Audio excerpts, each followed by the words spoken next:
Captain's log, stardate 57931.4. The crew is restless.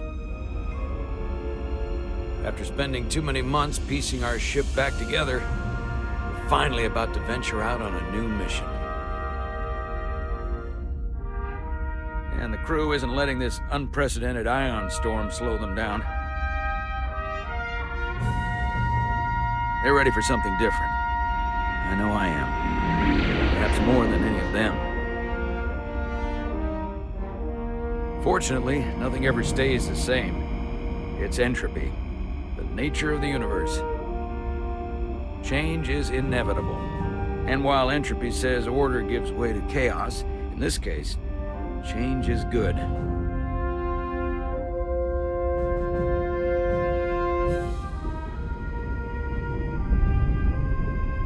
Our new first officer is en route to the Resolute.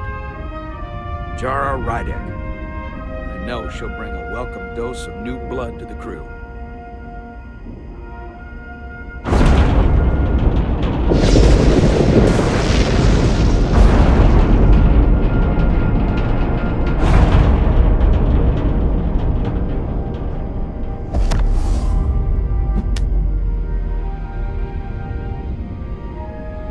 Thanks. No problem.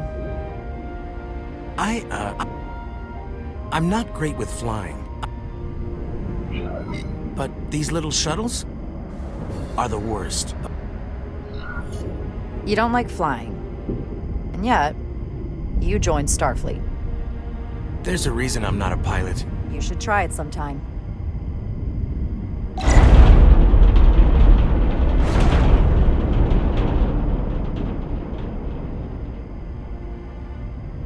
Sorry, I'm a little anxious. I hadn't noticed. I'm on my way to my first assignment. When we get to the starbase, I'm transferring on to the Resolute. So am I. It won't be easy for Jara to step in at the 11th hour like this. But if she's half the officer I knew she could become when she was a cadet at Starfleet Academy, she'll be the XO this ship needs right now.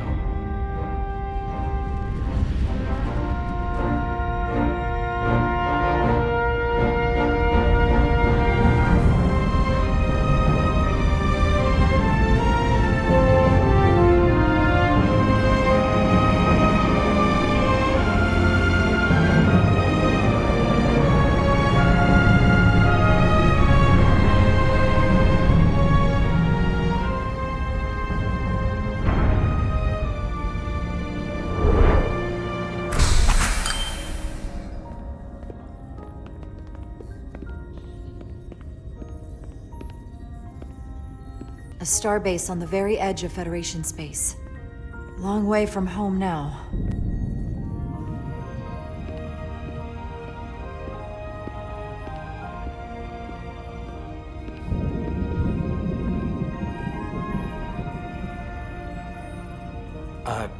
Commander? I'm not usually such a nervous wreck, by the way. I actually did well at the Academy. Oh yeah? Maybe you've heard of the Torvalin test? Sounds familiar. It's a tactical simulator that makes the Kobayashi Maru look like a picnic on Pintaris 5. Anyway, I finished in the top 20. Not just in my class. I mean, all time. In the history of the Academy. So, there's that. Really? That's quite impressive. Thank you. It was tough, but you know, I set my mind to it and it paid off.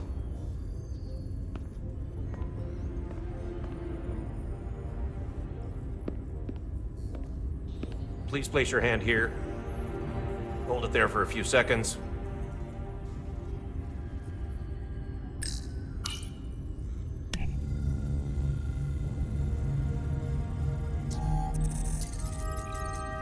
Welcome, Commander Rydek. Wait, you're Jara Rydek? You absolutely crushed the Torvalin test. You finished in what, like the top 3? That would be me. Now I'm really... It's an honor to meet you, Commander. Sorry, I didn't realize before. I just came off the shuttle and was glad to be on solid ground. The pleasure is mine, Ensign. Paul Calloway. Good to meet you. I believe Commander Ermot is expecting you. He's in the concourse just ahead. See you on the Resolute. Are you all right? Yeah, I'm just... Well, I'm not sure where my departure dock is. The Resolute's gonna leave without me. Look here. The Resolute is leaving from this dock. Ah, you're right. Nerves must be getting to me.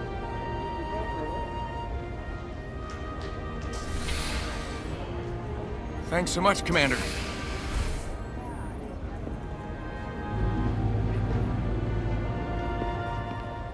Excuse me.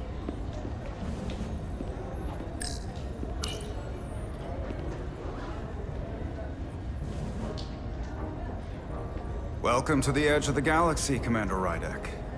I'm Commander Jan Ermot, Operations Officer on the Resolute.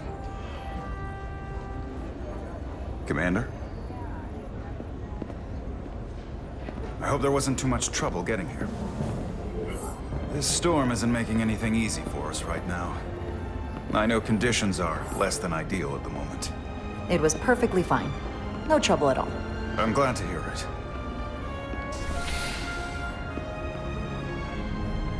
We're grateful you were able to come fill our first officer vacancy at such short notice. From everything I've read and everything I've heard, we're lucky you were available to us. Coming from a premier starship and all.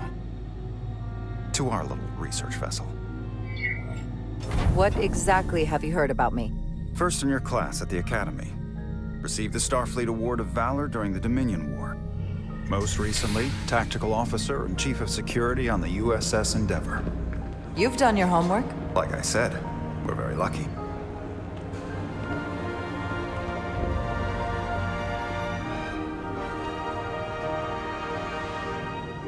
The USS Resolute.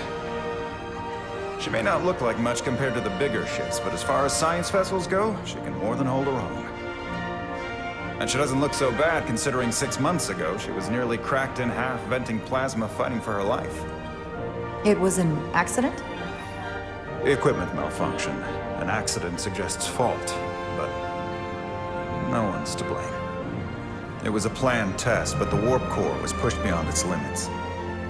It destabilized the dilithium, there was a runaway reaction, and the warp bubble deformed. We thought we could reach a higher resonant frequency, but it was more than she could handle. Cost us our first officer and 22 of our crew. At the end of the day, we're all responsible for each other. That's what it means to be a crew. I can't even begin to imagine what that must have been like for you. I'm so sorry for your loss. Thank you. It does weigh heavy. There are some things you can't forget. It's been 6 months. What's the attitude among the crew now? Unsettled. But I hope that a new mission will help them move forward. If not, move on. Listen. I realize you've known Captain Solano for quite some time, and I'm sure you're ready to bring your best. But I should warn you that when the captain announced you would be the new first officer, there were those who felt it was a mistake, that he should have promoted from within. So you might want to tread lightly at first. Until they come to value your contributions as much as he does. Thank you. Always good to have a sense for what you're walking into. I just thought you ought to know. I appreciate it. Starfleet has assigned us a high-priority mission to the Hotari region. I'll let the captain brief you on board. I know he's eager to see you. Will we be mission ready in time? We have every intention. The crew has been working around the clock to get the ship ready. There's still so much to do.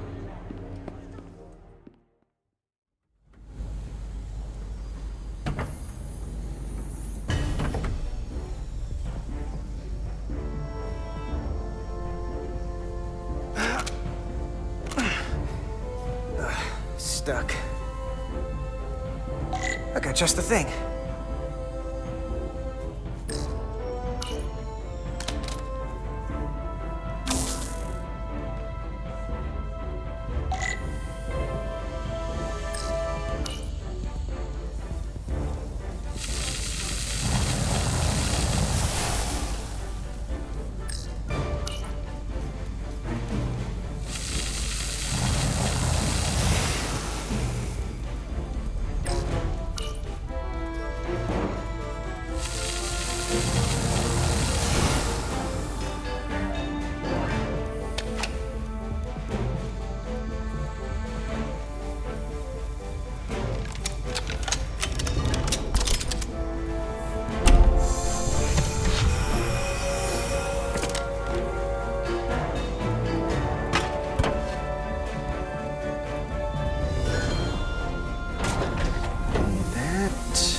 that.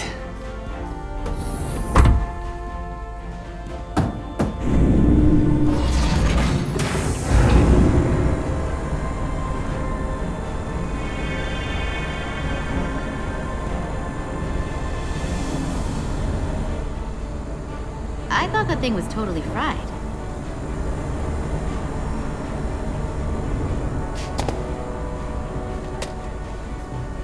Nice work, Carter. Nothing to it, Millie. And not a moment too soon. The boss wants us down in engineering. Like, now.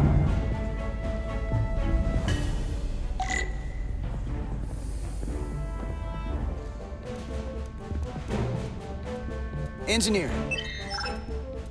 I heard the new XO just arrived. Won't be long before we get underway. I just hope whatever Chovak called us down for, it's something good. I can never tell with him. I'd rather not end up degaussing plasma manifolds.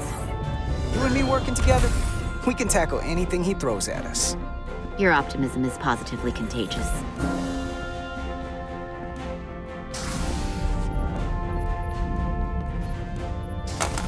Looks like we got here before. Lieutenant Commander Chovak. We were just looking for you, Commander. Petty Officers Ed Solar, Diaz. I was beginning to think you would be late. We are all hands on deck right now, which means if you are not at your post at the appointed time, I do not have someone to replace you. A point I have been forced to make to Petty Officer Etzelar on repeated occasions. So you're saying we're irreplaceable, Commander? That is one interpretation. Another would be that I would replace you if I could. You can interpret as you see fit. So, I don't suppose you wanted us down here to check in before we go off duty? Equip yourselves in EV suits to work on the exterior of the hull. I need you to tune the structural integrity field for optimal performance. The subspace distortions and ionic interference we are experiencing are preventing the proper calibration. But this ship must be ready to depart shortly, despite the storm. The precise nature of these disturbances are not fully understood. But many systems have been affected by the wide band of emissive activity. Whatever it throws at us, we'll be ready. We've got the best chief engineer in the fleet. I am a Vulcan, Mr. Diaz. Flattery is not necessary. All that I require is that you do your job. Right now, that entails critical preparations, because long-range sensors show that these disturbances will be more severe at our destination, the Hotari system. You have your orders. Do not delay. Yes, Roger Commander that. Chovak. All hands on deck. What's that? All hands on deck. That's what Chovak said. You know what that means? It means this ship isn't ready to go out and the brass know it. So they're throwing every warm body at it. And they're going to leave on schedule. Consequences be damned. You gotta have some faith, Millie. Starfleet Command wouldn't send us out if we weren't ready. 6 months ago, I probably would have said the same thing. But this isn't just any old refit or any old relaunch. Oh, whoa. Excuse me. A lot of new faces coming on board. It's gotta be tough coming as a replacement. That's for sure. Man, we've been through a whole hell of a lot as a crew. They're gonna have to prove themselves before they're really one of us. Yeah, you're right. Anyone could look serious in a clean uniform. Show me what you can do when everything's falling apart. Hold on. Now there's an old face I didn't expect to see again. Hey, Miranda! You weren't gonna leave without me, were you?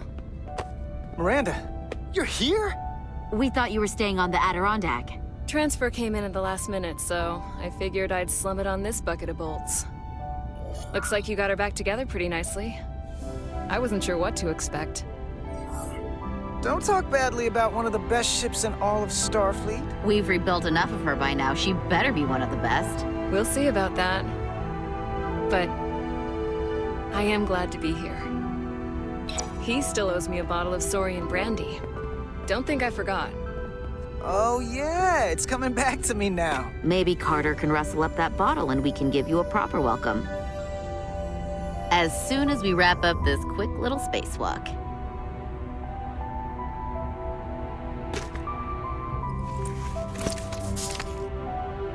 Here, let me help you. Thanks. So what's the word? Are you back in the security rotation? Yep. Still running with the usual suspects. Whoa! Good to go.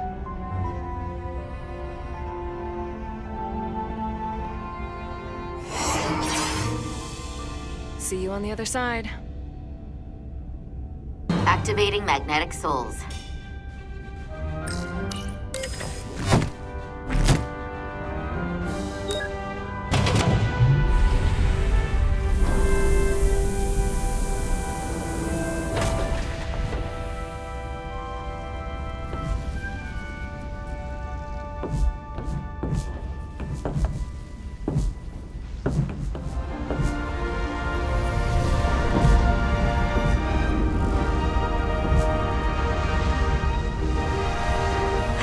Never gets old. Let's go.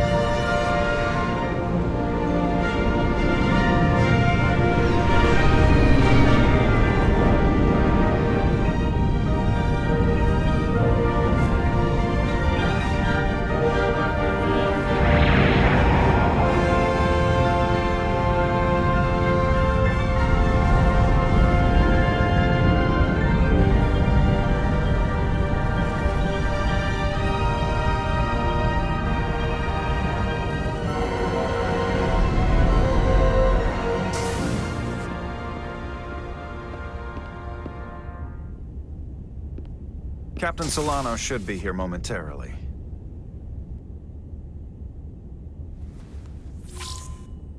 You'll have to forgive me, I don't know much about Kobleods. But my understanding is you need a steady supply of duridium to keep your cell structure stabilized, or bad things start to happen. And we have plenty of duridium in sickbay, so there's no risk of running out. Thank you. Feel free to make yourself at home. And help yourself to whatever you like from the replicator.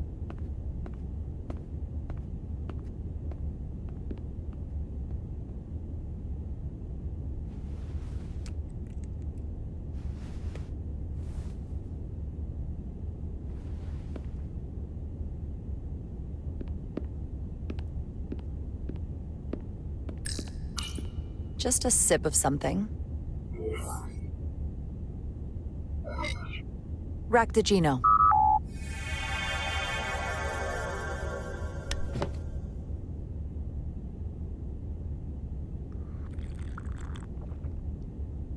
That sure has a kick.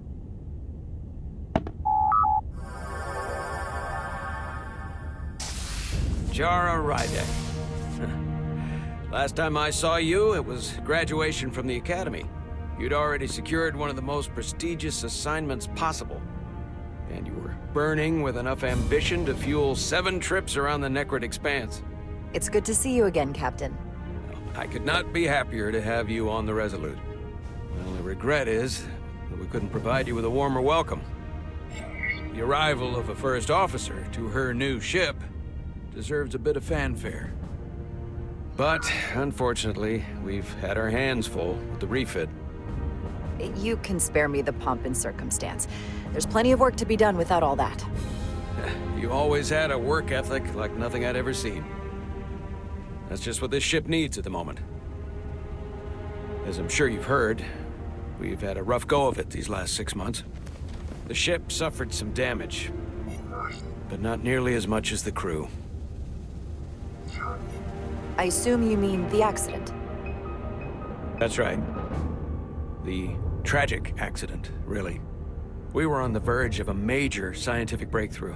A quantum leap forward in warp core technology. 10,000 teradynes per second. The ability to travel at a sustained rate of speed longer and faster than we ever dreamed. What would have been the crowning achievement of my career. Right there, within our grasp. Until it all went so horribly wrong. We pushed her too hard, and a warp core malfunction overloaded the system, creating a pressure gradient way beyond what the ship can handle. It was heartbreaking. We lost some of our best people. As captain, I have to take full responsibility. It was my decision to make, and I have to live with the consequences. We all know the risks when we sign up. There are no guarantees. As much as we tell ourselves otherwise. True. But as captain, my job is to mitigate and manage the risks as much as possible. And that's where I failed. In my defense, I will say, I might have avoided the whole ordeal if my senior staff had been willing to trust me. There was a lot of pushback from my former XO, and I think that cost me his confidence. I don't want you to pull any punches. Certainly not on my account. But once we decide on a course of action, I need everyone to fully commit to the mission. Anything short of that just won't work. And that's when things start to go sideways. Whether I agree or disagree, I can promise that I'll be honest to a fault. Good. That's exactly what I'm looking for. But at the end of the day, it has to be my call. Look, I'll be blunt. We can't afford another mistake. Or at least, I can't. I feel like my career is hanging in the balance here. We need a win. Something to restore the crew's confidence. I understand. On a more positive note, Starfleet has tasked us with what they're calling a mission of the highest priority. Escorting a senior diplomat to Hotari space. Two previously peaceful and otherwise non-aggressive civilizations now find themselves on the brink of all-out war. So it's a peacekeeping mission. I see it as a golden opportunity to not only prove what the Resolute and her crew are truly capable of, but also a mission for which we're uniquely qualified. This ionic storm. Our long-range sensors suggest it's several orders of magnitude stronger than anything on record. A total anomaly like nothing we've seen before. And you'll never guess where it leads. Hotari. Exactly. Very nearly in the precise location where we're headed. Where I imagine the interference will be exponentially greater. But the diplomat will brief us on the details of the rendezvous. But are we prepared to embark on the mission? As much as I'd like to think that's true, I have my doubts. But I don't want to get ahead of myself. I expect we'll have some rough sledding when we arrive, so I need you to prepare the crew for the worst. There's just one more thing I want to clarify up front. The metric that for me will be the ultimate measure of your success. What is it? If after serving as my first officer, you don't one day find yourself with a ship of your own, then I will consider it my personal failure. When that might happen is entirely up to you. But it goes without saying, you have my full support. It's been a dream of mine since before I can remember. So I would be honored to become a captain someday. As long as you're willing to do the work, you have my promise. I'll do everything in my power to see that it happens. Thank you. Come, let me introduce you to the crew.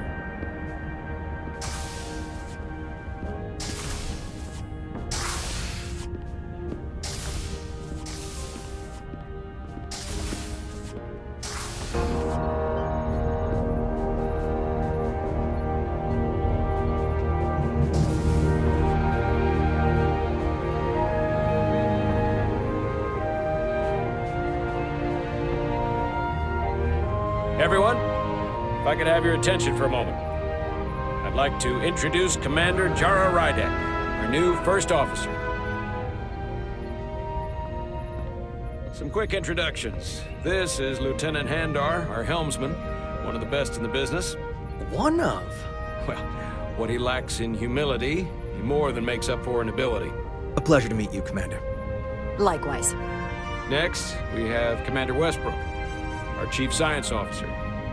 I've come to rely on his expert counsel on a regular basis. Pleasure. Commander Rydek, it is such an honor to meet you. This is our Tactical Officer, Lieutenant Bedrosian, who's been looking forward to meeting you for about as long as I can remember. I've been following your career for quite some time. And I look forward to learning as much as I can from you. If anything, the honor is mine. Well, I have to admit, one of the reasons I've followed your career is because you're part Kobliad, because of what you've overcome. Starfleet stands up for people who can't defend themselves, and you were one of those people once. But since then, you've done so much to protect others who need it. I really admire that. So, you've been something of an inspiration to me. Not that I've done anything close to what you've done. That's very kind of you to say, but enough about me. We have a lot of work to do. Oh, yes, of course. And then, of course, you've already met Commander Ermont. Please, do everything you can to make Commander Rydek feel at home here. I'll be on the starbase. I have an urgent meeting with the starbase commander to get our authorization to get underway. If they drag their feet any longer, we won't make our rendezvous. The bridge is yours.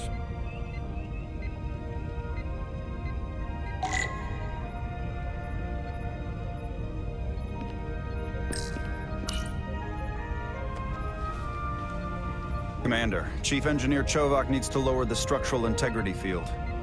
He's sent a crew out to recalibrate the emitters in response to the danger posed by the storm. We just need your go-ahead. Permission granted. Lowering structural integrity field, now. Entering maintenance mode. Condition blue.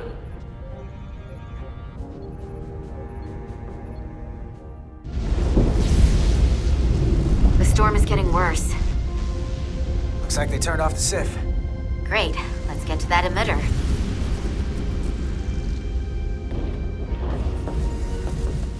Sometimes it feels like we're just part of the machinery.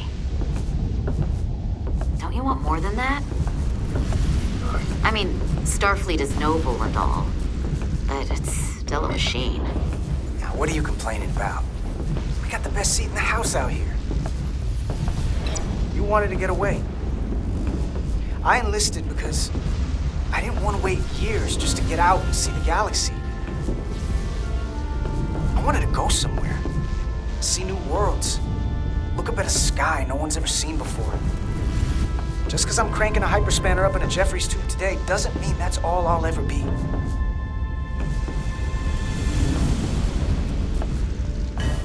Diaz to Commander Chovak. We are at the SIF emitter. Acknowledged. You may proceed with the recalibration.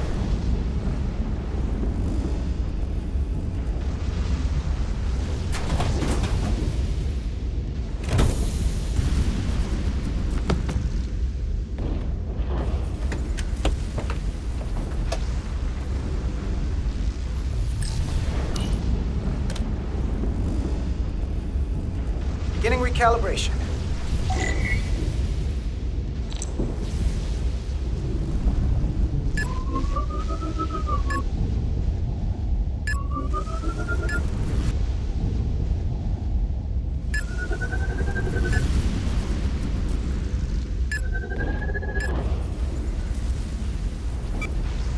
Looks good. That wasn't so hard.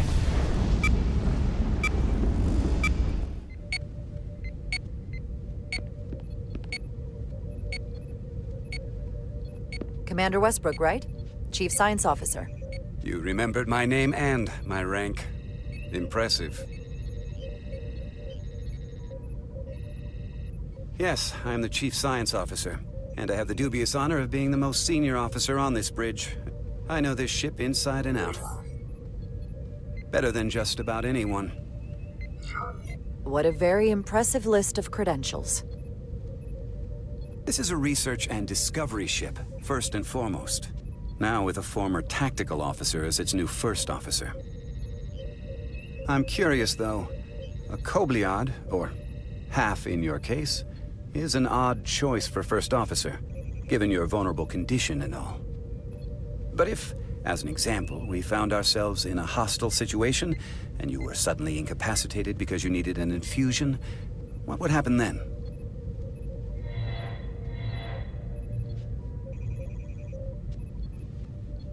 You'd leave Captain Solano without an XO.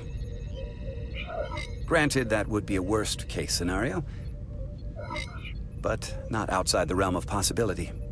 That's very kind of you to be concerned about my well-being. But you don't need to trouble yourself on my account. I'll be fine.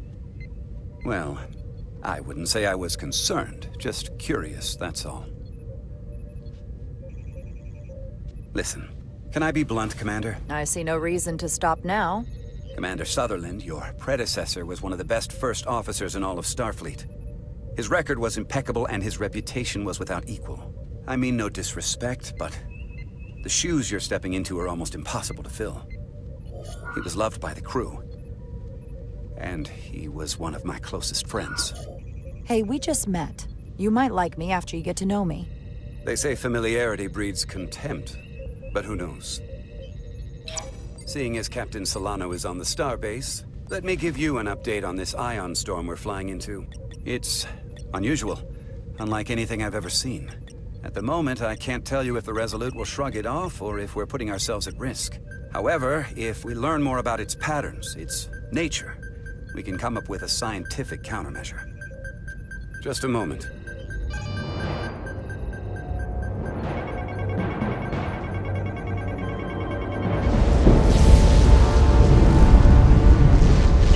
We've got a massive energy wave inbound. On screen.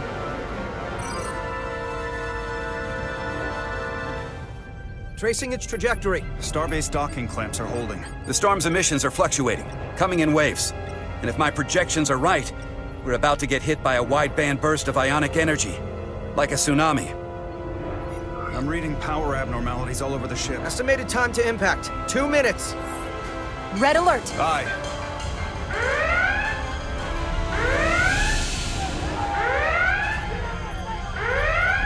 Evacuating main gangway and retracting.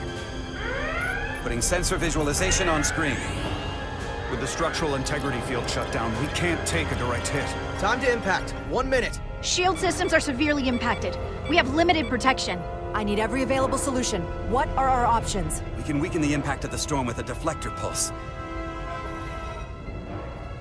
There's a better way. I'm sending all auxiliary power to the deflector dish. Send the aux power to the shields. We can't reactivate the entire shield bubble, but it's a directional threat. So we can orient all we have towards the wave.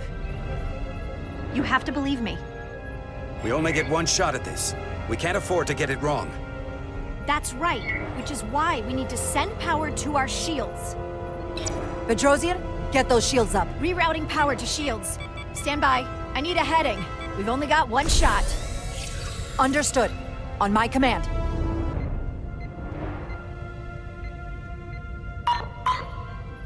Heading locked. Raise shields.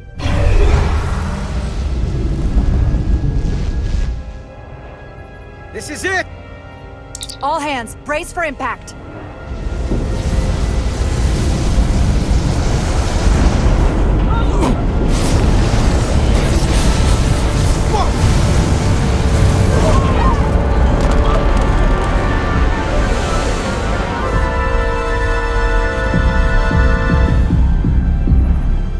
What happened?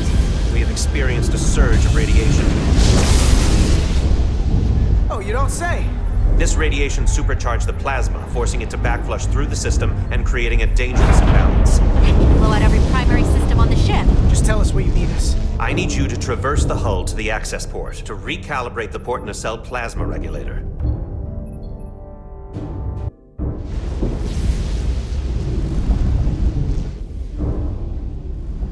We've reached the first access point. Understood. Do you see the override for the level 1 failsafe circuits?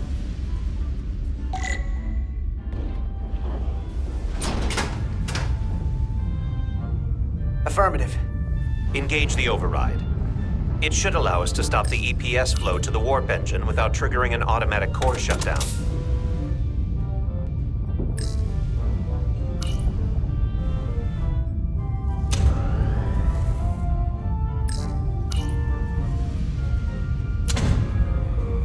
Failsafe override engaged. Are you sure? I am registering some crosstalk in the bypass circuit. We need to route the signals so they don't interfere with each other.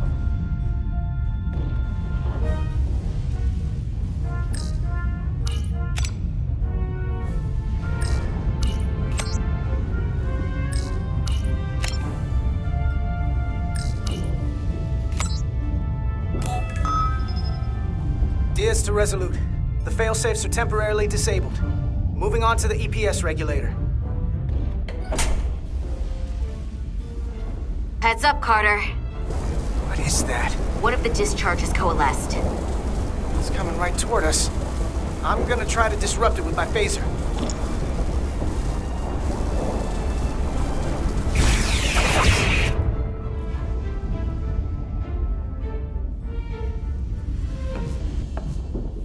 So we gotta climb up the pylon. Not that there's really an up, but, you know.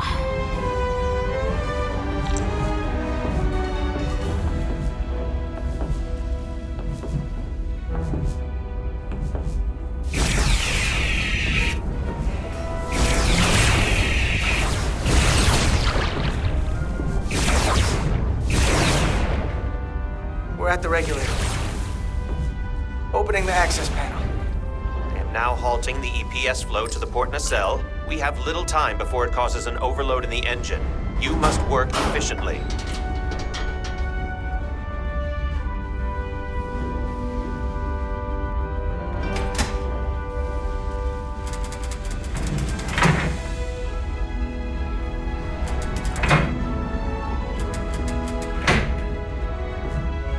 EPS manifold adjusters reset to neutral.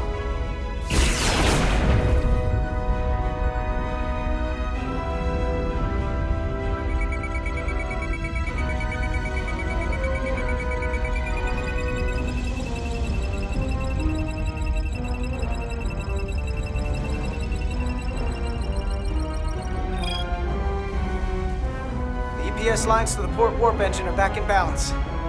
Almost done. Once I cycle the manifold nozzles, Chobot can...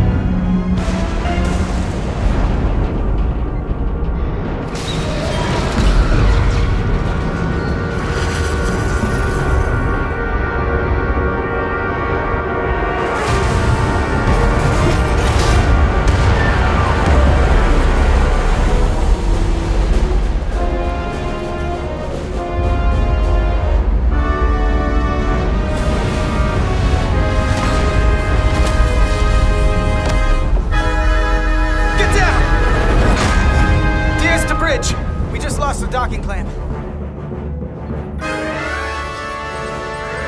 got a lot of debris coming down. Hull vibrations, too. We can't finish the EPS regulation in these conditions. Please advise. We have to release this ship from that other docking clamp or the hull will be ripped apart. There's a problem. The clamps are supposed to disengage automatically in an emergency, but it's not working. Not working? What are our options? The docking clamps are fitted with exploding bolts for an emergency release. We've got crew out there. That'd be like setting off a bomb next to them. Maybe there's another way. Starbase is hailing us. Put him through. Resolute, the remaining mooring arm is failing. You need to disengage from the starbase now. The damage to the station will be catastrophic. The docking clamp isn't functioning. We're exploring our options. The option is to detonate the emergency release. Commander, hear me out. Reverse the polarity of the hull, which theoretically will repel the docking clamps. And repel the engineering crew right off the hull into the storm. This is Captain Solano. Put me on screen. Go ahead. Captain, we have a situation. Commander, what are you doing? Blow the bolts on the docking clamp. The captain doesn't know the whole story. I'm giving you an order. Jara? All due respect, sir, it's a more complex situation than when you disembarked. I need you to do the right thing. We can't have this go sideways before we even leave for the mission. The captain made himself quite clear. They're gonna get hammered with debris out there. Reverse the polarity. There is protocol. And there are lives. What is the holdup? Starbase, stand by. We're gonna flip hull polarity to disengage the clamps. Yes, Commander.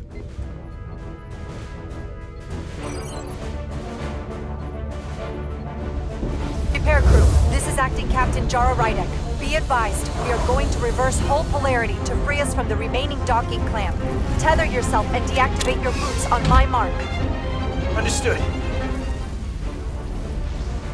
8, 7, 6, 5, 4, 3, 2, 1. Mark!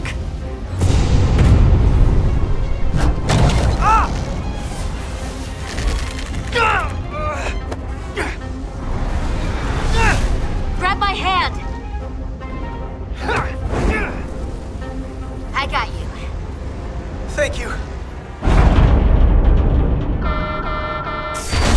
Plasma imbalance is reaching critical condition. We are moments from primary system failure. I got it.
Hurt and unconscious.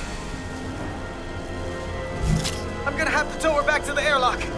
Mr. Diaz, the situation has changed. You are at risk of triggering a substantial electromagnetic arc if you approach the main hull the way you came. But Commander, the way we came is the nearest airlock. There is an auxiliary hatch near you on the far end of the pylon. You must bring Miss Edselar there to access the interior. Roger that. Going there now.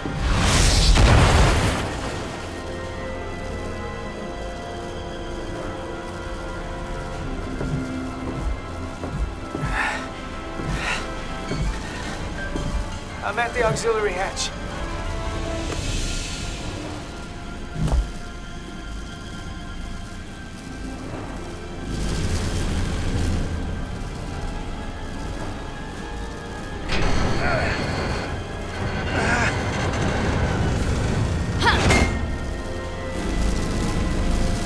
Go first. What? Let me save your neck this time. No time to fight me on this. Get in there! Not on your life. Let's not let it come down to that.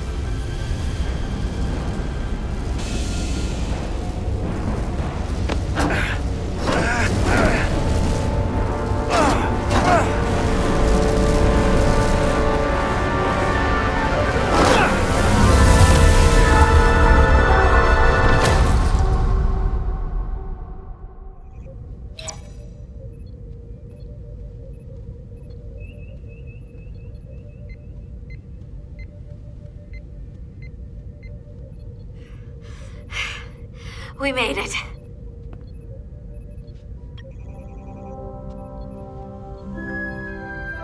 They're safe. Bringing the SIF fully online. Do it.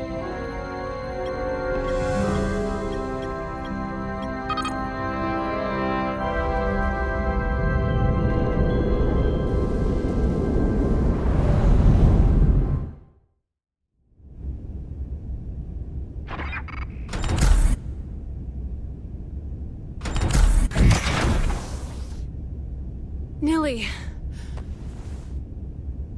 I'm good. Help me with him.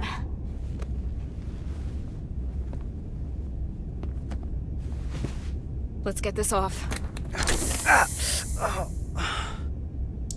Medical. Got one wounded at my location. Carter. You don't look so good.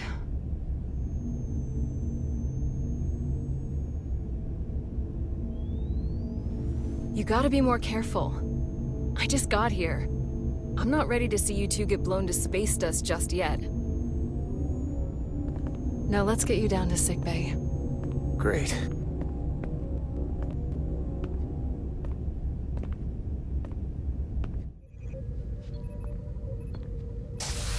Status report. The repair crew made it inside. EPS flow is back to nominal levels. The SIF is back up. How does this affect mission readiness, Mr. Ermot? Releasing the docking clamps using hull polarity minimized damage to the Resolute. We'll have some last-minute repairs to make, but if we reapportion some of the staff, we can make our departure on time. As of now, however, we are successfully moored to the station. Good to hear. Send updates to my ready room. Commander Rydek, with me.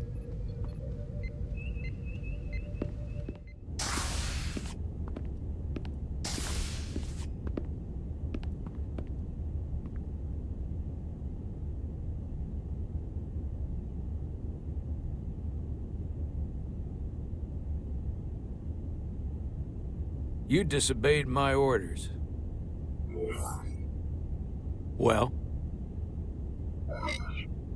I'm sorry for that, Captain. I did what I thought was— You disobeyed my orders! And not just in front of the bridge crew, but the Starbase staff as well.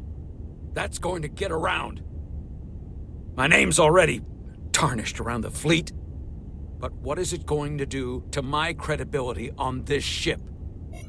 From the top to the bottom. Bridge to lower decks. Captain, I told you I'd be honest, so here it is.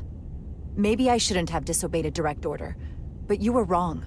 You weren't on board, and you didn't have all the information. So I made the right decision for the ship. If you're worried about your credibility, put your ego aside and trust your crew. Trust me.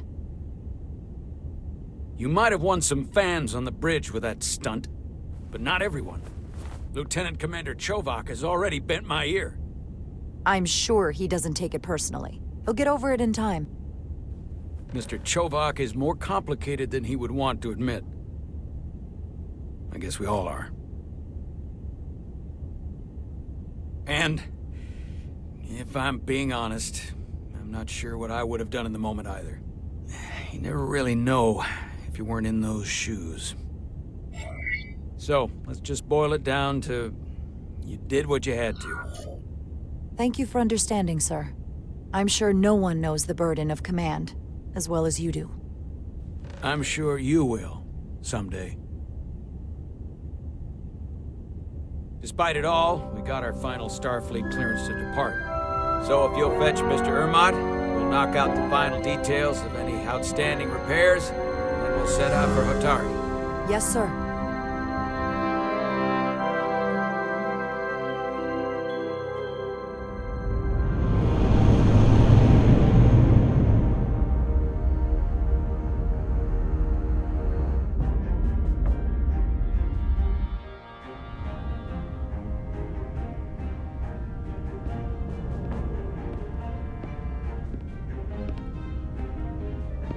All departments reporting full mission readiness.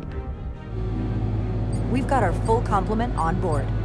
This is my favorite moment, right now. The start of a new mission is always full of possibility.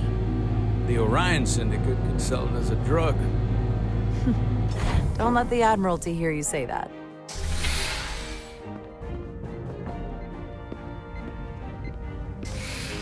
Captain on the bridge. Sit. Sit, everyone. You all know, I'm not big on speeches. We're embarking on the first mission since our refit. Let's make it a good one. Disengage docking clamps.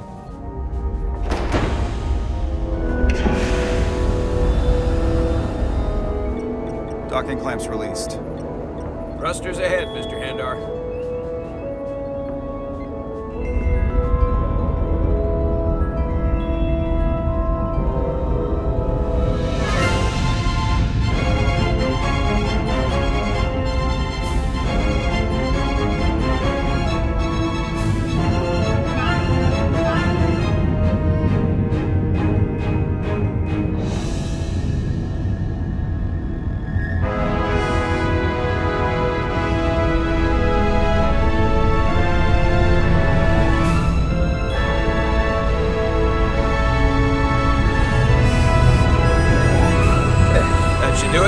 Set a course for the Hotari system. Prepare to go to Warp 8. Aye, Captain. You know what? You take this one. Me?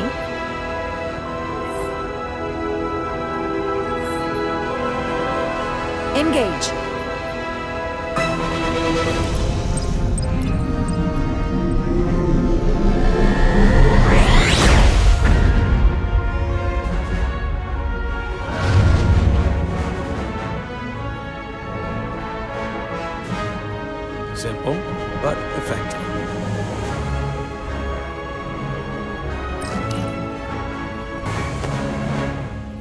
easy. Thank you. I'm fine. Really, You don't look so good.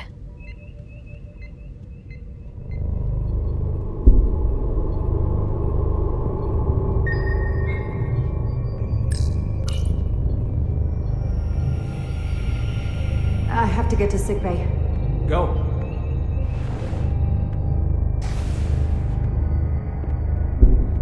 Commander, help me get her inside!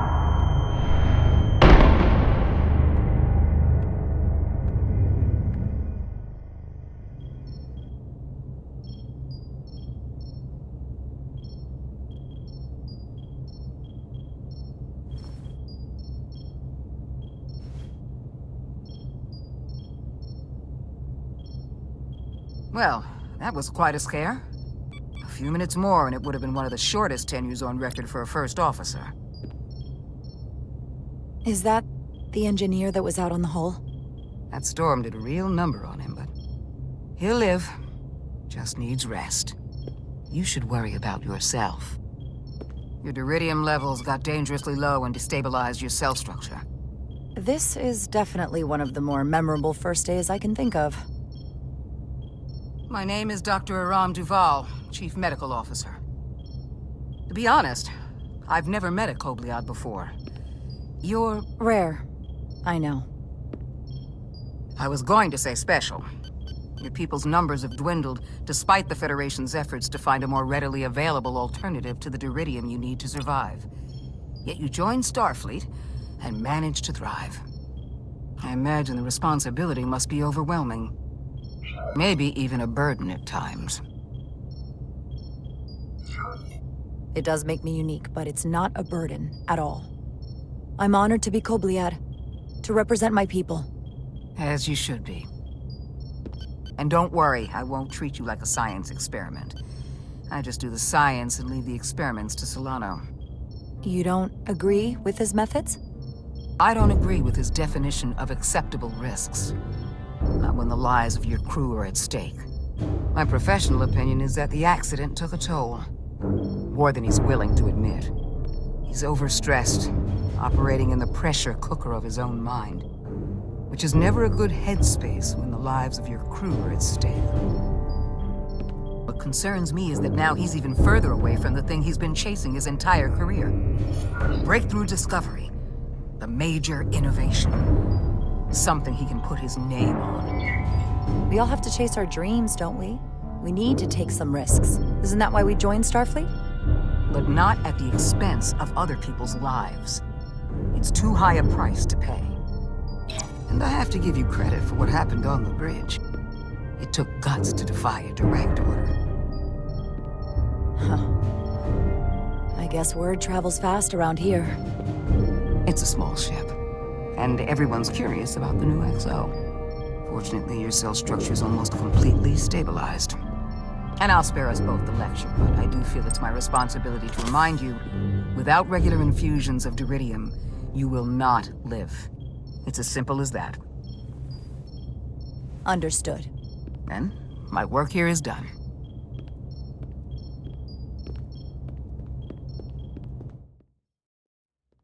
Now, Carter. The emissions that gave you that burn are quite unusual, like everything else that goes with this storm. That's a combination of hyronolin and lectrazine to counter the radiation effects. That should help speed your healing. She's come by a couple of times to see you already. Be brief. It's good to see you awake again.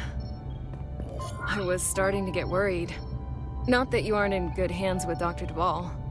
You did take one hell of a shot, though. Ah, come on. You know you can't get rid of me that easy. Don't push me, Diaz. You do not want to see me try. No, nope. I am not getting on your bad side. I am a formidable enemy. Millie was looking in on you too, by the way. But since it's just us right now, I had a chance to think about this while I was away. And I thought it was important that I just come out and tell you. Instead of tiptoeing around it. Or worse, It's okay, Miranda. You can tell me anything. I know that. Then come on. Just spit it out. I'm trying. Let me talk. What I'm trying to say is, we've been really good friends for a long time. But I got back here and I couldn't ignore it anymore. I want to see if there's more between us than just being friends. You don't have to explain it. I feel the same way. There is something between us. So, do you want to find out what that something is? If it's there for you, and it's there for me, why not give it a try? We don't have to put too much pressure on it. Let's just see where this goes. I like that. Definitely felt some pressure coming down to see you. Sorry to interrupt, but the patient needs to rest if he wants to get back to his old self. Of course. I'll see you again soon.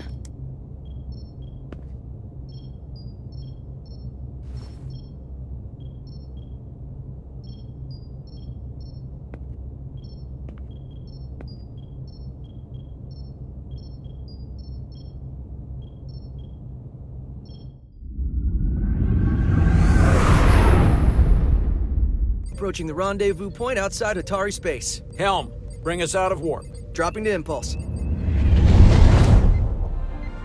Ionic interference surging, Captain.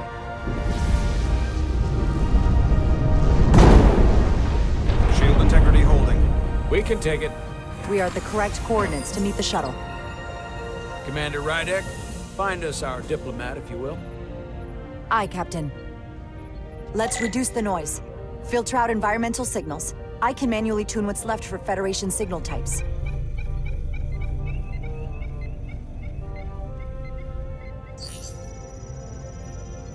I've located the shuttle. Opening comms. On screen. Shuttle to Resolute. Shuttle to Resolute. Debris field. Lost maneuvering. Losing. I can't get it any clearer. We won't get a transporter lock. It's just not happening. Power up the tractor beam.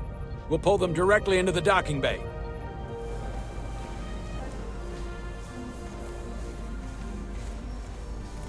Diaz, you good to run the tractor emitter? Yes, sir.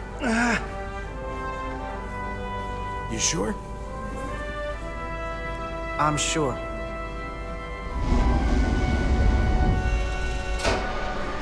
Come on, Diaz. First thing, lock onto the shuttle and stabilize the rotation.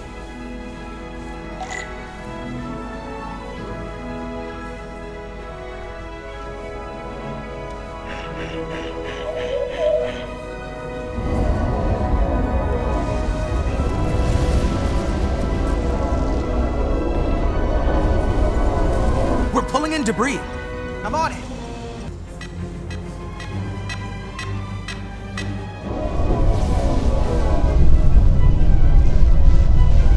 That's gonna take out the shuttle. Diaz, the bridge. There's a large piece of debris headed for the shuttle. The tractor beam can't handle it. Can our shields take it? I believe so. Commander Rydek, plot an intercept course. On it.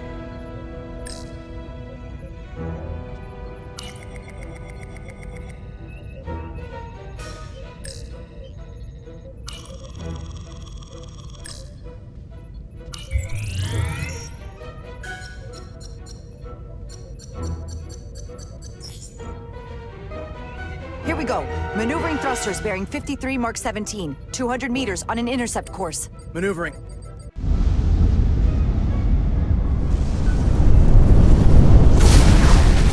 Got it. Whoa! Someone's working hard on the bridge.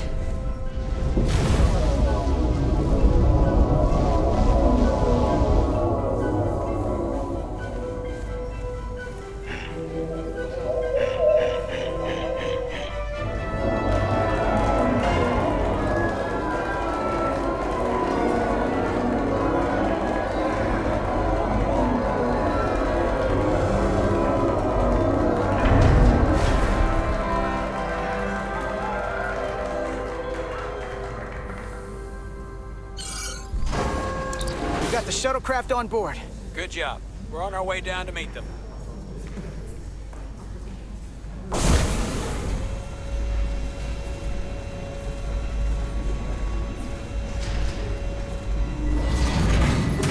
Terra firma, so to speak. Ambassador Spock.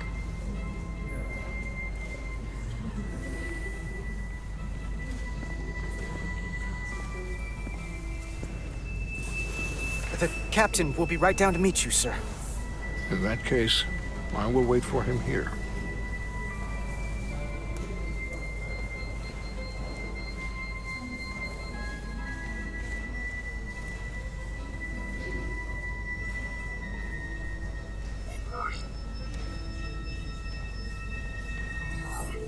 Apologies for the landing, Ambassador. I was operating the tractor beam, sir. I take responsibility. Our arrival was the smoothest part of our journey. Your artistry with a tractor beam is commendable.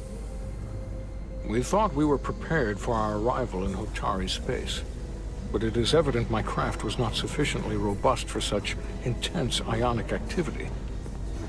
The storm has been pretty intense. There was an element that was most unusual. Before you came to our aid, our maneuvering thrusters and impulse engines were rendered inoperable. So we attempted a short traversal at warp speed, only to find that we could not achieve warp at all, even though our diagnostics computer showed no faults or anomalies. What do you make of that? When all indications say that warp speed is possible, but in practice, we find it is not. Well, this storm is one of the strangest phenomena we've ever encountered. It's disrupted other systems. Who knows what it might do to a warp drive? Yes, it would seem further investigation is called for. Take readings, run some additional diagnostic checks, and we'll get to the bottom of this. Quite logical. Petty Officer... Carter Diaz. Sir. Thank you. Ambassador Spock. Excuse me. I'm honored to have you aboard. I'd like to get right to it. We're already behind.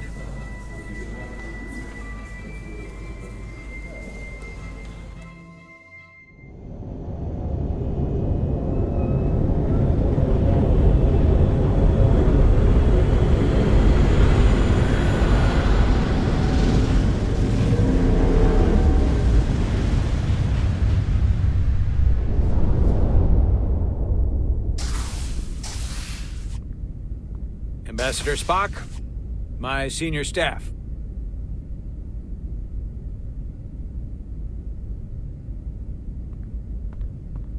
It's not every day that a captain gets to welcome a Starfleet legend aboard. You flatter me, Captain Solano. But legend implies the past tense, whereas I am very much focused on our present circumstances. I didn't mean to suggest you were stuck in the past. You're right, Ambassador. Not the most diplomatic choice of words. Your experience comes from the past. But our present situation calls for it. True enough. We were hoping you could fill us in on the details. We got the basics from Starfleet. Two formerly peaceful neighbors are now on the brink of war. Indeed, and the tension between them grows fiercer by the hour.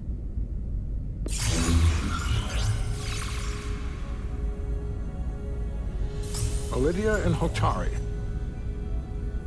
The Lydians are the more advanced species. They made first contact with the Hotari over a century ago.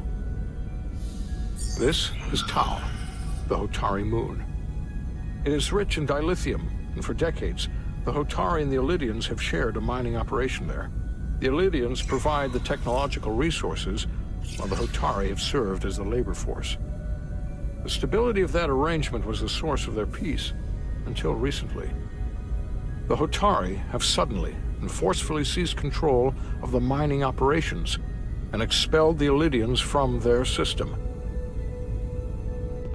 That is the official story, as told by the Hotari when they requested Federation mediation. But the details remain scant. Communications between all parties have been limited by the ionic interference. Have the Illidians retaliated against the Hotari? Or taken any action against them? Surprisingly, they have not yet responded in kind. They were open to a Federation presence, but it is unlikely the relatively primitive Hotari forces would stand a chance against the Illidian fleet in open war. Left unchecked, this conflict will result in more bloodshed, which is what we are here to prevent. And the dilithium trade hangs in the balance. Clearly, the Hotari have been exploited in this relationship. Maybe we can persuade them peace is the more profitable alternative for everyone. They both profited from the mines. And for the Hotari, something is better than nothing. Peace is our objective, after all. We can call it profitable or mutually beneficial, but at the end of the day, the Hotari are still being exploited for their own resources. True peace is not merely the absence of war. And as such, this conflict will surely come again. Neither the Illidians or the Hotari are members of the Federation, so we can't make them do anything. There is an additional complicating factor I should mention. In the past, the Federation has relied on the Illidians as a source of dilithium. That certainly changes things.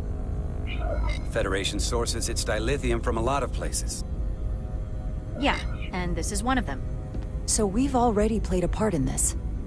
Unfortunately, that is indeed the case, Commander Rydek. We're morally obligated to make this right. Hold on. Our only obligation is to negotiate the peaceful resolution of this conflict.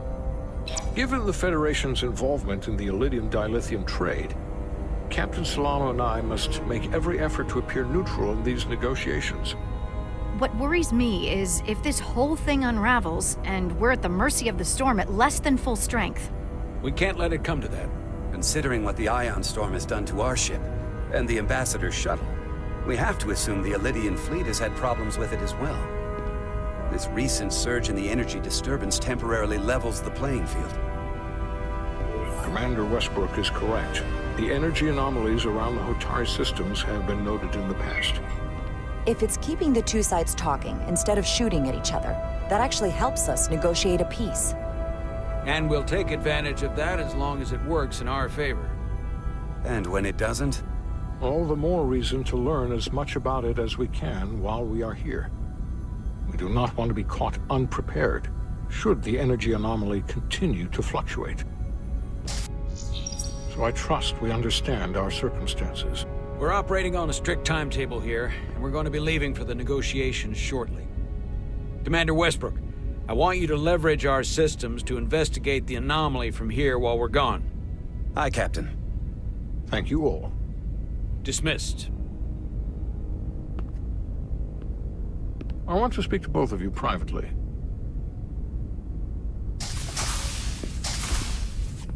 Ambassador Spock, I'd like to make a formal introduction. My first officer, Commander Jara Rydek. Commander, as you are aware, there are limits to what Captain Solano and I can do in our official capacity as representatives of the Federation. But someone in an unofficial capacity, your first officer, for example, would not be bound by those restrictions. Commander Rydek could ingratiate herself to certain parties behind the scenes, where they may be more candid in revealing information that could lead to a resolution. She certainly goes her own way. Maybe that helps in this case. It would be unconventional. I'm honored to be included in the negotiation process. You're not just included, you are instrumental. Well, I hope Commander Rydek will have more luck finding out what really happened than we will through official diplomatic channels. The fate of the negotiations, the interests of the Federation, and the prospect for peace will very well depend on it.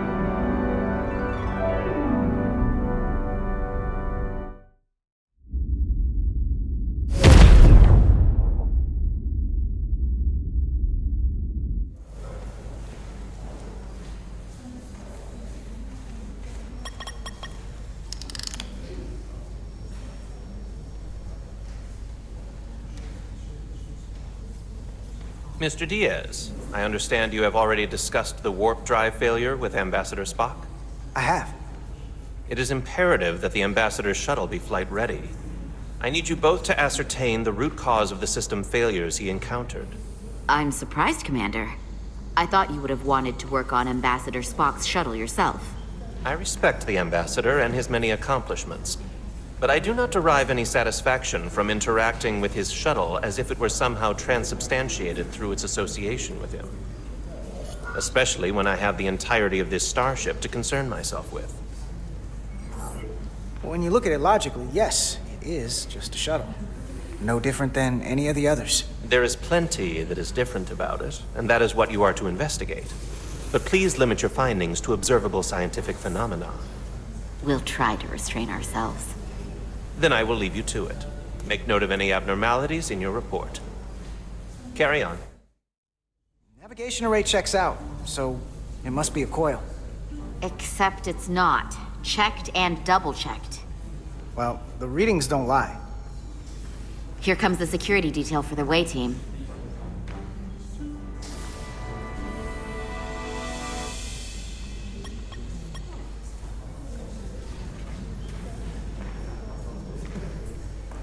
Hey. I'm not here. We're escorting the negotiating team to the surface as soon as they come down from the bridge. I don't want to interrupt some important work. I was just hoping to see you before I go. The captain and the others will be here any minute now. Should be an interesting ride down to the surface. You're the one with the important job to do. Keeping the captain safe. And Ambassador Spock. It doesn't always feel that way. Baking in the hot sun, standing guard next to an empty shuttlecraft. But it has its moments. Hey, Maris. Aren't these those button pushers you're always hanging out with?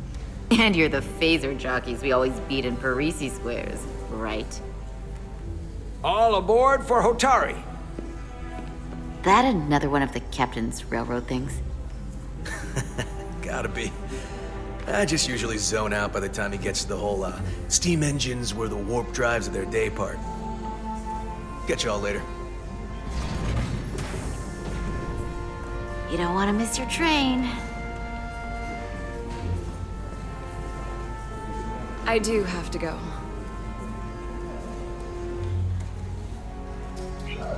Not gonna lie, I'd rather not leave right now. More important things on my mind. Go on, do your job. I'll be right here waiting for you when you get back. You better be.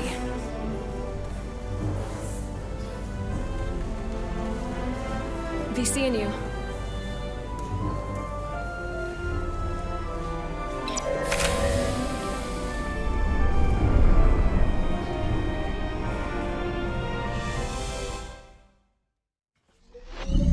Okay, the nav computer is patched into the ship. The ship's computer can double-check our work. If the shuttle's nav computer is putting out false data, we'll know it. Let's run through the shuttle's logs again. Running now.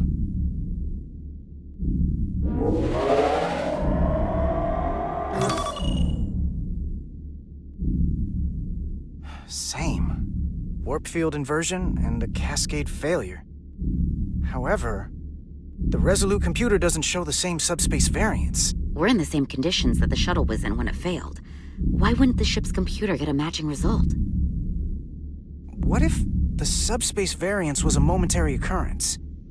That's a possibility, and it would explain why the simulation under our current sensor readings failed to reproduce the issue. But a subspace anomaly strong enough to cause a warp field collapse would leave graviton ripples for days. Let's run with the momentary subspace variance theory for now. Roll forward to the shuttle's attempt to re-engage the warp drive.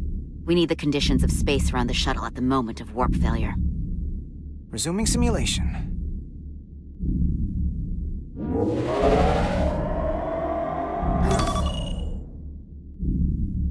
Error in warp field calculation. Cochrane formula variables are out of range. That right there. Take the shuttle sensor data from that moment. Computer, why did the warp field calculation fail? Warp field pressure returned non-orthogonal. Results are undefined. That doesn't help.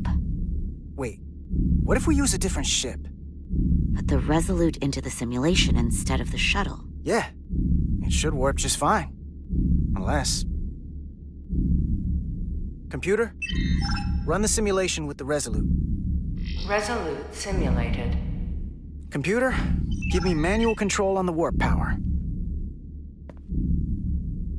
Static field intensity, warp 1.1, 1.2.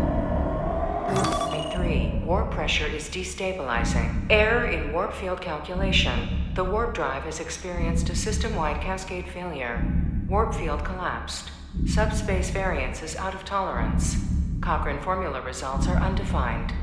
Bingo. What-o? The same moment when the shuttle failed to warp, so did the ship. Whatever happened to the shuttle just happened to us. The Resolute will not sustain warp. We can't leave Hotari space.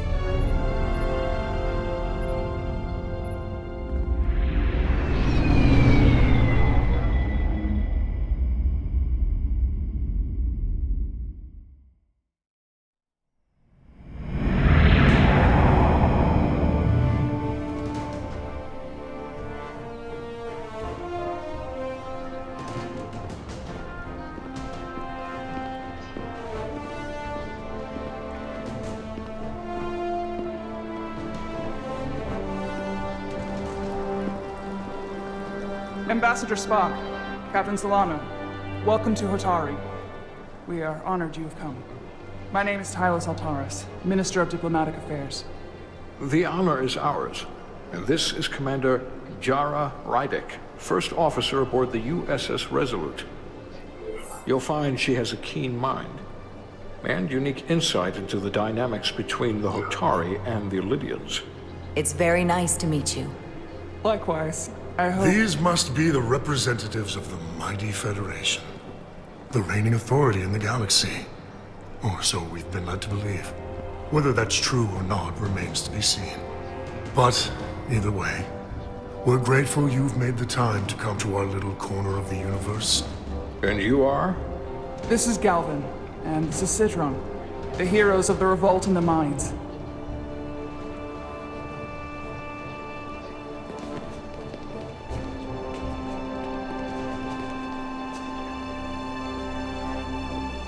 Let's hope this is the last time we ever have to come here. If you'll excuse me.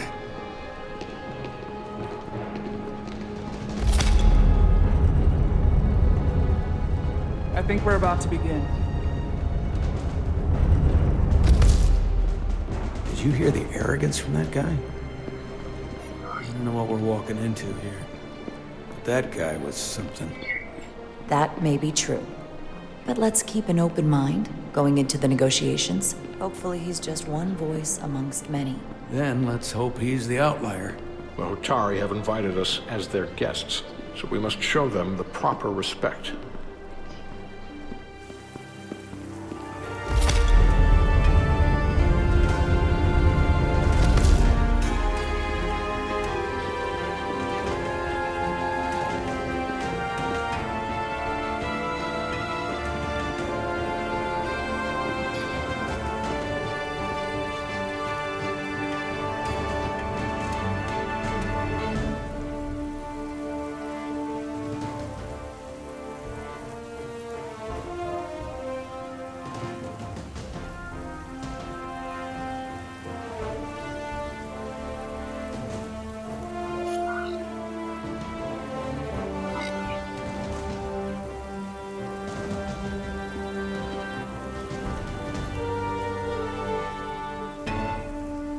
Ambassador Spock, welcome to Hotari Prime.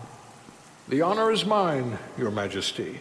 That the Federation would send one of their most respected representatives is not only an honor to the Hotari people and their queen, but a recognition of our stature and importance. Let's get on with it, shall we? With all due respect to the Federation and their ambassador, they have no authority here. We are not members of their alliance. We are not subject to their rule, nor yours. We demand the immediate return of all mining operations to Lydian control, as it has been for centuries and will be for centuries more. That has always been our understanding. That understanding has changed. Then you invite war! And if you cannot remain silent, you will be silenced. But his point is well taken. What is the Federation's interest in this matter? Perhaps you would have us trade one oppressor for another? The Federation remains neutral. Our only interest is the peaceful resolution of this conflict. We are here at your request, Your Majesty. For now. I'm trying to keep an open mind here, but it's not easy. I thought they wanted us here. Was there something you wanted to say, Captain? Oh, no.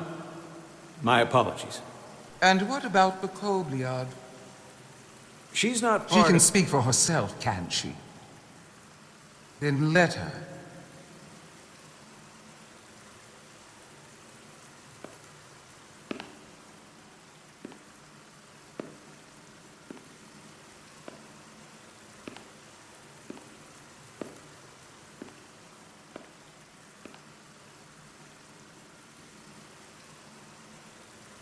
Now then, one should know their place. What you might be somewhere else is not what you are here. Which is standing before a queen. And a queen deserves respect. A bow is not too much to ask. Is Hotari Prime heart of the Hotari system? I am unfamiliar with your customs, Your Majesty. We may not be a powerful civilization in your eyes, but we are prideful people. You are Kobliad. Your people suffered brutal treatment at the hands of the Cardassians. Their injustice towards the Kobliad is as unimaginable as it is unforgivable. Not unlike how we have been treated by the Alidians. As much as they'd have you believe they are the victims here, remember it was the Hotari who attacked us. Hundreds of innocent Alidians were slaughtered without mercy in those mines. The blood is on their hands, not ours! Quiet! If after all the Kobliad suffered, you finally had the chance to right that wrong, to get out from under their control, would you take it? Or would you negotiate a peace?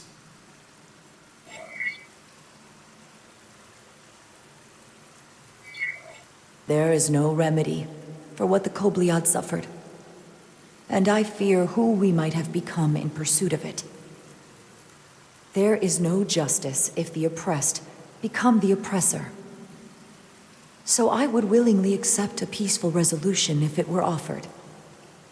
That is the real opportunity.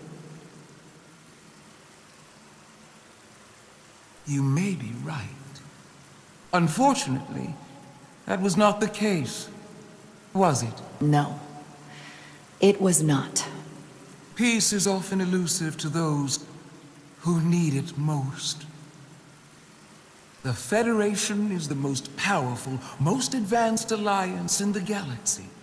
It's widely known we have an abundance of dilithium in our mines. And it's in your interest to secure a steady supply. Your Majesty, if I may. Ambassador Spock would have us believe you're here as a neutral party in the interest of peace. So why are you really here? I want the truth. Not your Federation rhetoric. As Ambassador Spock has said, we've come seeking a peaceful resolution to this conflict, and have no interest in your dilithium. I'm not nearly as naive as you must think. The Federation has done business with the Alidians for decades, which makes me question your motives. What they haven't said, but cannot deny, is a simple truth. The dilithium trade would not and will no longer exist without Alidian involvement.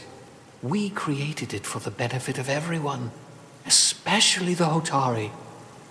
We've given them warp technology. We've let them share in the profits. We've made their lives infinitely better than before dilithium was discovered. All of that goes away if the Federation turns a blind eye to their treachery. That is enough of your lies! The Hotari are quite capable of running the mines. We've done so for centuries. Don't tell me, who deserves control of the dilithium trade and the mines on Tau? Who should the Federation recognize? The Hotari or the Alidians? Can only be one or the other, not both. If I have to choose only one, then it would have to be the Hotari. Well said. How could the just and wise Federation make any other choice? This is an outrage. The Federation has lost all credibility. Mines are ours. Lydia will not be deterred. We will take back our mines by any means necessary. Then you will see more blood spilled. I am more than willing to address your concerns, Your Majesty. Yours as well, Representative. But I suggest we could have a more productive conversation with a smaller group. Perhaps only the most essential representatives.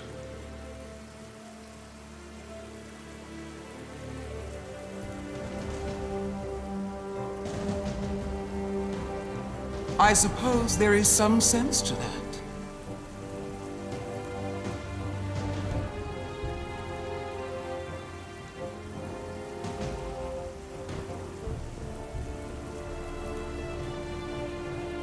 I hope we meet again. Commander Jara Rydek, Your Majesty. It's been a pleasure, Commander Rydek.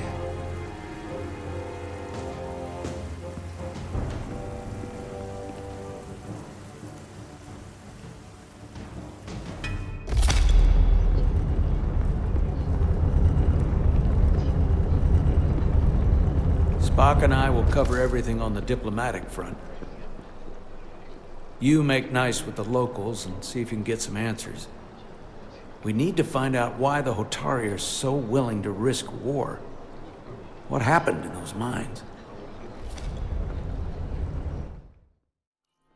Commander Rydek, I'm encouraged to see the Federation supporting my people. I'm afraid of what might happen without your help. If anyone deserves thanks, it's Ambassador Spock. No one is more invested in negotiating a peaceful settlement to this conflict than he is.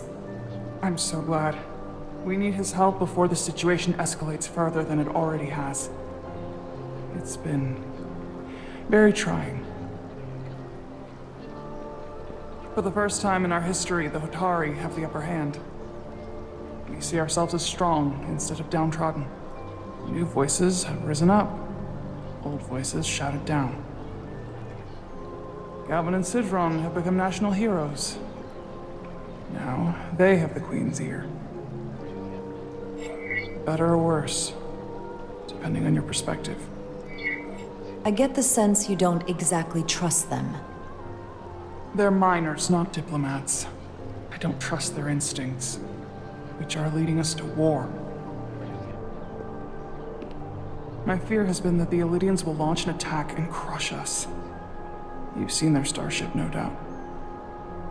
They could have retaken the mines whenever they wanted to, but it never happened.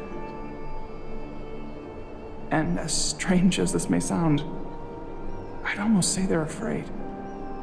I just don't know what they're afraid of. It's still the same bluster and bravado you would expect from them. But it has no teeth. Like they're afraid of what might happen. Was it for fear of the repercussions, once the Federation became part of the equation? Possibly.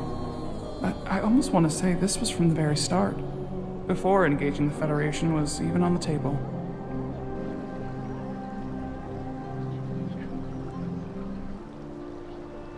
Since the day of the revolt, Galvin has seized control of the mines and restricted all access. No one's allowed without his personal authorization. And they've taken over a section of the palace with just as much secrecy and security. I'm told it could be something they brought back from the mines. I've made inquiries, but everyone pretends it doesn't exist. I strongly suspect they're hiding something. Are you sure of this? It's been the talk of the palace since the day of the revolt. How can we know?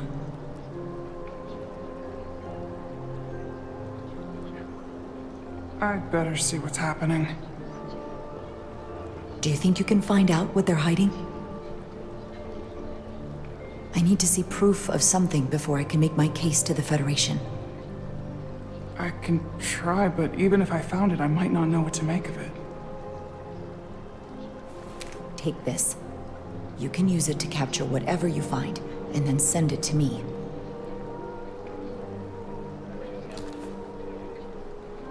Thank you. I will let you know what I find. And I look forward to our meeting again.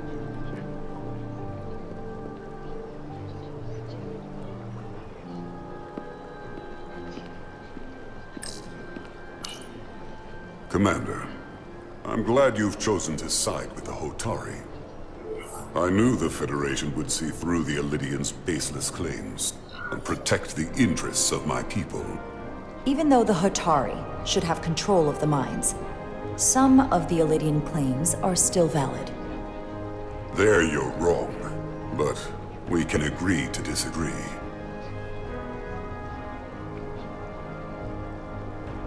I assume you were there the day the mines were seized from the Elydians. Not seized, reclaimed, and restored to their rightful owners. Yes, I was there. We had to be decisive, before the Elydians could even realize their worst nightmares upon them. I'm curious why the Elydians haven't fought back. They have the ability to retake the mines anytime they want. Ability is one thing, courage is another. The Elydians know any hostile action on their part will not end well. They respect one thing above all else, and that is force. The greater the force, the more certain the outcome. Any talk of making peace is just that, and worth little without the strength to secure it. Which makes me wonder about your ship, the Resolute. Undoubtedly the Federation's finest warship. Ready to contend with anything the Elydians might have in store. Or is that not true? Maybe I've misjudged it. It wasn't designed as a warship. More for scientific research and exploration. But the Federation must have ships designed for war. Technically, they're Starfleet ships representing the Federation. But yes. I see. Sidron. A pleasure meeting you, Commander. I'm sure we'll cross paths again.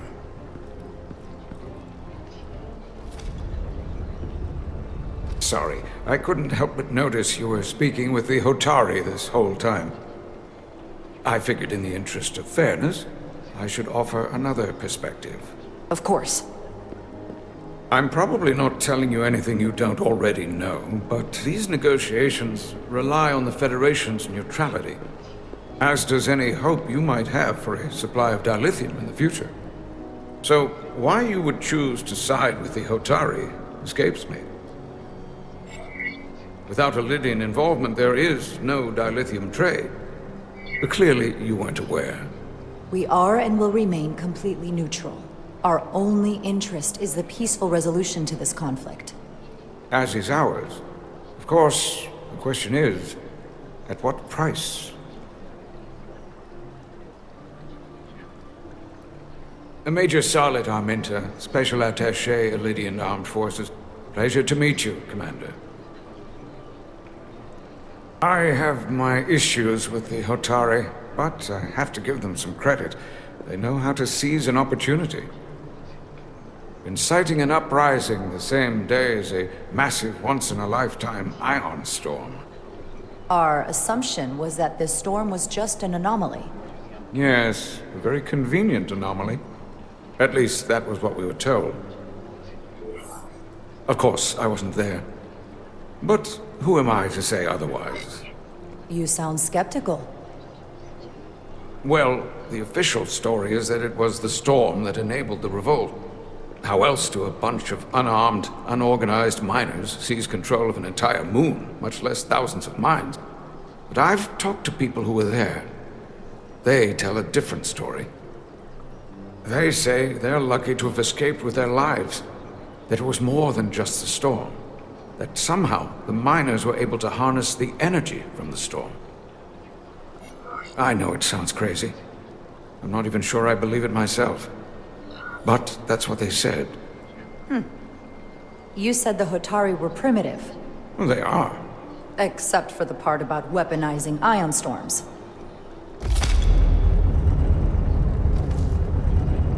If you'll excuse me, Commander Rydek.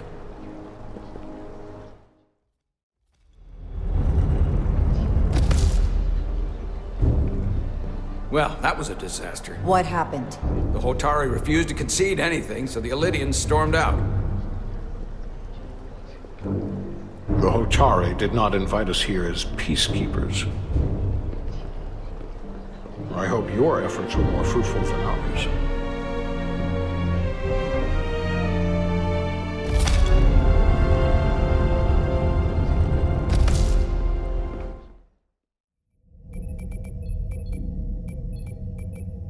Gravitational harmonics failing to resolve.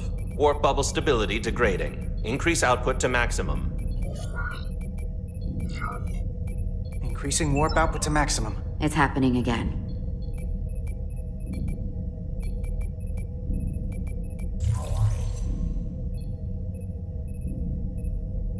It is evident that presently, the Resolute cannot achieve warp propulsion. Since our diagnostics rule out any problems with our warp systems or anything about the ship, the problem appears to be the fabric of space itself. Space itself? You're saying something about this region of space prevents warp travel? Prevents it, or can't sustain it. However improbable, that appears to be the case. The storm didn't stop us from leaving space dock and traveling here.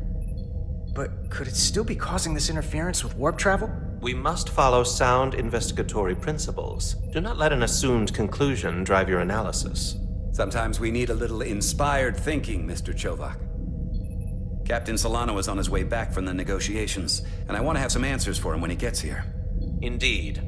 Given the facts at hand, we may be able to deploy subspace probes around the ship to construct a clearer picture of the phenomenon. Around the ship. I'll prep a shuttle.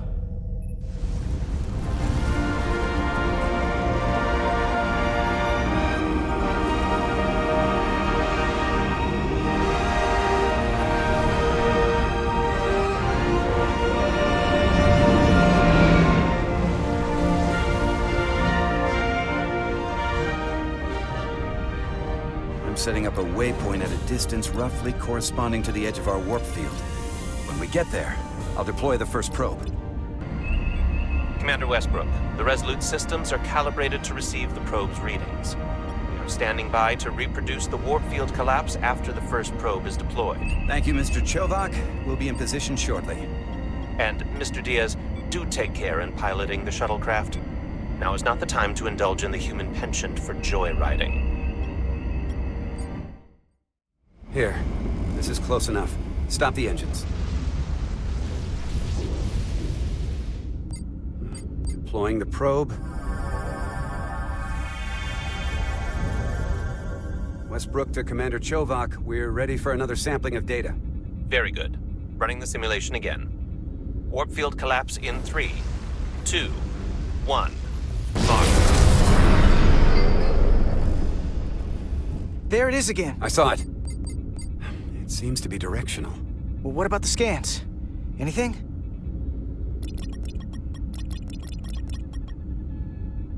Here's the readings in relation to our local space. We've got the Resolute, Hotari Prime, and the probes. All this interference is overloading the sensor buffers. We're gonna have to triangulate the sensors manually. Hold up. This is coming from the moon. A beam that blocks warp travel. Aimed right at us. Someone is doing this intentionally. I don't know how they're doing it. This is like nothing I've ever seen. We're under attack and we didn't even know it. We need to stop them. Unplug whatever it is they're hitting us with. Now, look here. It's our current readings of the ion storm. These concentrations, they line up with the interference pattern. The storm and this beam, they're coming from the same place. Carter, whatever petty local conflict brought us here, it's just a small part of something much bigger.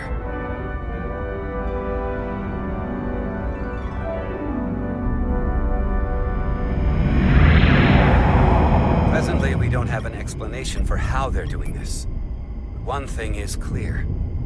This is no fluke. Thank you, Mr. Westbrook. I want a full briefing when I'm back on board. Solano out. A targeted weapon that inhibits warp travel. Coming from the moon Tau. That would explain the difficulties my shuttle encountered. More importantly, the tenor of the Hotari during the negotiations. And here I thought the Elydians would be the problem. Coming to peace talks in a warship. This wasn't supposed to be so complicated. For all their posturing, every indication is that the Elydians are afraid of the Hotari. They didn't bring their warship as a threat. They brought it because they're scared. From everything we witnessed, I would say that is highly likely. But what are they afraid of? Tylus, the Hotari representative, said she thought they found something in the mines. Galvin and Sidron brought it back to the palace, but they're keeping it under tight security. She's going to investigate it. I gave her my tricorder. I expect she'll contact us soon. You found an ally. Why would Tylus help us? Go behind her people's back? It's a fair question, considering. She's worried that her people are being dragged into something that isn't going to end well for them. She's trying to save them. That may be true. She's certainly more likely to help than the other Hotari we've met. That raises another question. Specifically, what do the other Hotari have to gain in bringing us here, only to make this hostile maneuver against us? There must be some motivation. Unless they changed their minds between when they asked and when we got here. Sidron was very curious when we spoke outside the Queen's chamber. He wanted to know all about us, our ship, the Federation. He wasn't giving any answers. He was looking for them.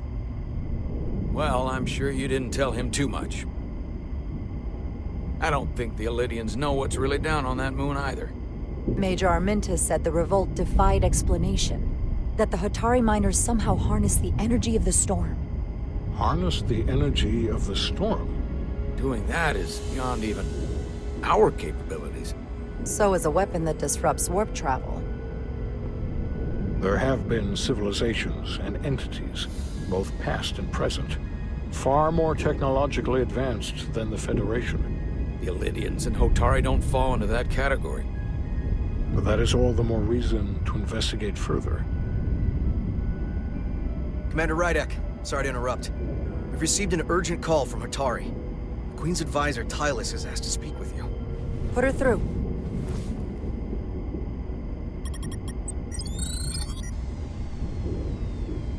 Galvin and Sidron are still with the Queen. I've enlisted help to gain access to the room they have under guard. I don't have much time. I'm not supposed to leave my post. It's only for a moment. I so appreciate your help.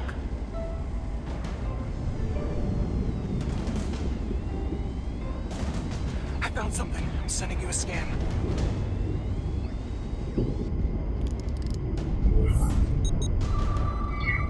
Got it. Tylus, if we needed to gain access to the mines on Tau, is that something you could help us with? I suppose it wouldn't be easy, but I have to go. Tylus. Can we reconnect? Sorry, Captain. We've lost all contact. We can only hope she escaped without harm. It was hard to tell. We have to help her. Send another shuttle. We're not doing anything yet. Not until we know more. Let's see the scan of whatever the hell that was.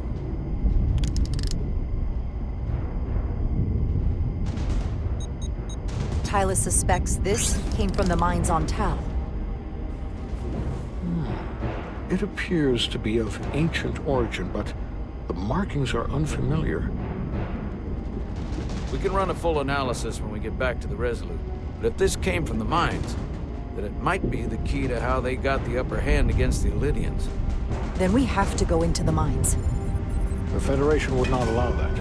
We were, after all, sent here to be a neutral party in a peace negotiation.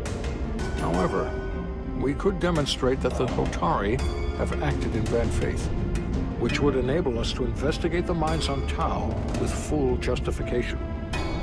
But of course, we would need conclusive proof before taking action. Otherwise, it could put us in a difficult position. What the Federation doesn't know won't hurt them. If I do it right, nobody will know I was there. Commander, I'm surprised at you. We may have a better understanding once we analyze the device. But a mission to the mines, covert or otherwise, is not out of the question. And I will handle the Federation.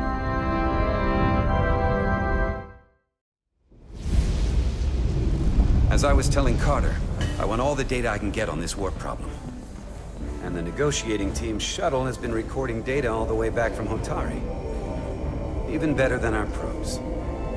So pull the sensor and engine ISOs from the Melville when it sets down. Will do. I'll join you and Chovak down in engineering to run another analysis after the briefing.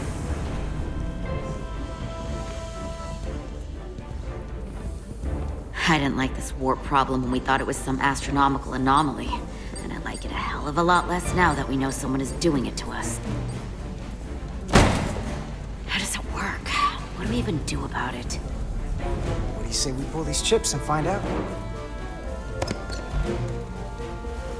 Took some damage on the way.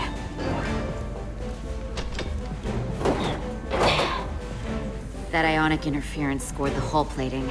Might be some micro welds. Let's try pulling together. All right.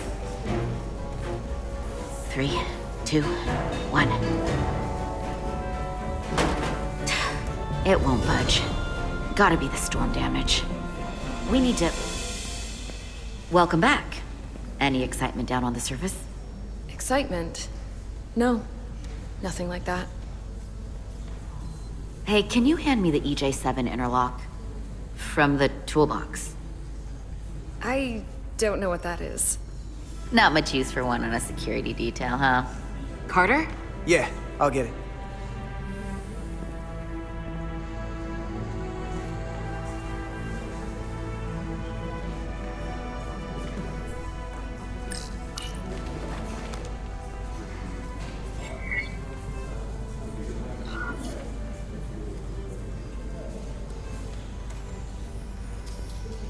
Okay, I'll apply pressure while you decouple the panel.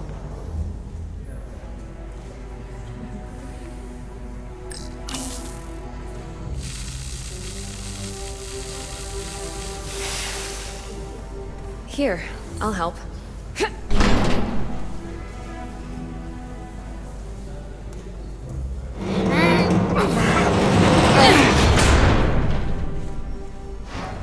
We've got this. Open up and say ah. Thanks for the hand. We have to get these isolinear chips down to engineering. No problem. You really know everything about these ships, don't you?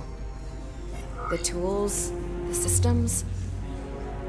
Like a walking Starfleet technical manual. Well, I wouldn't say everything, but I know my stuff.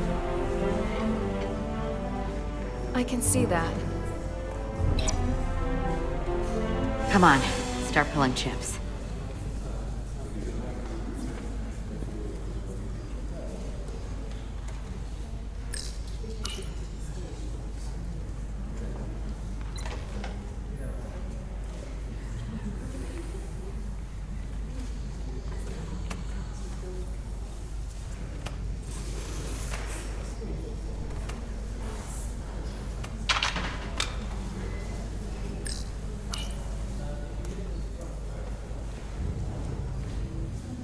What's this? Some kind of crystal formation?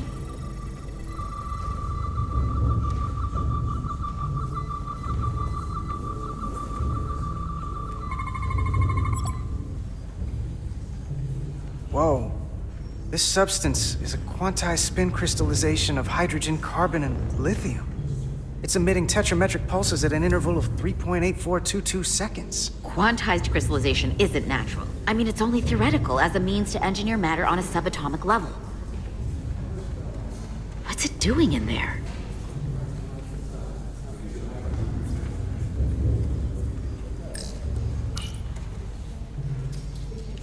Wait. Regulation 364, subsection 9. What? Regulation 364, subsection 9 orders that in the case of an unknown foreign substance infiltrating a sealed system, it will be placed in secure confinement before further examination. Retrieve a containment module. Don't you think we're more equipped to deal with whatever this is? No. Before anything else, this is a security issue. You don't even know what this is. Which is why we need to study it. Once it's contained. Well, if it's not natural, then someone might have put it there.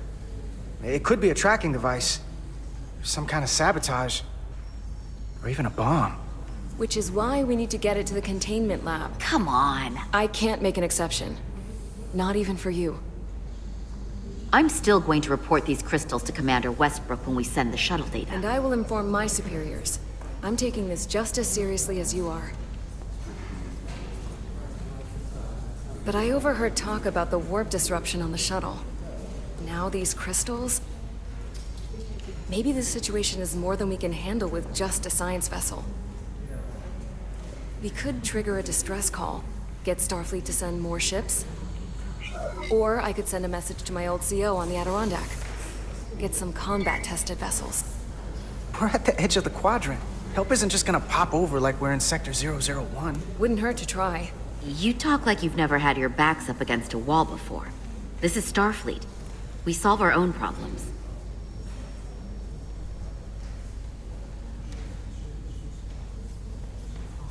Okay, stand back.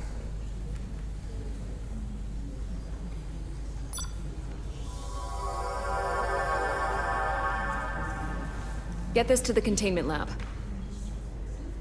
We'll get it set up for you. I'll let you know when it's safely confined. Oh, we'll be there.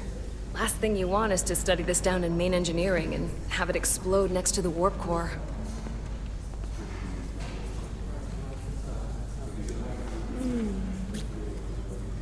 Almost forgot. Can't have that. For a second, I thought she'd gone cold on you. Like she might have changed her mind. But I guess this whole situation has her spooked. Maybe she knows more than us? Or it's because this is all happening so fast? But she usually doesn't scare easy. Now, you can't tell me you're not a little spooked, too. We all should be. Believe me, I'm taking it seriously. But Miranda talking about sending a distress call on her own? That's going too far. She was probably just thinking out loud. I'm sure she'll come to her senses. This mission has enough complications stacking up. Now, we'll get through it. You, me, and Miranda, too. Commander Rydek was able to work behind the scenes during the negotiations and made contact with a representative from the Hotari delegation named Tylus. She mentioned an unusual artifact of unknown origin being held under tight security within the Hotari Palace, which she believes came from the mines on Tau. Now, this artifact might have a connection to the revolt, to the storm, and to the warp disruption we now know has been targeted at the Resolute. Commander Rydek, if you want to take it from here. Of course. Tylus managed to infiltrate the heavily guarded location within the palace and sent us these scans using my tricorder. It appears to be some sort of control panel, possibly connected to the warp disruption weapon originating on Tau. Of particular interest is this symbol, which we couldn't identify the origin of. The Federation database has records from a vast number of civilizations. If anyone from Starfleet has come across this before, the system should recognize it. Cross-referencing with Federation records. Displaying symbols from Federation database with a 90% probability of match or higher. Select a symbol to further analyze.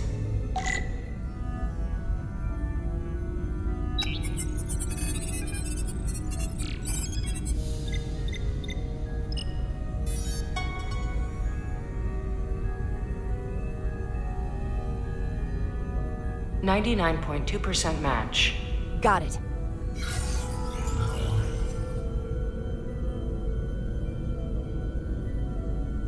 So, what are we looking at? The design and composition indicate this is a glyph associated with the ancient Tkon Empire. Their civilization collapsed over 600,000 years ago, but once spanned millions of systems with a population numbering in the trillions. Fascinating. The Tkon were once the most advanced, most powerful civilization in the galaxy. Is it possible the Hotari found Tkon technology?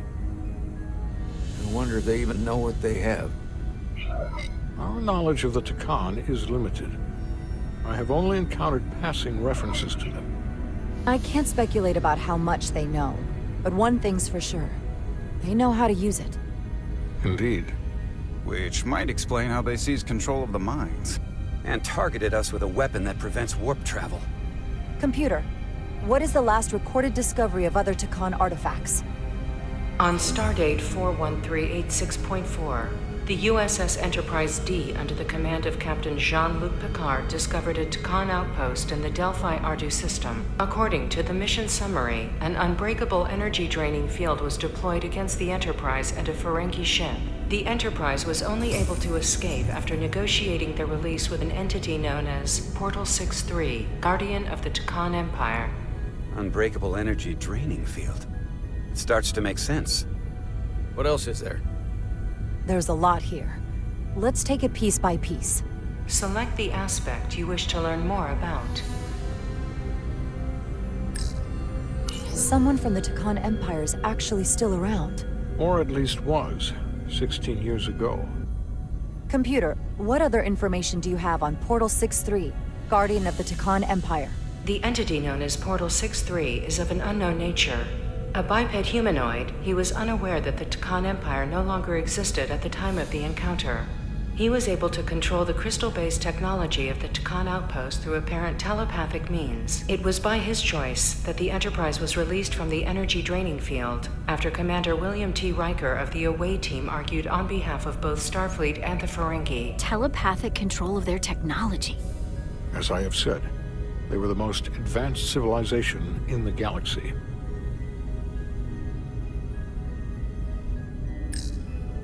What sort of planet is Delphi-Ardu 4? Delphi-Ardu 4 is an M-class planet, a barren rocky world with little to no vegetation and frequent ion storms.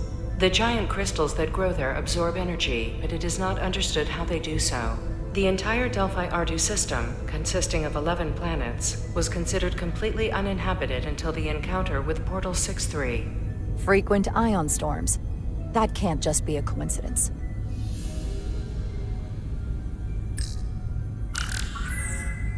There appears to be some sort of restriction order from Starfleet. Computer, explain this restriction. A Starfleet directive similar to General Order 7 forbids entering the Delphi-Ardu system or attempting to make contact with Portal 6-3. Starfleet doesn't throw up a no trespassing sign for just anybody. I suppose it makes sense considering what happened to the Enterprise D.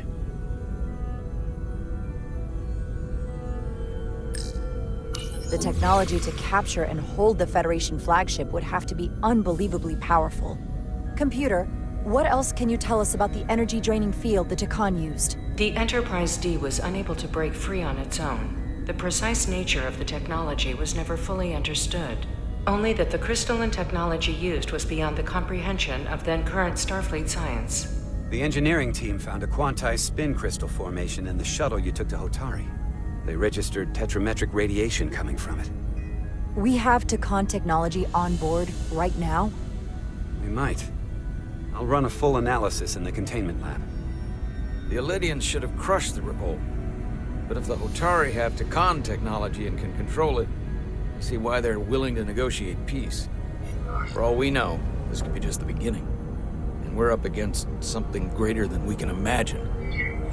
There's only one way to find out. We need to see what's down there for ourselves. I might be able to help with that. We've been able to triangulate the source of the ionic interference and warp disruption to a specific mine on Tau. Engineering used the latest data from your shuttle to pinpoint its origin. There.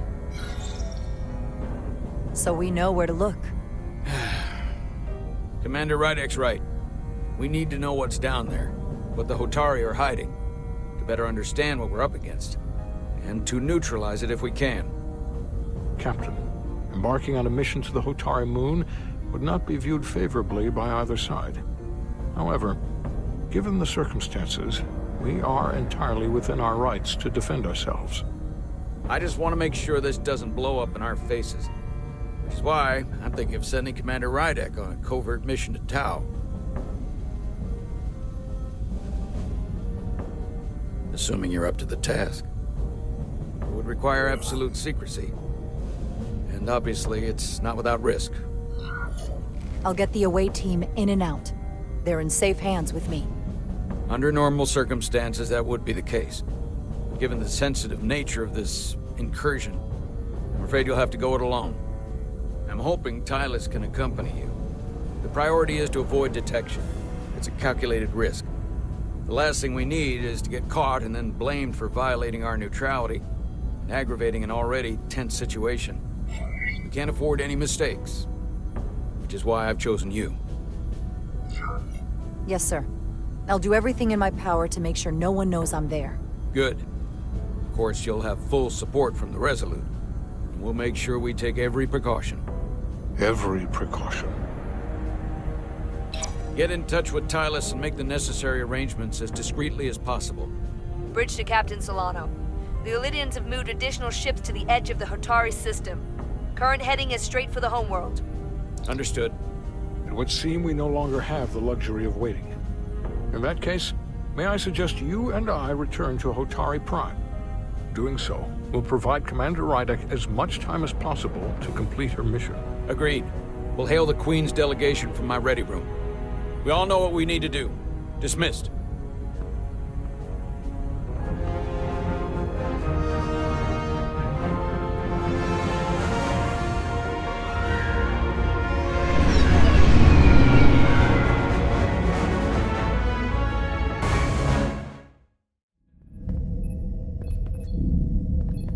Petty Officers Diaz and Edsolar, where is the crystal formation that you found in the shuttle? I have tasked Ensign Calloway with performing a full analysis of the tetrametric pulses. Security brought it to the containment lab. I was just there. They don't know anything about it. Security never checked it in. Miranda never got there?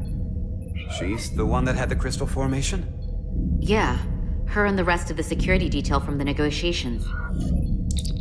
Diaz, Tamaris.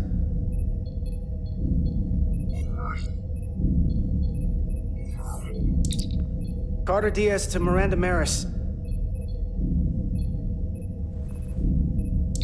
Commander Westbrook to Petty Officer Miranda Maris. Respond. Something's not right. She's still on the ship. She has to be. Computer, locate Petty Officer Miranda Maris. Petty Officer Miranda Maris is in the isolinear storage array on Deck 5. I'll go find her. Good. I am sure Mr. Diaz can attend to this on his own.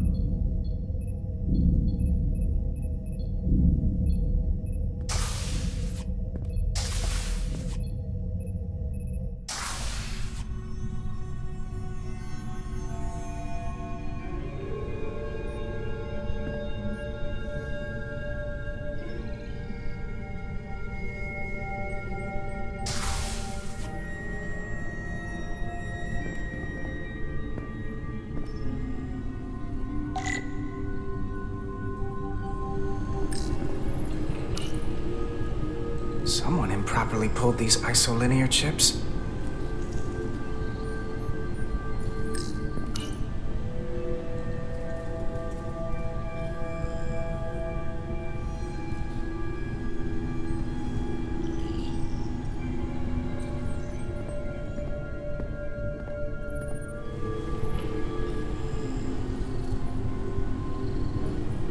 Who did this?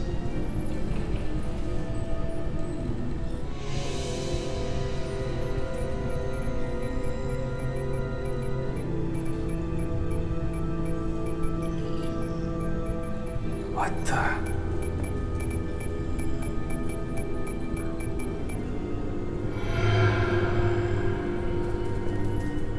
It's just you. I'm busy right now. Why don't you come back later? What's the matter? Were you worried it was gonna be someone else? No. I mean, I'm glad it's you. But I'm through here, so I can't stay and chat. I have other things to do. Sorry you came all this way for nothing. Was someone else messing around in here? There were a bunch of ISOs pulled out on the lower level, and these here. Or was that you?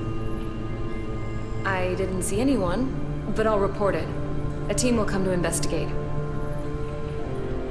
Look, I appreciate that you came to check on me, but I'm fine. You worry too much. We're on a starship. Nothing's gonna happen to me here. Miranda, you can be honest with me. Are you in some kind of trouble? Commander Westbrook said the crystals you took never made it to the containment lab. Will you drop it? I don't like being interrogated, Carter. Hey, wait up!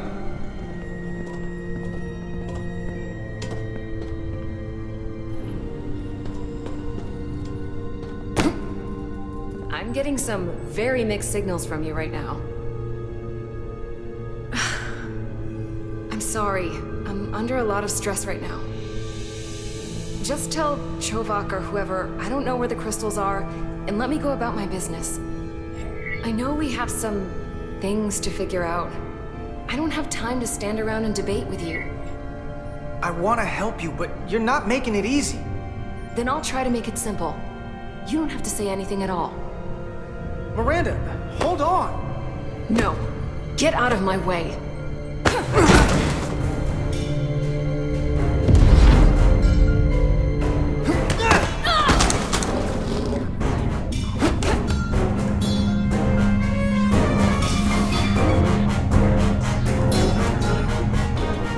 So I see you found each other.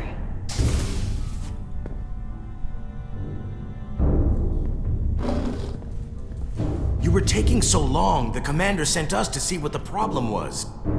Diaz, you were sent here with specific orders, and fighting your crewmate wasn't one of them. What the hell is going on here? Let's just let them explain.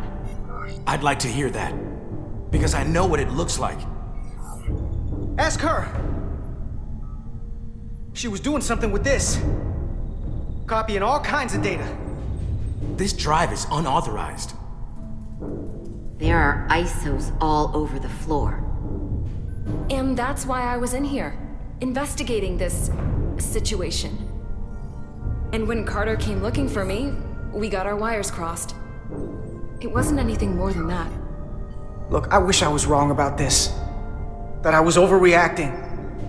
More than anything. But I know what I saw. And it's not what she's saying. I can't believe this. I don't know what's going on here, but I think we need to call it into security. She can explain herself in the brig. Hold on a minute. We don't need to put this on anyone's permanent record. Miranda, maybe you're feeling out of sorts and we should head to sickbay so the doc can check you out?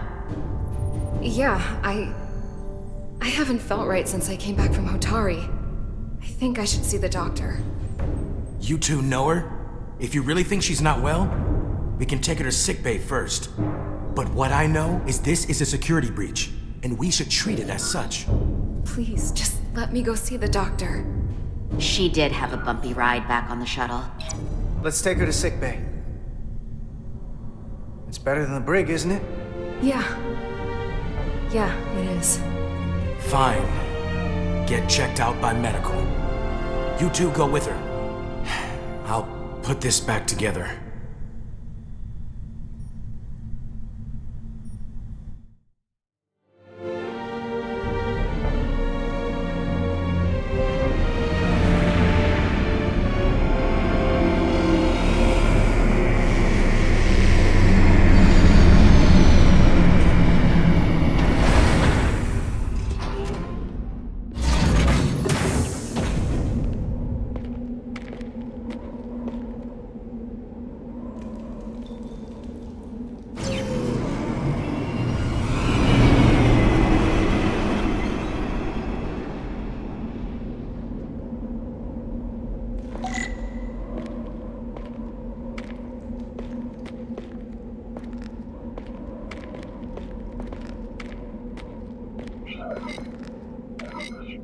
Rydek here. This is Zermatt. Any trouble getting to the surface? I'm really starting to miss transporters. As long as this storm is around, you'd better learn to like shuttles. But if you can find the cause of the interference, we might be able to get back to transporting. As if I needed another incentive. We both know there's a lot more than that riding on this. Fair enough. You'll need to get in and out of the mine undetected, so I hope Minister Tylus can help in that regard. So do I. And to keep this covert, we'll refrain from contact unless absolutely necessary. Understood. Rydek out.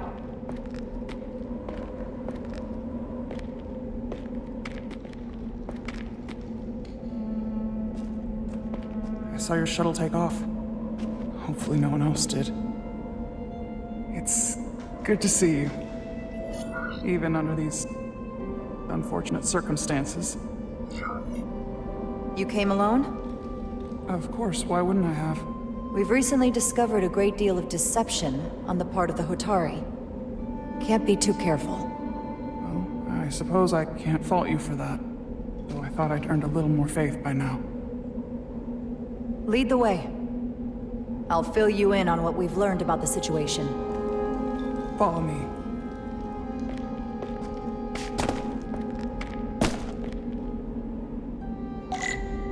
The device Galvin and Sidron brought back from the mines is being used to control some sort of warp disruption weapon that has the Resolute trapped in Hotari space. According to our readings, the power source for that device is on this moon, at the specific coordinates I sent you. That sounds impossible. But explains the rumors of the Hotari controlling the ionic storm. We strongly suspect the device was created by an ancient empire known as the Takan. The Takan? Once the most powerful civilization in the galaxy, but they've been gone for over 600,000 years. It's hard to believe there's something like that on Tau. Which is why I need proof. If we find hard evidence that Galvin and his allies are hiding dangerous Takan technology, I can convince the Federation to let us intervene. Understood. We're almost there.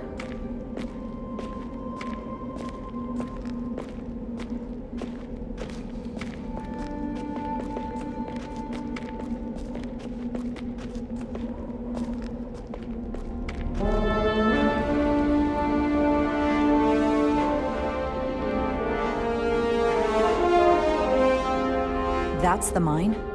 Prospect 614 North, Subdivision 20. It's enormous. Just one of the thousands across Tau. The pride of Hotari. How do we get inside? The structure that circles the mine has entry points for transporting equipment into the lower levels. They're guarded, but nothing I can't get past using my authority. Well, that's good to hear. As long as you can avoid being seen, I should be able to talk my way past any miner. And provide a little distraction for you in the process. How do I avoid being seen? You don't use the door.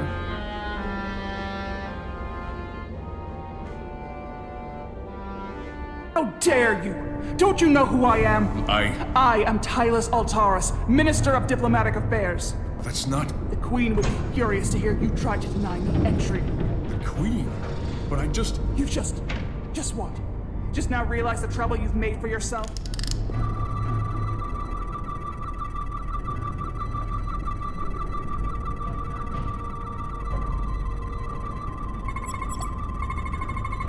Something in here is keeping that door closed.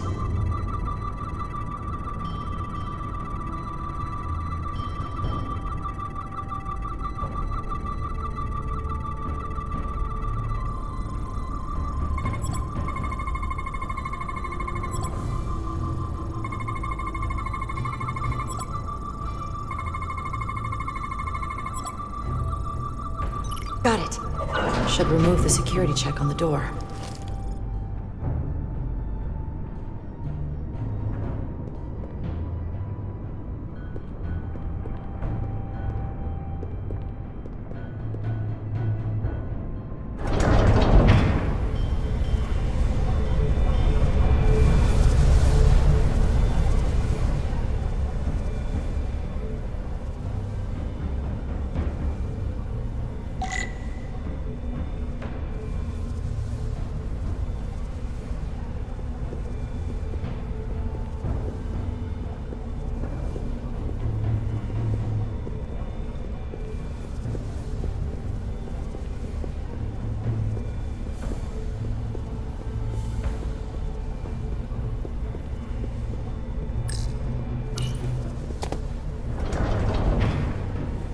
didn't come here to educate an imbecile on royal protocol. Of course not, Minister.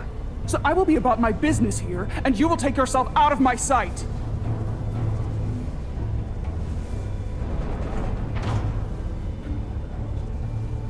There you are. You really let that guy have it. It worked, didn't it? I'm used to having to throw my weight around. Hard to get anyone to listen to you otherwise. I'm impressed. I didn't know you had it in you. There's a lot you don't know about me. Underestimate me at your peril. The catwalks were booby-trapped. Galvin and Sidron have gone to great lengths to keep out the uninvited. Well, we're inside. Where do you want to start? The ionic interference is coming from below us. We need to go deeper. That lift goes down, at least to the changeover station. But we can't use it without DNA authorization from one of the guards. I have an idea, but we need a few samples of DNA from the miners who work here. Samples? Fingerprints, sweat, blood. Which will trick the machine and get us control of the lift. That's the theory. Let's test it.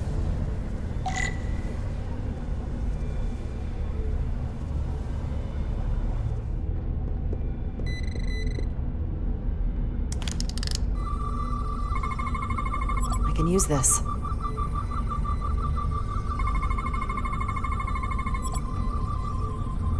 Good.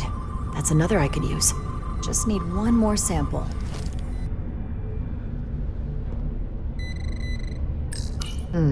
Leftovers. I should give this a scan.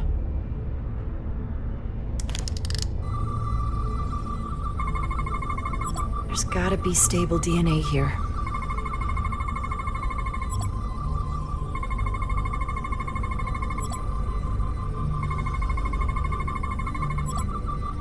Perfect.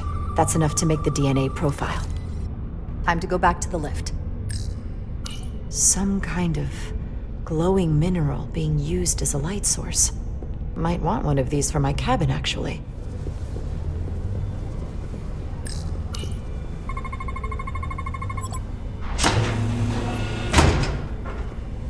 It worked. Theory proven. I'll get it started.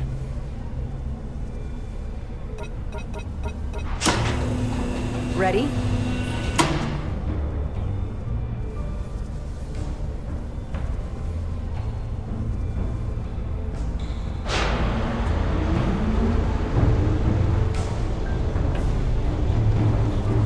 I'm a little afraid of what we might find down there.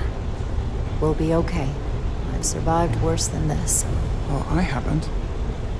But I'll put my faith in you. For now.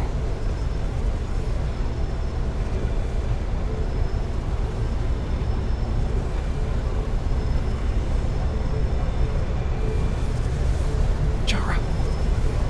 You stay back. There's a guard at the station. You'll have to hide.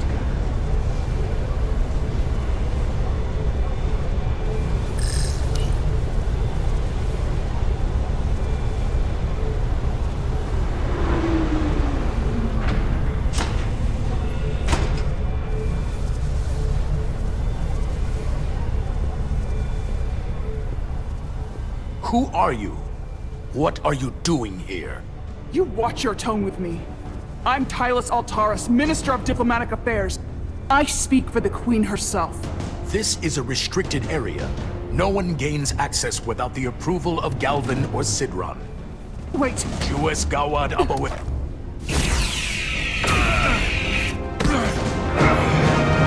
Are you all right? I don't know. Are you injured? No, I thought if I could talk my way through like always, I'd be fine, but... I'm a diplomat. This isn't what I do. I've never even fired a weapon. This is just... It's real now. I wasn't ready for this. Tylus, I understand how you're feeling, but we don't have time for this. I need you to get it together. Can you do that? I'll try. My authority has never been challenged like that. It meant nothing to him. So we should assume any Hatari we encounter from here on can't be reasoned with. Agreed. The only loyalty they have down here is to Galvin and Sidron. Can you switch over the lift? Guard should have a scan card that will allow us to operate the switch.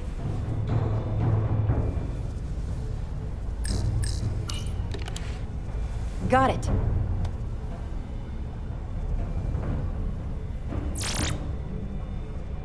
He's not dead, is he? He's still one of my people, and I didn't come here to take Otari lives. My phaser's set to stun.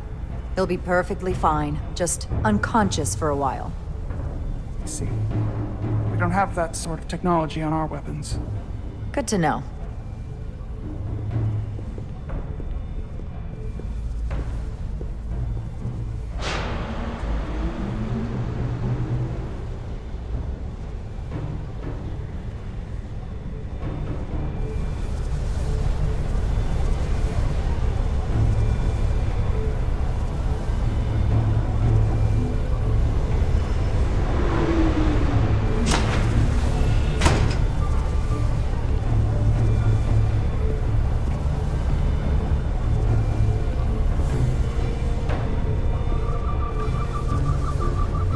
The energy readings are emanating from this tunnel.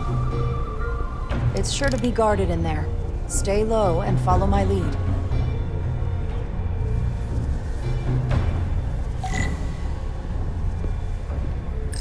Is that all dilithium? Not all of it. We excavate large chunks of rock that contain varying amounts of dilithium ore. It's sorted and processed at the collector ship above.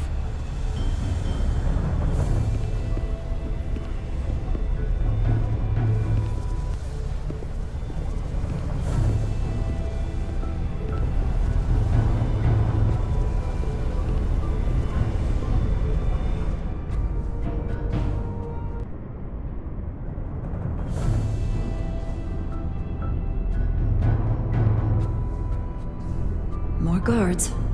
I take that as a sign we're getting close. I'll get a closer look.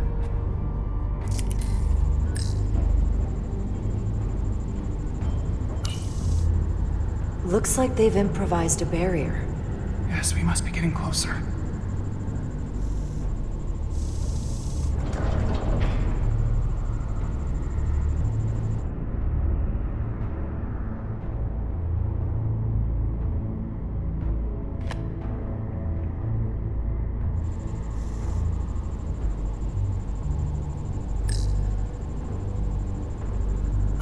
We need that particular card, don't we?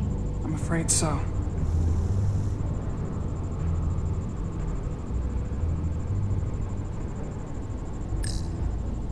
Can you open that door? Not without that scan card.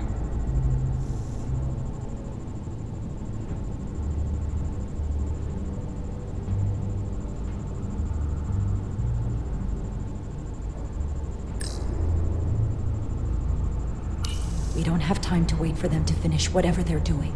We'll have to try to keep low and sneak past them. I'm starting to see the utility of a phaser. I wouldn't stand a chance against all three of them. I don't like our options here. I have to get us that card so we can open the door. How? If they detect you, Galvin and Sidron's followers are clearly willing to kill to protect whatever's in this mine. Hey, I'm trained for this. I'll be fine. What should I do? Avoid being seen. Stick to the edge of the room, and meet me at the door.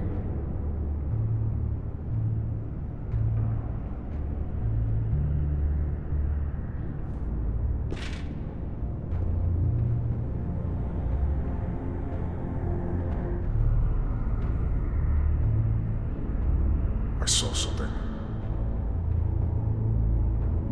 We need more light in here.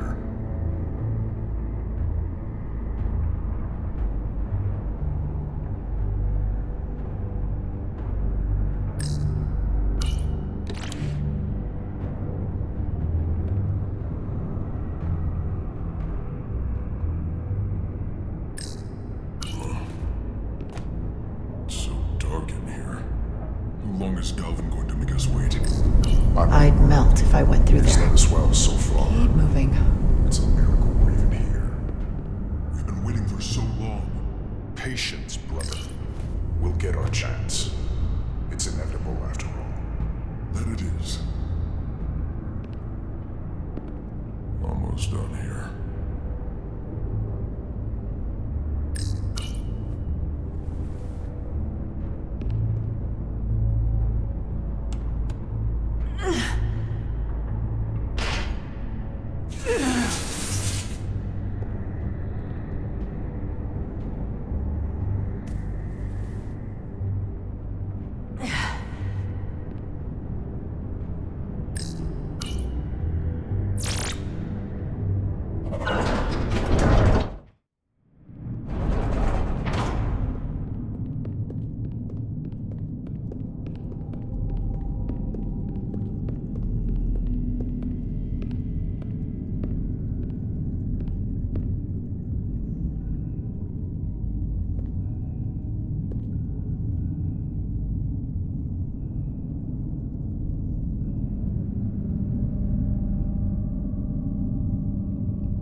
This?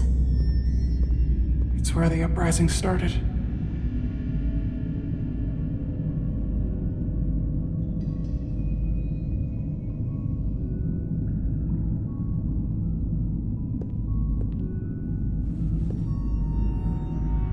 Otari, don't do this. We defend ourselves, but we don't kill on this scale, this level of savagery. There's no such thing as a bloodless rebellion. I don't know if we should keep going. So much death. I don't want to end up like them. We'll make sure they didn't die for nothing. What we learn here could save the rest of your people. Okay. Okay. Whatever happened here, it made the Illydians abandon the mines. Let's find out what they're so scared of.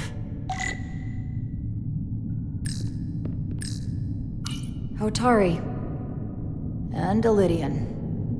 Both sides took a beating. The Otari fortified the side of the room opposite the door. It's a good tactic, but a few crates aren't going to stop fully armed Illydian soldiers. How did they win? Tylus. What? What kind of weapon did this? This is like nothing I've ever seen or heard of. My people don't have a weapon that does this. What else can you tell me?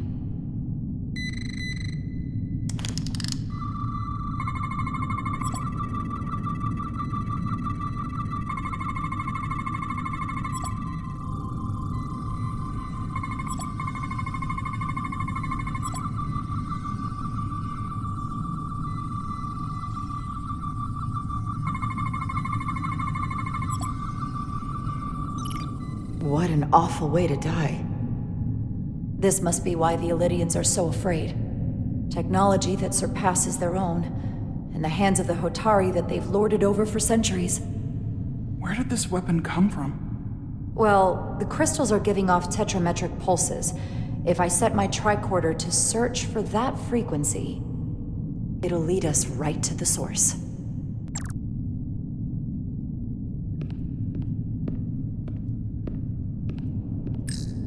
This makeshift barrier forced the Illydians to enter from the service corridor, creating a choke point. Quite the advanced tactic for a species that's never waged war.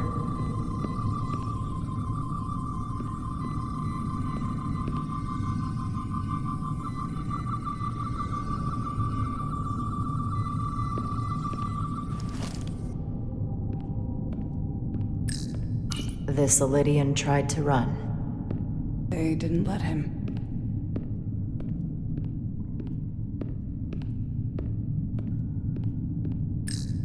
Killed by the same crystallization as the Illydian. Whose side was the killer on?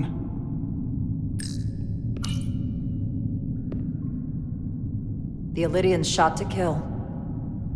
But if they killed him, why was he shot in the back? Huh, you're right. The shot came from the side the Otari were defending.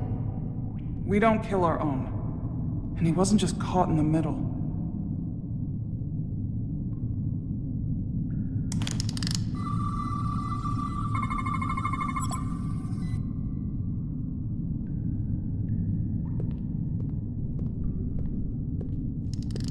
Think they parked this here on purpose? One way to find out.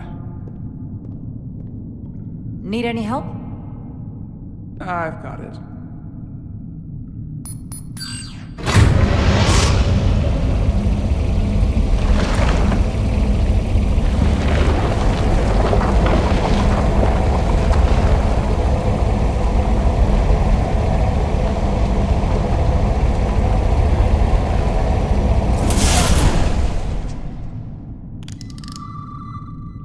This concentration of tetrametric radiation has never been recorded.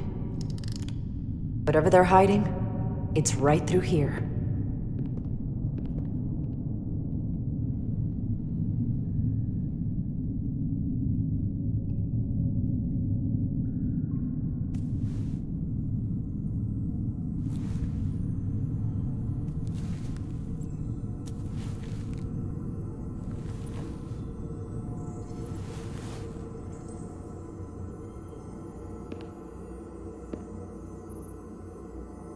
This feels strange.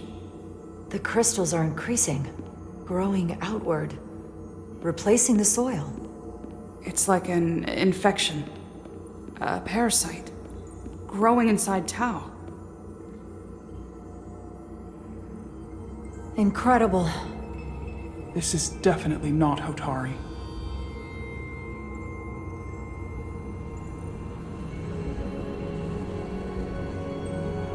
It's the remnants of the Takan Empire.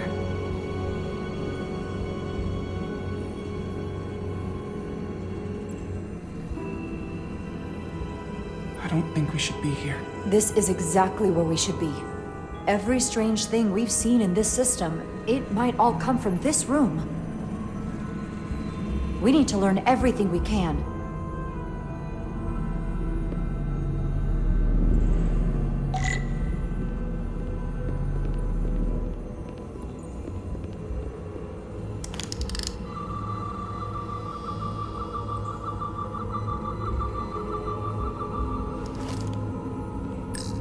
Somewhat resembles a transporter pad.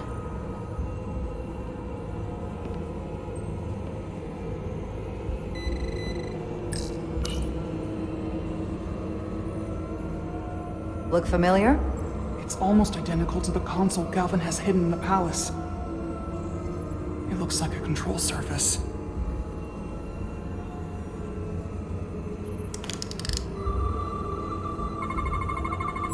What are we looking at? It's made of the same crystalline material as the rest of this place, but I can't tell much else. Might be some kind of sleep mode. I can't analyze this further unless it starts working normally. Maybe we can turn it on from somewhere else.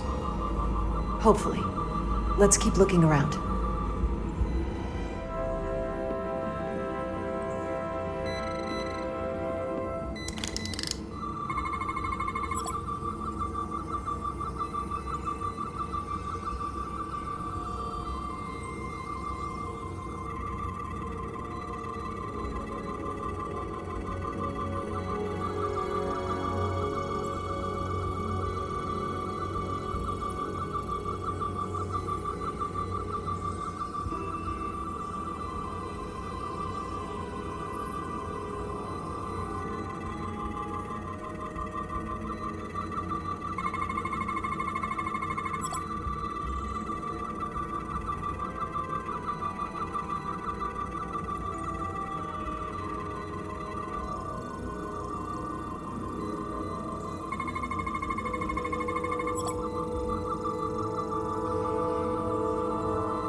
This suggests there's some type of complex life form contained within each crystal. Life form? There's something alive in these tiny crystals? That's what it says, but hard to imagine how that's possible.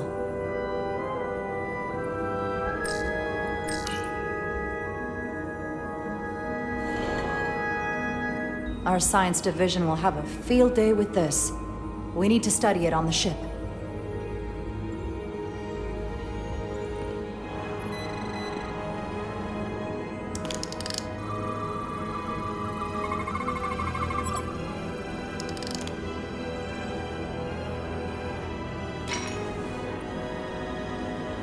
crystallized lithium compound.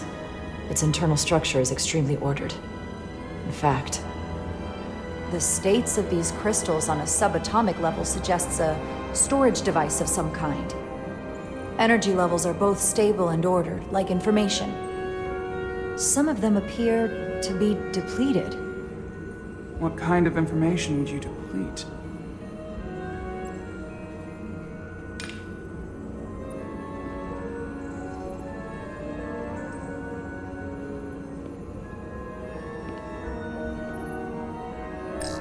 How are you holding up? I knew Galvin and Sidron were dangerous. Now I know they're more powerful than I could have imagined. But the worst of it is knowing they got there by turning our people against their own.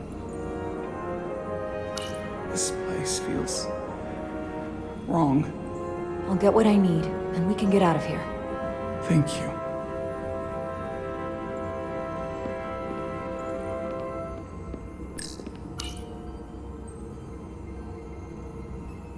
They look different than the others.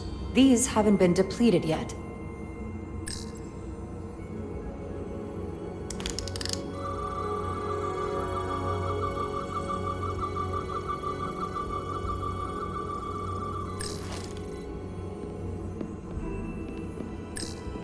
Why are these all over the floor? They resemble the one we scanned earlier. They must no longer contain a life form. I guess they're of no use once depleted.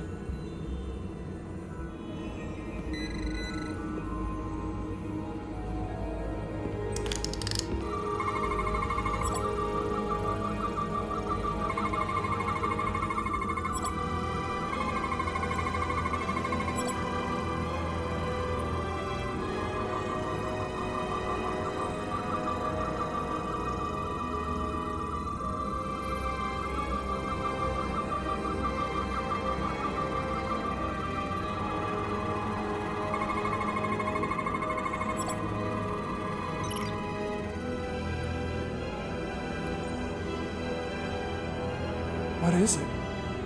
The device's primary function is to transmute lithium into this quantized crystalline compound. Possibly for the creation of weapons. Do you think one of these was used on that Elydian in the tunnels? Such a cruel weapon.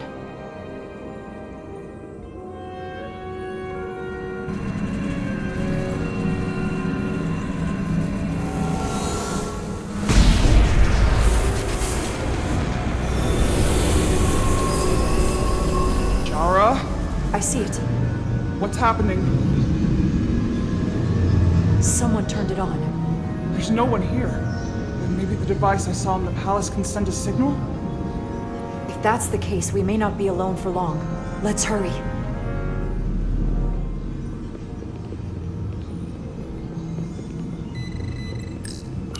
I can feel the power coming off it. I've never seen this kind of energy before. I'll need to record this with my tricorder.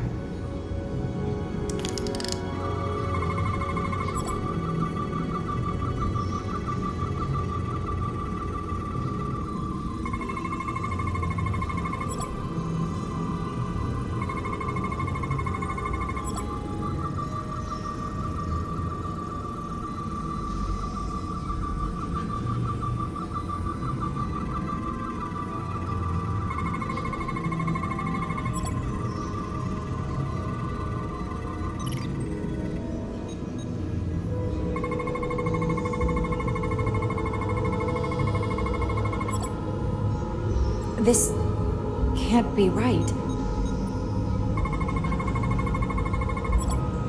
It's putting out almost 50 zettajoules of energy. I assume that's a lot? Enough to power this entire quadrant. This amount of power, the kind of radiation it's putting out, it's the cause of the storm. The warp disrupting beam, all of it.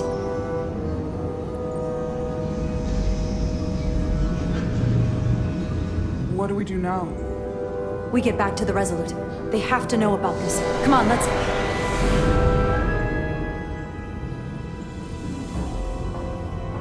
Quickly. We have to hide.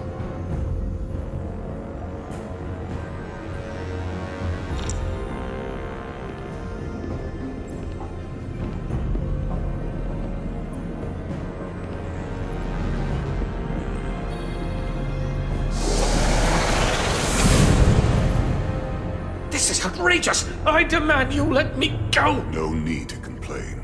You're about to receive a gift beyond your wildest imagination.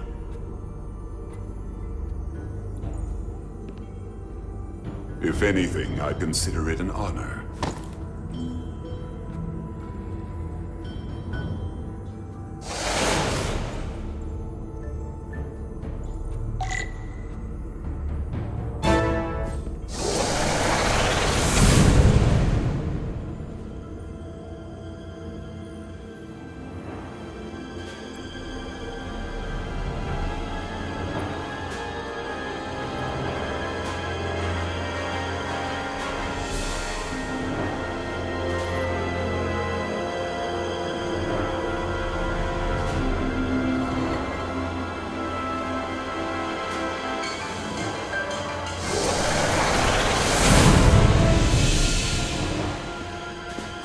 What is that? What are you doing? You'll see soon enough. I can influence the course of the negotiations. I can make sure the Hotari get the better end of the bargain. So can I.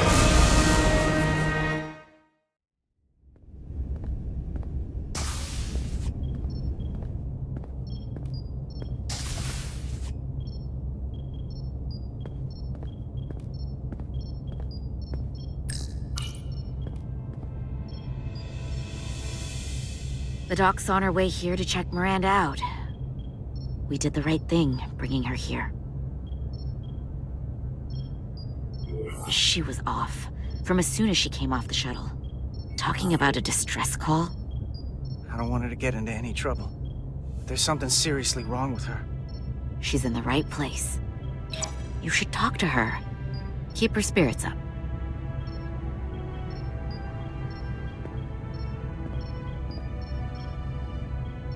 And to think, yesterday I couldn't wait to get back on the Resolute.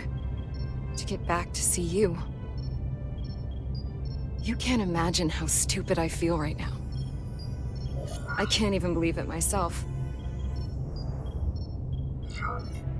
Well, there's no going back. What's done is done. Now we need to figure out what's going on with you so we can get you help. What if I don't want to know? I'm scared, Carter. I don't want to find out that there's something really wrong with me. Something they can't fix, or even explain. You're in good hands here. There's not a lot that Starfleet Medical doesn't have an answer for. I'm not so sure about that. They don't know everything.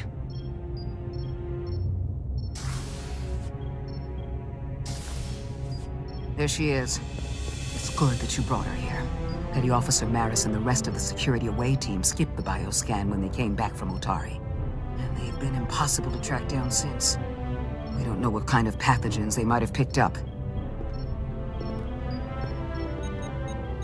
Is that going to... Sit still. This will just take a moment. You're looking at me like I'm some kind of science experiment. Or a monster. It's kind of freaking me out. This is for your own good. Trust me. That's easy for you to say.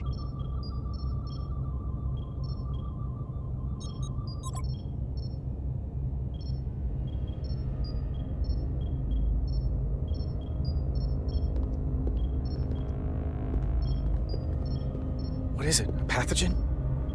No. That's not Petty Officer Miranda Maris. I don't know who that is, but it's not Miranda. I know that sounds hyperbolic, but that's the simplest way to put it. Doc, she's been acting strange, but she talks like Miranda. She knows what Miranda knows.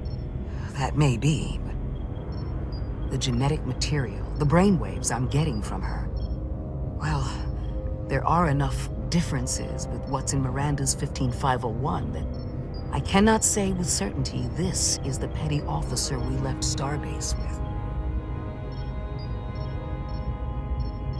I guess you could call the process bioforming. This body is Miranda's, but her DNA is changing into something else. But what's more troubling is there appears to be another mind layered on top of her baseline brain scans. Miranda isn't in control. Someone else is. That explains a lot. But it's not the explanation I wanted to hear. There's no sugarcoating in my sickbay. So you know what's happening. Can it be reversed? Just because I can describe what I'm seeing, it doesn't mean I know how it's happening or can put a stop to it. There's a lot more we need to learn. I want to take some functional readings. Take this and get her talking while it scans her. I'm sure you don't want to speculate, Doc, but is there anything?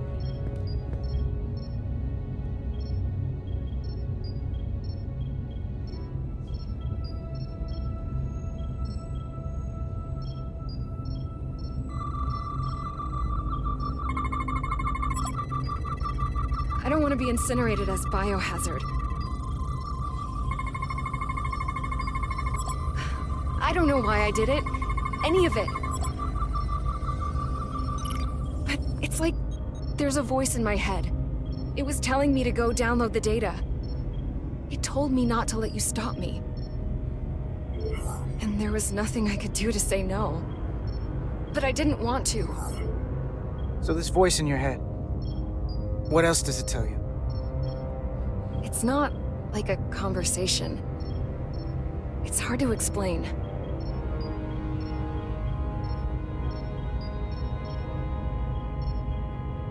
Well, I still can.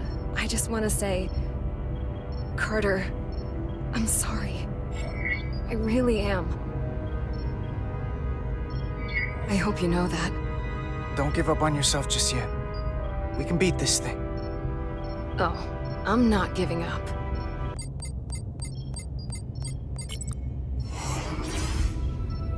What the? Back off! Computer, erect a force field between biobeds 2 and 3.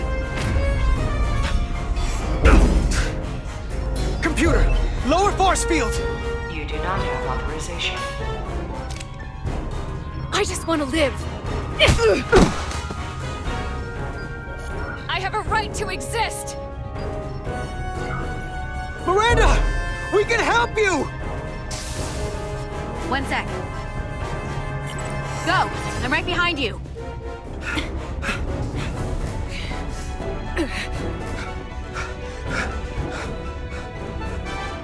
Osmia Kellam Kalujo. Wenches I go notice texta. What the hell are they saying? It's not in the universal translator.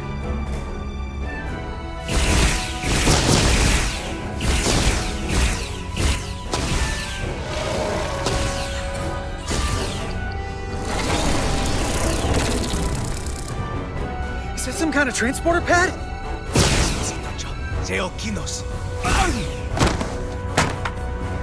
The drive!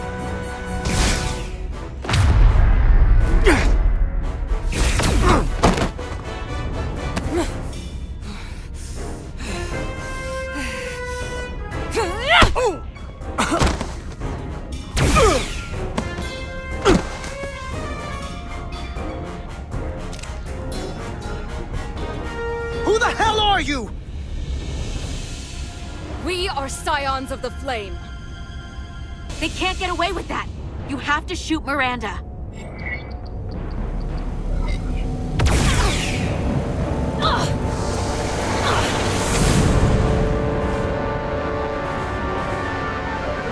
Scions of the flame? I don't like the sound of that.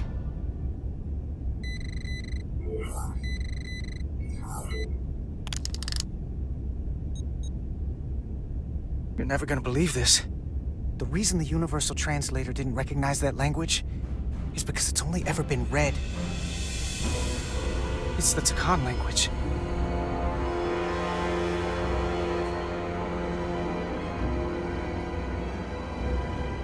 Get your filthy Hotari hands off me! We'll burn your planet to the ground, animals! Wait. No!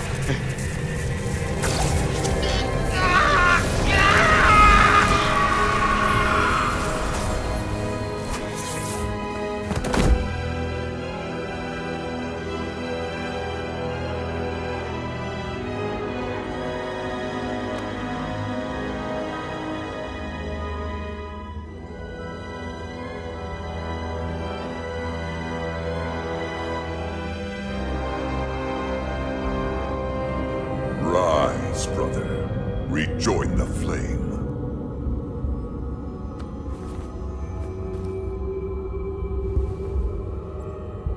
This can only mean our time has come. I'm only sorry I couldn't find a more suitable host for you. All in good time. This is only the beginning. They're working together? An Elidian and a Hotari?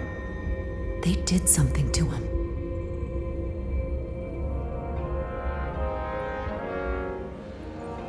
Secure the Cartabula. Cartabula? It's the energy source.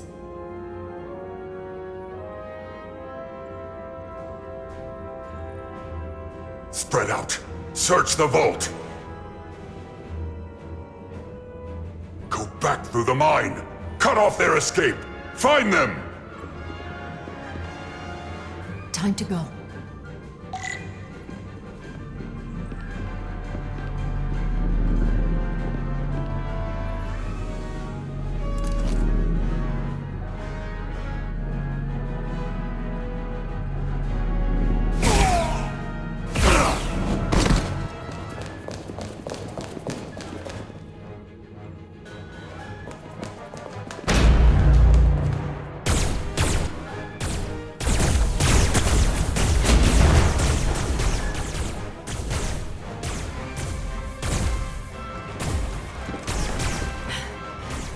We're trapped. They're blocking the only exit.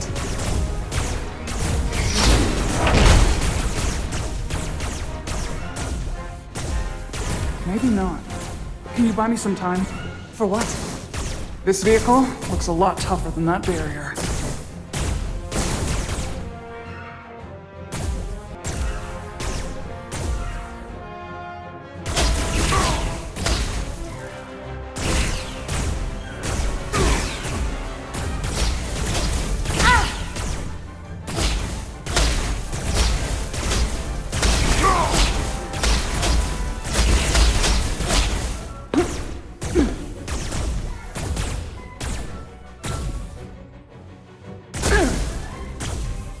Shoot the Hotari woman!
Don't stop.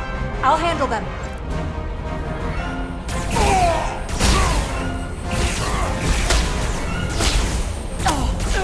Shoot the one driving the machine!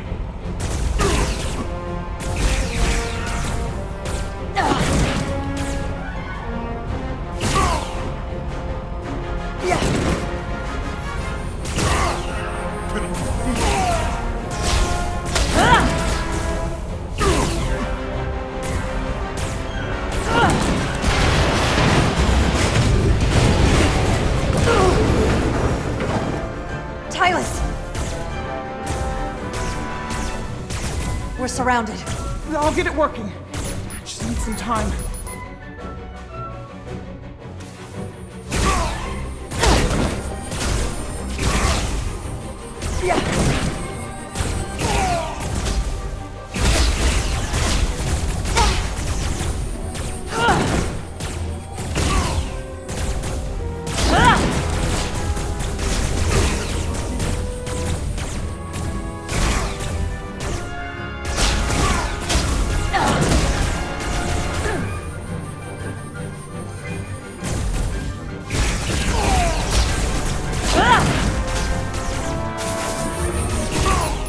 go!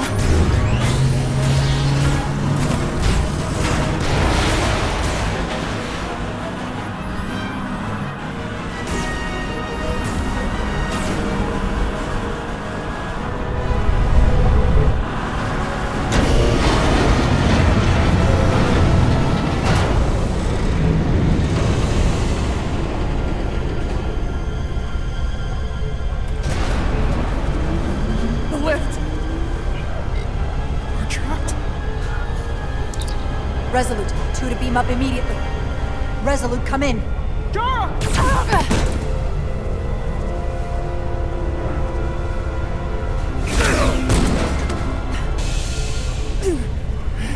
Are you all right? I think so. It hurts.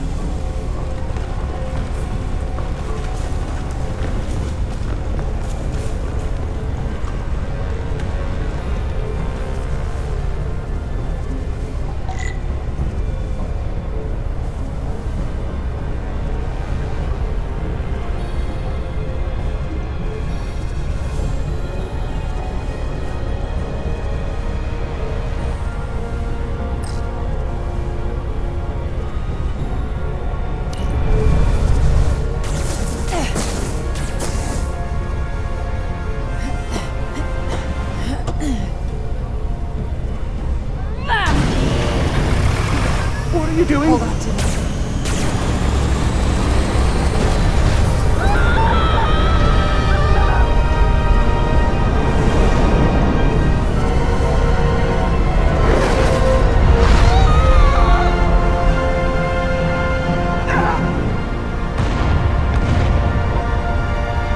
Commander, we read you, but there's too much interference. Transporters still can't get a lock.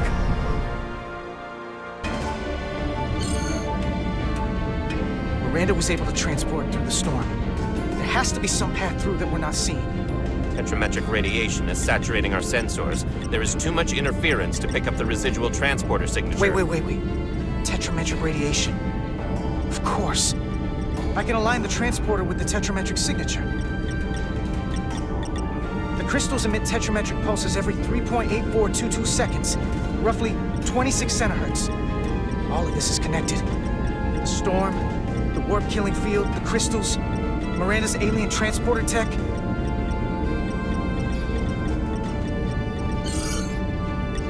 Okay, I've got the transporter in calibration. There are a lot of biosigns in that mine, all stacked on top of each other. I need something to identify the commander signal. Something loud, energetic. Understood. Commander Rydek, we have penetrated the storm's interference, but we are unable to pinpoint your signature. We need you to generate a high-energy event to help us... High-energy event. Got it. Tylus, are you still with me? I am. Good. I'm going to shoot my phaser some dilithium to cause a piezoelectric rupture. What? Why? Signal flare. These crystals have to be pure enough. Bigger still. Come on. Damn it. No good. Too small.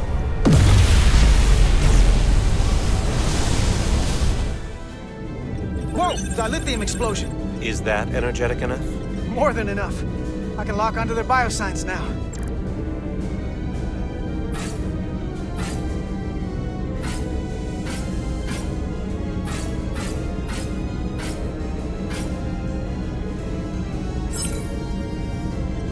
I've got their biosigns isolated. Commander, we have your signal.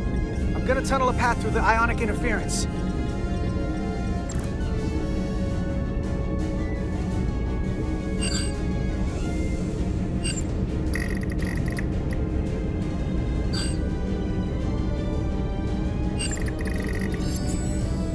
I've got a path. Just gotta calibrate the signal.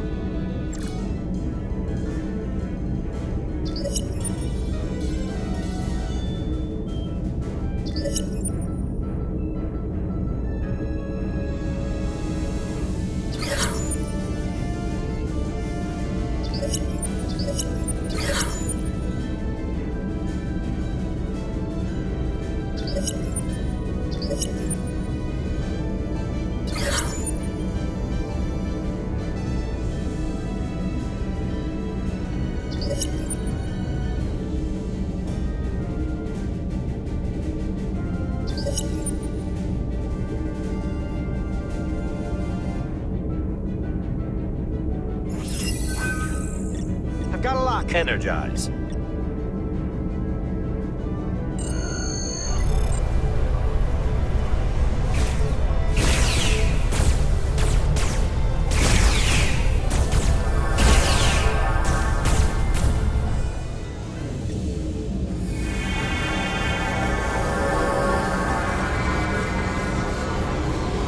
Petty Officer Diaz. We're losing her. The pattern is degrading. Can you hold the signal? I'm trying.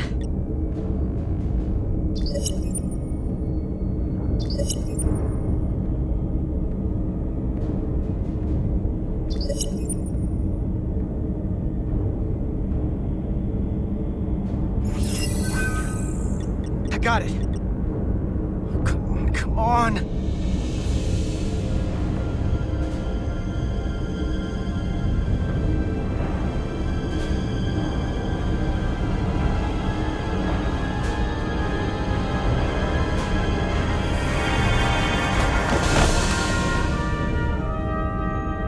Yes! Get her to sickbay. Captain Solano and Ambassador Spock have just returned from Hotari. Take a look at that. Rydek, I need you on the bridge, now.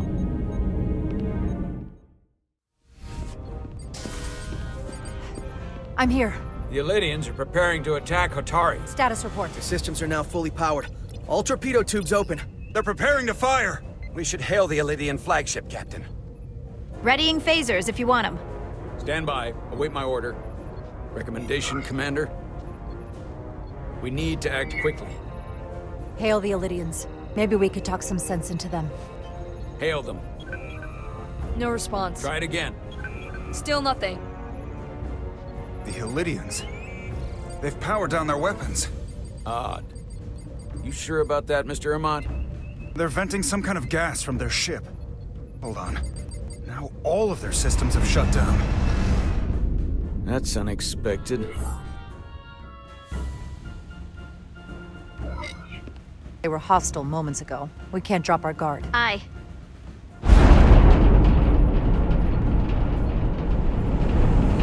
What's happening? There's an energy dampening field coming from Tau. Take us out of range. Aye, Captain.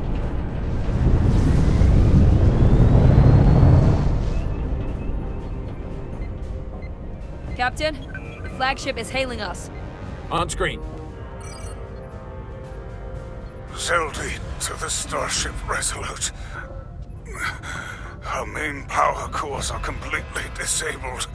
The more power we give, the more it takes. Running off batteries. Life support systems have failed. Unable to ventilate. Contaminated atmosphere. Admiral, you are about to launch an attack on a defenseless planet. Kobliat, you sided with the Hotari in the negotiation, but that does not matter now. My crew is going to die. Please, I beg of you. You must render assistance. System failures are compounding around my ship. We'll help you. Yes, we will. Thank you.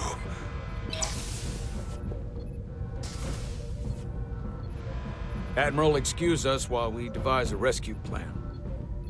By my estimate, the crew only have 23 minutes before their atmospheric mix becomes lethal. While we may not be able to transport the Elydians directly, if we were to transport them from their ship to a nearby shuttlecraft, it should be possible to amplify the transporter signal there and reroute it to the Resolute.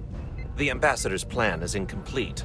An away team will have to beam aboard the Zeldy and set up pattern enhancers for a stable enough signal out of the dampening field. Thank you for identifying my deficiency, Commander Chovak. Jara, I need a senior officer in command of this. Take Chovak and Bedrosian in the shuttle, and get it done. Petty Officers Diaz and Edselar, you will be part of the rescue mission. As will I. We will bring the shuttle within transporter range of the Zeldy, then beam you both aboard. Beam us on board. Why? The pattern enhancers must be placed on the Zeldy to make it possible to beam the Elydians back to the Resolute. Gather the pattern enhancers, and get to the docking bay.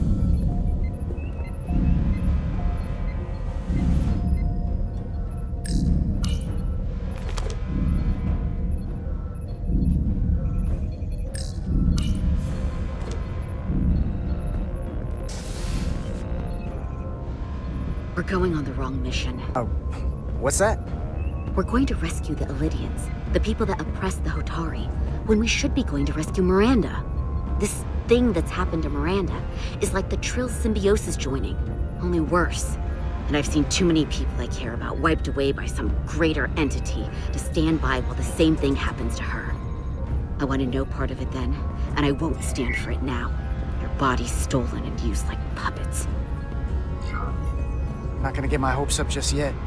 We don't know if what's been done to her can be reversed. Don't give up on her so quickly.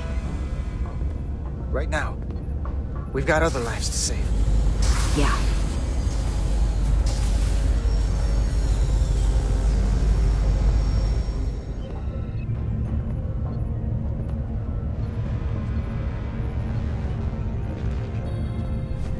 The away team is ready.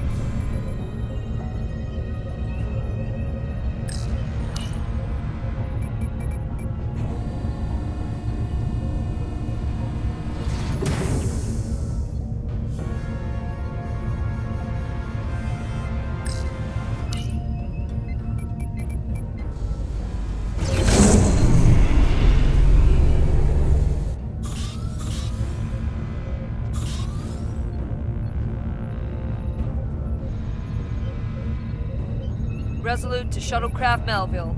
You're cleared for takeoff. Acknowledged, Resolute. Melville, taking off.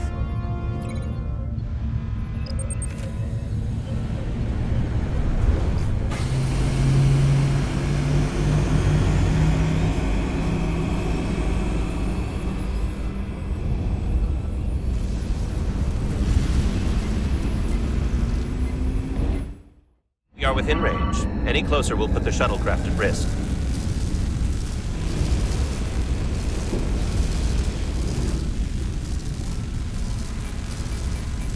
Preparing to transport the away team.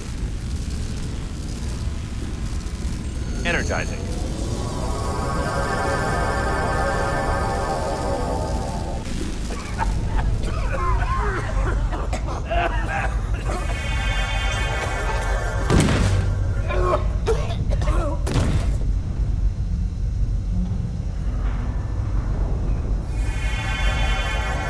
The ship's life support. It's almost completely drained. And the other systems, too. Oh no. We gotta get to their transporter room.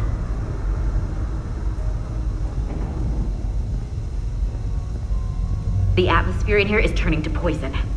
All of these Illidians are going to die if we don't get them out of here.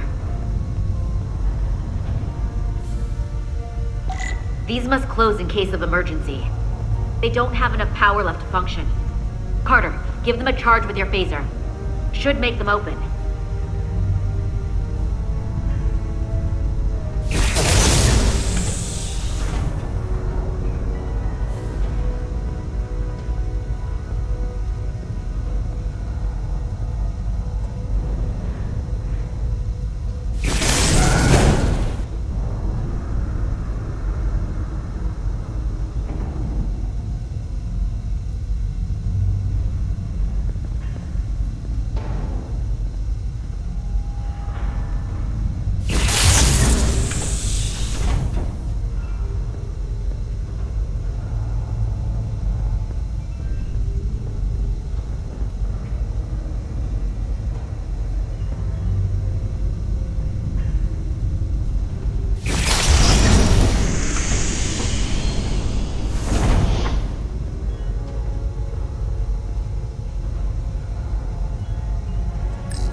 It's not working. No power's running through any of this. We gotta get him open manually. I am the ranking officer here. State your intentions. We are under siege. Explain yourselves. Our intentions? Your leaders asked for our help. And they sent you? Whoa there. I am still able to stand. What are you trying to do? We gotta get into your transporter room. Then we can get your people off the ship.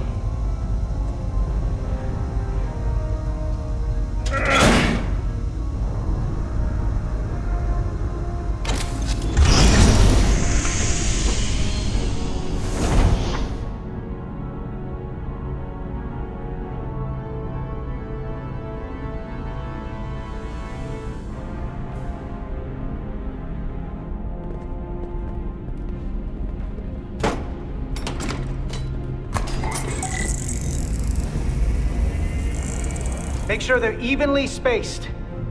We need to manually adjust beam trajectory so they connect. I got this one. You get the others.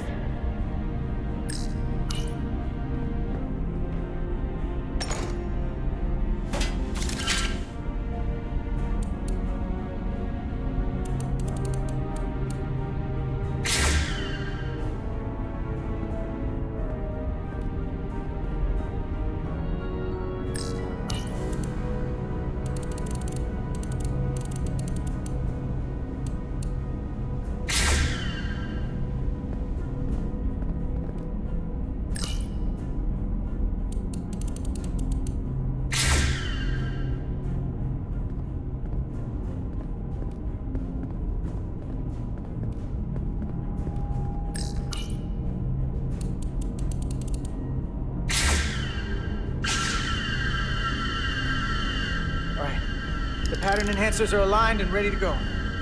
Let's round them up. These will boost the signal so we can transport through the storm.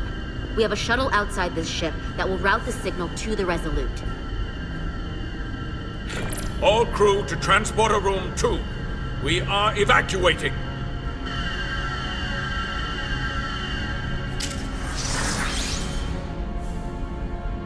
We're live.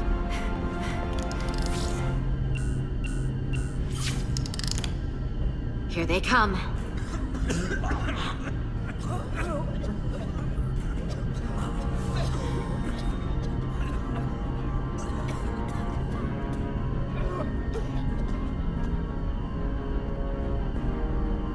Okay, coordinates.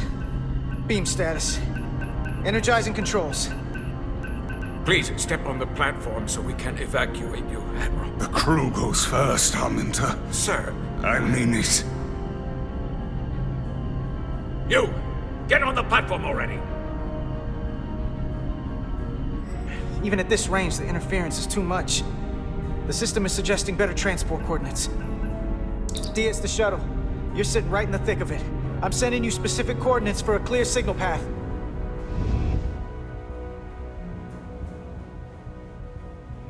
Waypoint's been added to the navigational computer.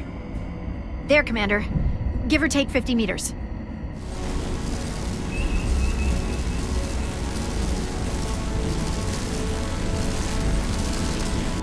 Melville to away team. Energize.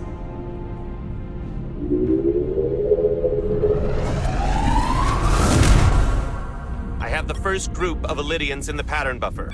Redirecting and transmitting to the Resolute now.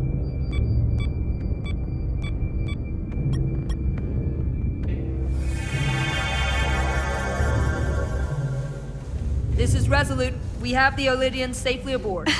We did it! I was so worried this wouldn't work. We got this. Good work. Keep it up. Yes, Commander. This is Commander Rydek. We're holding steady. Signal is good. Keep them coming.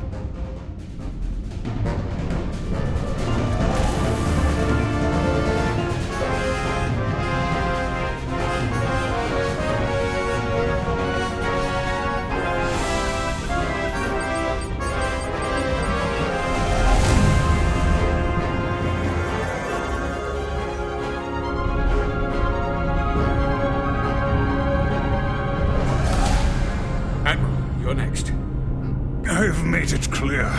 I only leave after those in my charge. Sir, I must insist you go so you can lead our people. I will see to any stragglers. Yes, that may be for the best. But first, let me thank our human saviors. I'll pin medals on your uniforms when this is over.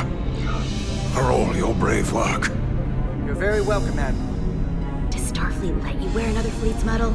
We will find out. We're ready for transport. Get the Admiral to safety. Energize.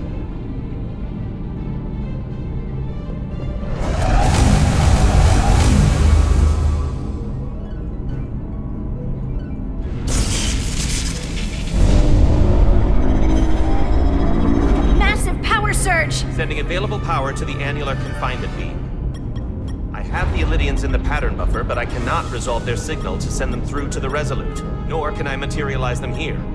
We need a better position with the Resolute.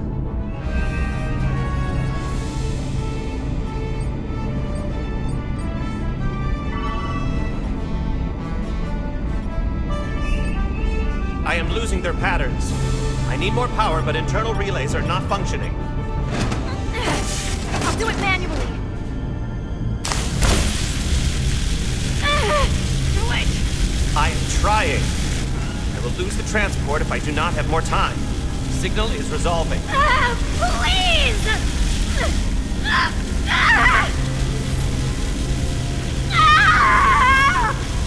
Finish the transport!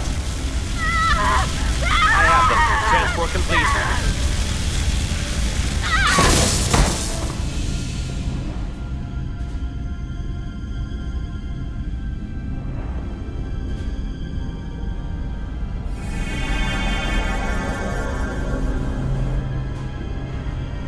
She is injured. Lieutenant Bedrosian has been injured, but the last transport was successful.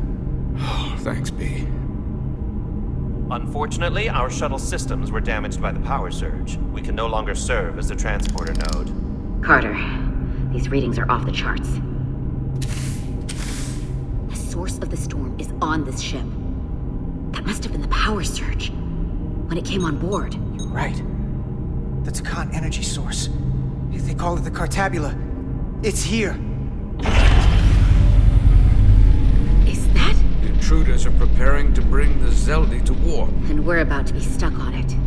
There is an old Illydian saying about leaping off the hot skillet and falling to the flame below. Yeah, we got that one too. I hate to say this, but I don't think there's a rescue coming for us. That was our job, so we're gonna have to save ourselves. And with the Cartabula on board, we're gonna have a new job. Stop it. Stop them. I like this job. That's all well and good, but if we're not getting off this ship, we're really backed into a corner here. We can't get off this ship. But maybe I could target somewhere on the ship. We are reading the warp engines powering up. Yeah, we picked up on that. We do not have a way to evacuate you from the Zeldi. The shuttlecraft is too heavily damaged. That's all right, Commander. We have a plan of our own. We're gonna stay on this ship. That is very bold of you, Mr. Diaz. Live long and prosper. I hear voices down the corridor. They will be here soon. I'll guard the door. You just get us out of here, Diaz. Hey, Stretch. Help us with this map. Find somewhere as remote as you can. They're almost here.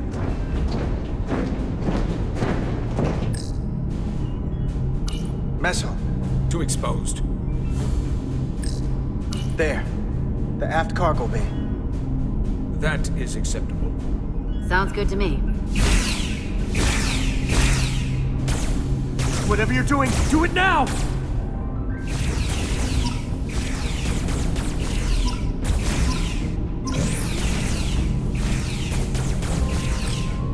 We're locked in.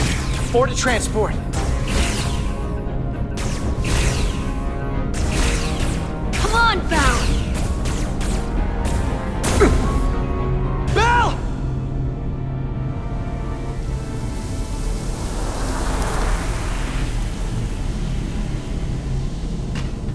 It's too late for him. Carter! 3 to transport.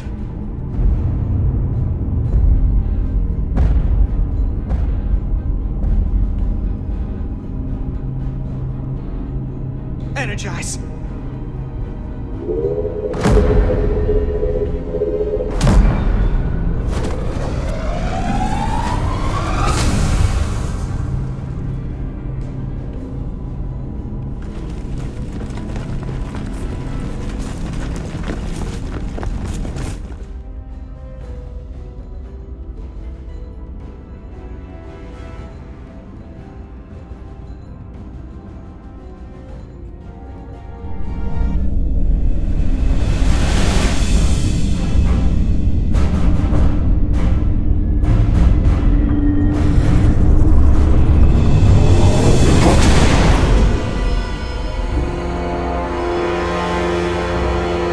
Zeldy does not appear to have left any warp signature at all. I cannot track its trajectory. Our duty often calls for sacrifice. She knows it, and our people on the Zeldy know it. Contact the Resolute, Mr. Chovak. Have them bring us back. And tell them we'll need medical waiting for Lieutenant Bedrosian. Yes, Commander.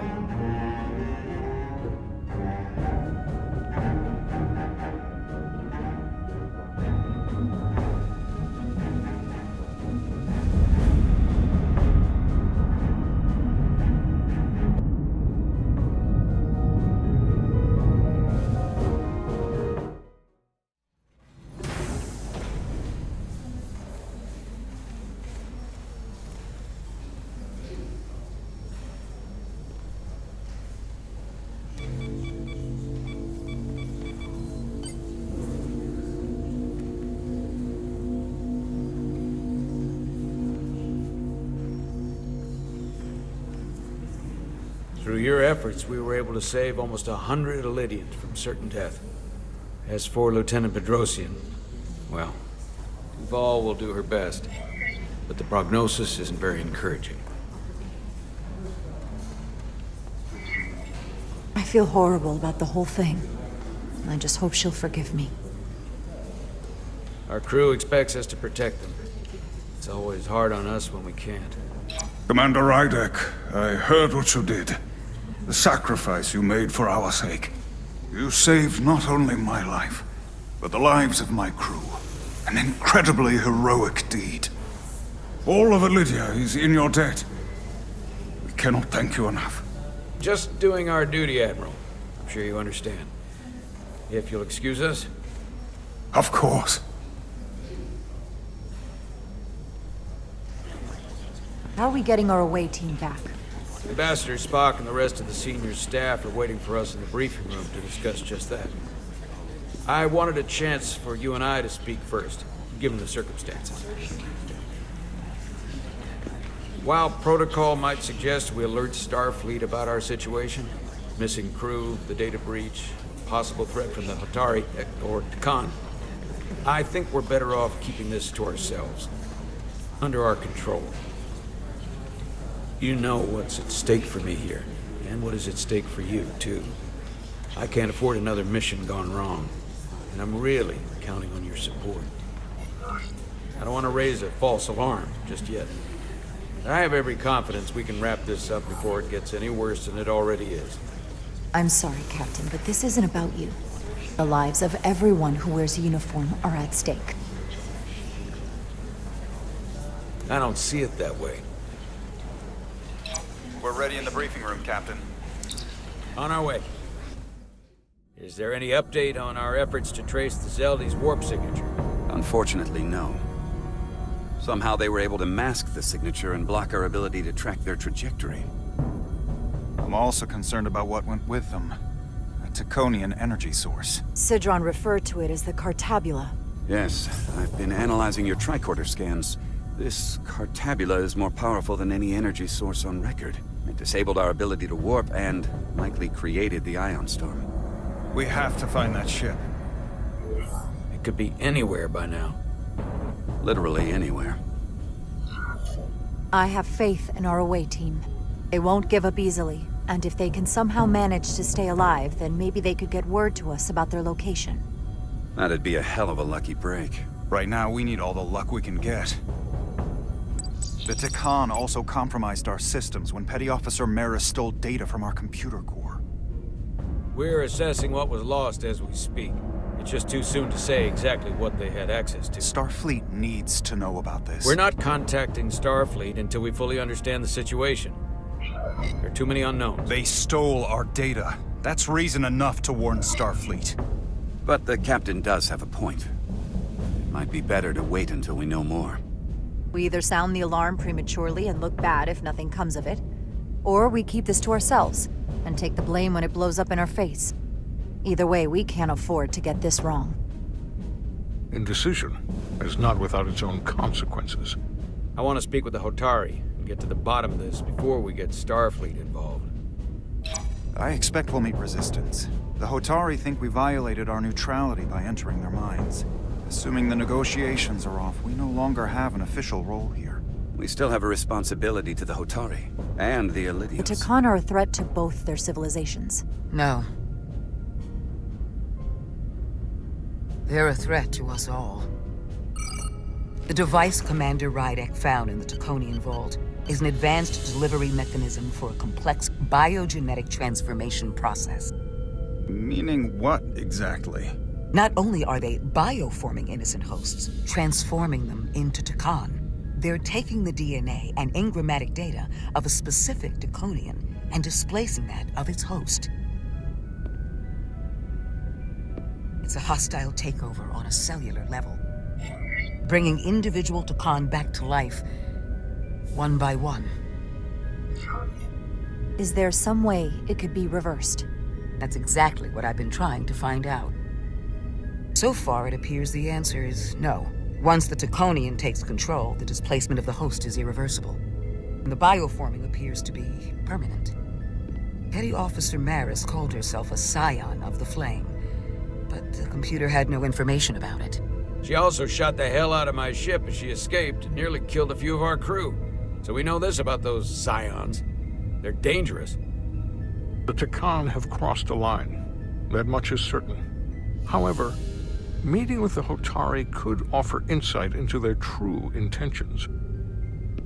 Under the pretense of an apology for betraying their trust and trespassing on their territory. What if there are no Hotari left?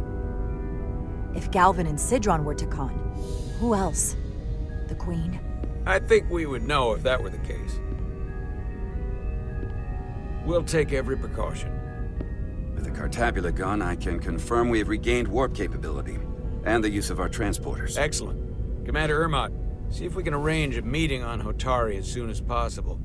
As Ambassador Spock suggested, under the pretense of an apology. Aye, Captain.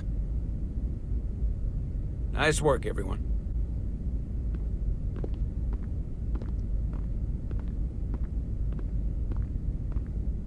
You're long overdue for a Duridium infusion. It looks like I am.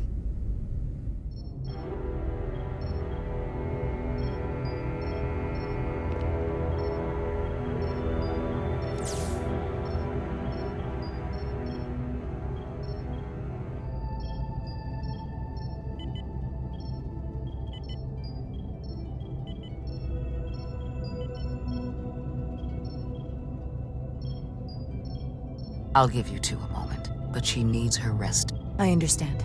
Commander Rydek? Is that you? I thought I heard your voice. I'm right here.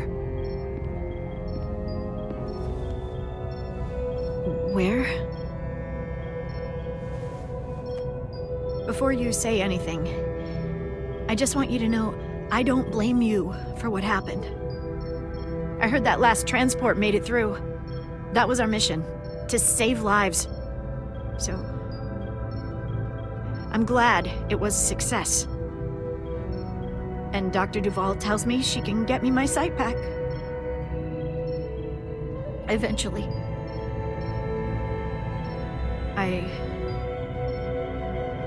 I just hope this isn't the end of my career. Can't be much of a tactical officer if you can't see what's coming. The latest advancements in vision enhancement are truly remarkable.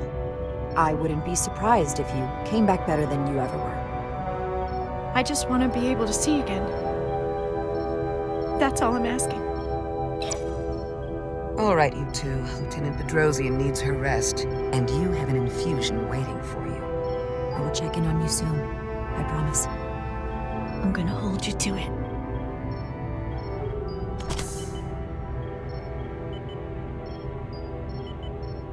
Aside from almost running out of Duridium, you're in good health. Nice to get some positive news for a change. You I don't worry about. The captain, however... Go on. You see it, don't you? He's desperate. Withholding intel from Starfleet just to save his reputation. That's not normal behavior for a captain. And you've dodged the issue. We can't make mistakes. Might go down as the most obvious thing a first officer ever said. You've spent enough time with him now, seen enough of how he runs the ship. If there's something wrong, as the ship's doctor, I need to know. Don't sugarcoat it. You know I wouldn't. I think he's our captain, and I think this conversation is dangerously close to mutiny. The one who needs to decide how much danger we're in is you. I won't push it further. Jara. Monitor your duridium levels. I'll be right back. How's your wound? Like it was never there. I feel lucky you were there with me. Without you, I'd be, well... Thank you for saving my life. Even with the wonders of your technology, it wouldn't have mattered if you'd left me for dead. I should be thanking you. You took that disruptor shot for me. Without you, I might be the one in sickbay, or worse. Well, I couldn't just let you die. Not after all you did to help. I won't forget it.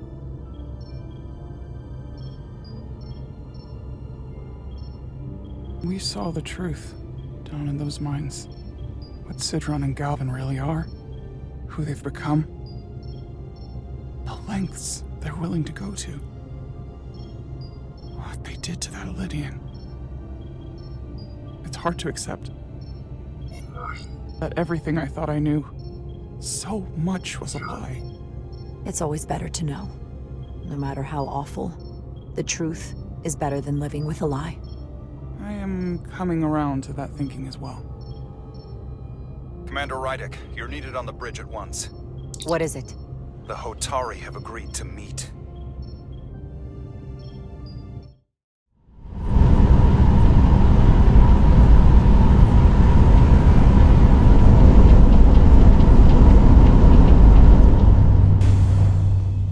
They haven't found us yet.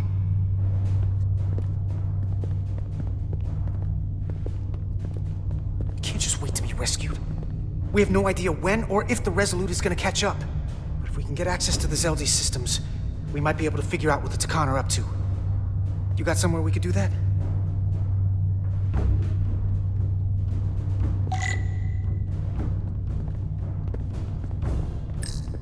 For how uptight the Lydians are, their cargo bay is kind of a mess. Come on, Carter. We need to stick with the tall guy. Up there? All right. Etzelar, let's do this. The internal sensors. The what? When they scan the ship for life signs, they'll know right where we are. There must be devices that perform the scan. Right there. And there. There's several of them around the room. Got it. We'll disable them. How? They're too high to reach, even for me. Not too high for our phasers. Low power, Nelly. Let's not set off any fire alarms. I got the ones over here.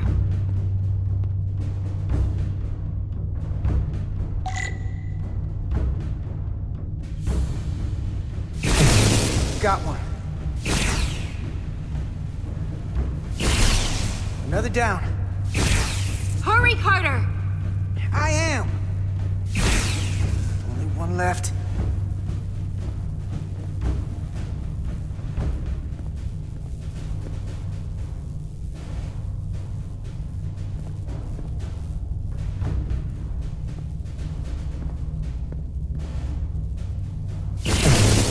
Here it comes.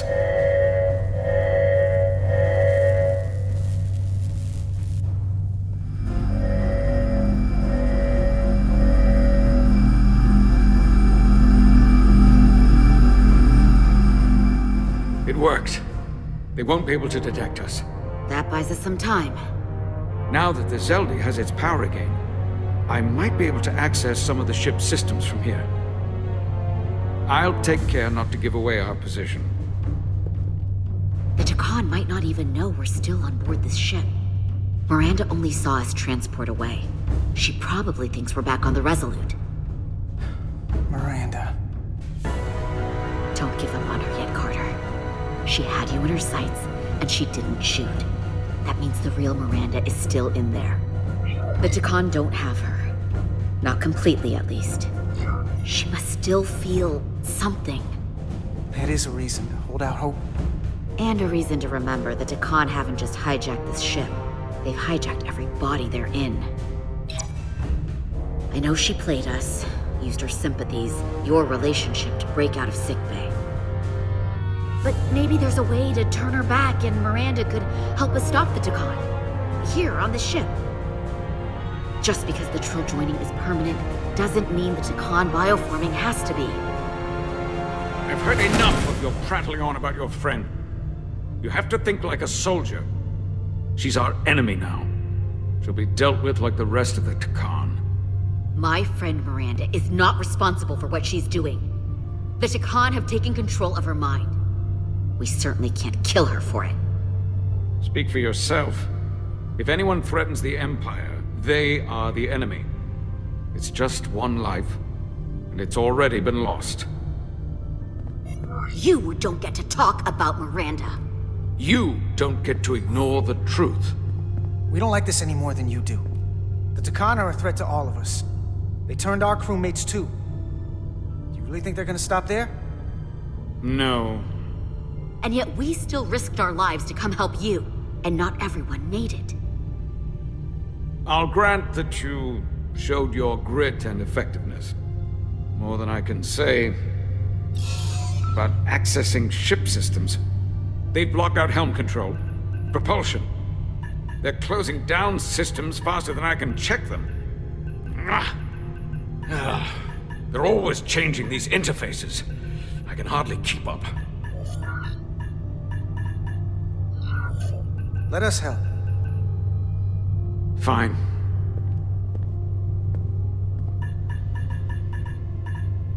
We need to take control and turn this ship around.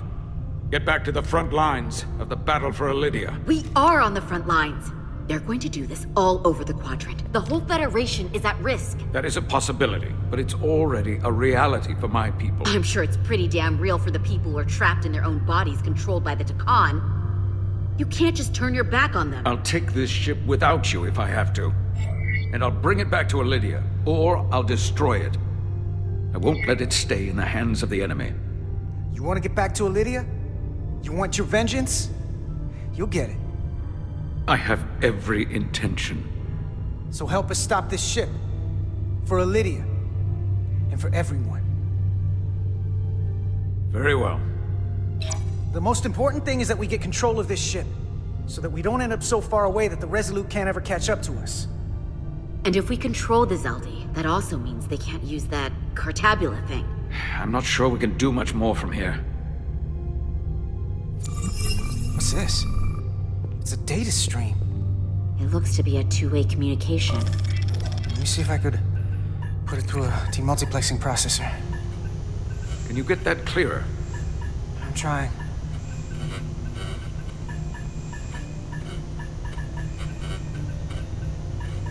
Okay. That should do it. Hello? Can you read me? Itasca, is that you? Major! It's my lieutenant. Where are you?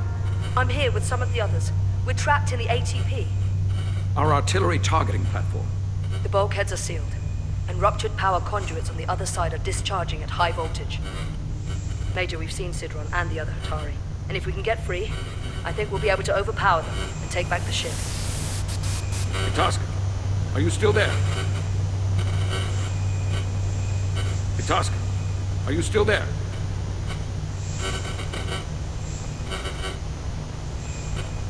You shouldn't trust anyone else you meet. The Hatari have been transforming people on this ship. We've seen it happen. Bioforming. It's only a matter of time before any remaining crew are turned against us. You have to come and help us. I gotta ask, are you sure that's really your comrade? It's Itasca. You're going to have to trust me. I know Lieutenant Itasca well. That's her. clear and not under duress beyond our current circumstances. I'm sure of it. You better be right about this. If I suspect something is amiss, I'll deal with the Tosca myself. Remind me not to do that. We'll make it to you undetected, and we'll free you from the ATP. We'll be ready and waiting, sir. I may not know the computers very well, but I know every inch of this ship. I can get us there, safely, through the back routes.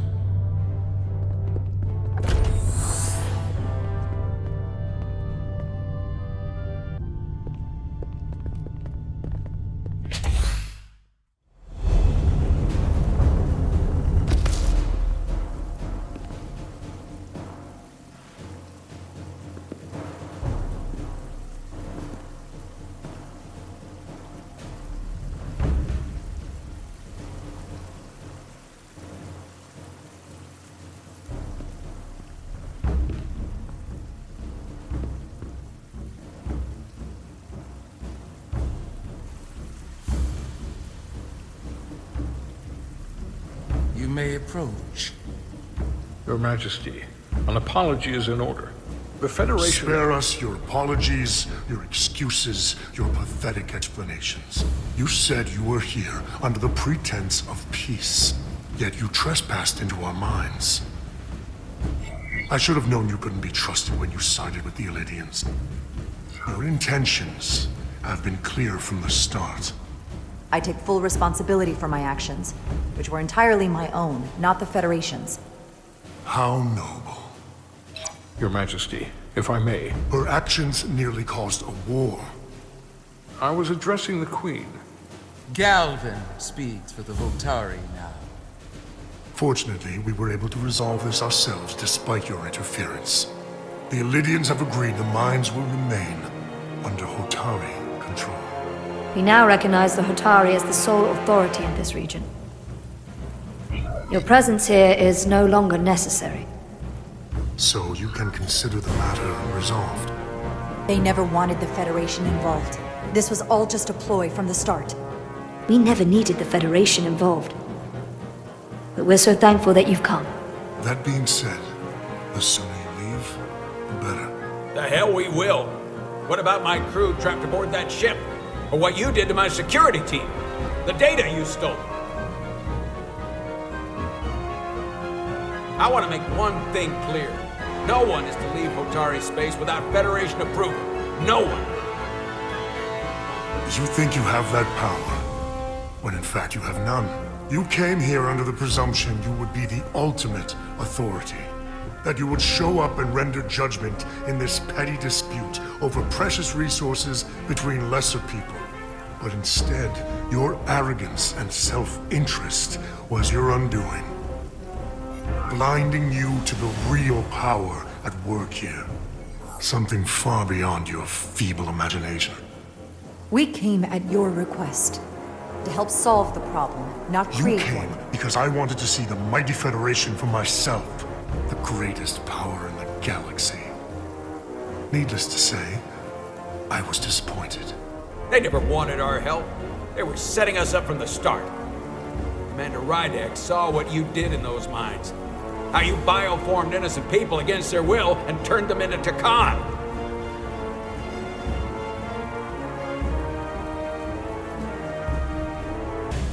Takan.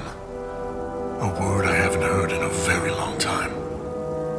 At the height of our power, the Takan Empire spanned hundreds of thousands of light years and trillions of Taconians. An empire that encompassed what is now considered Federation territory. What's yours was once ours, so it feels only right that we reclaim what was lost. Everything you hold dear will be gone. The first of many painful losses to come. You won't get away with this. You'll be held accountable by the Federation. I already have gotten away with it. And the Federation has no authority here. Not anymore. You might be surprised how many want to be part of the most advanced civilization the galaxy has ever seen. We will not stop until we've reclaimed what is rightfully ours. Imagine what a queen, a starship captain, or even a Federation ambassador could accomplish if their power was wielded by a truly superior entity. In the face of such impossible odds against an adversary so clearly more advanced in every way, the only logical choice is to submit. Never.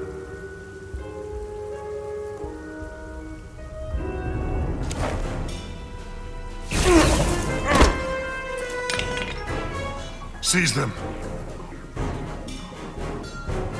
Get us out of here, now! Rydek to Resolute. Beam us out.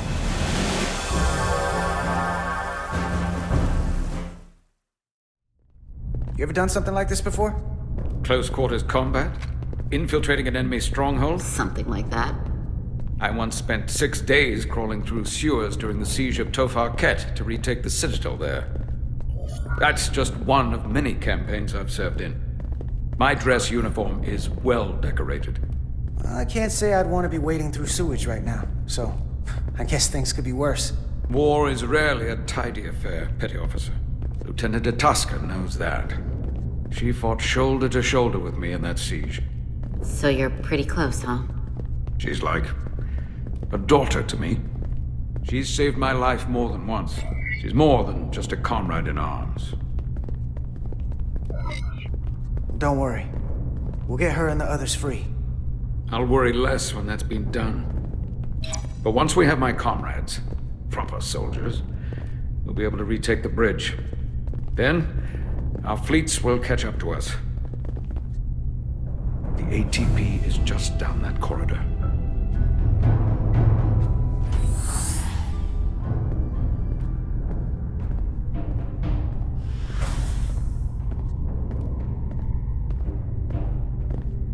Is this the artillery platform? This is the power distribution for the forward armament cluster.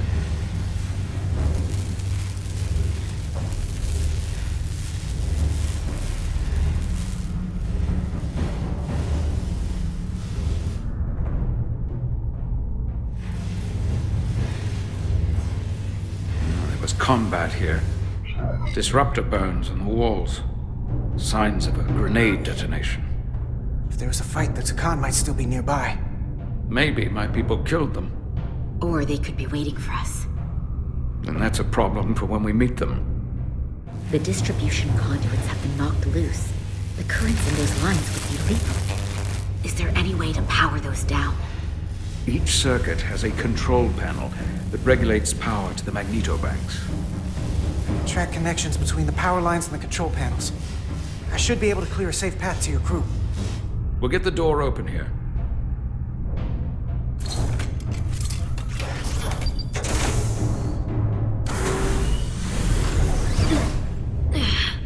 It's heavy.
You! Federation, you made it. Barely. There's a lot of collateral damage out here. They'd backed us into a corner. We did that to drive them out. Put some space between us and the enemy. They're here. Get down! I think they've given up on capture. We'll never make it if we go back that way. You! Give me a hand with this!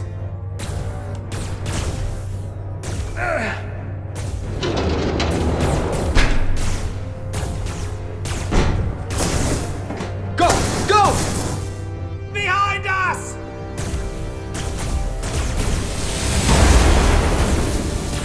Go, Federation! You take the lead. We'll keep them busy.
Must live to fight.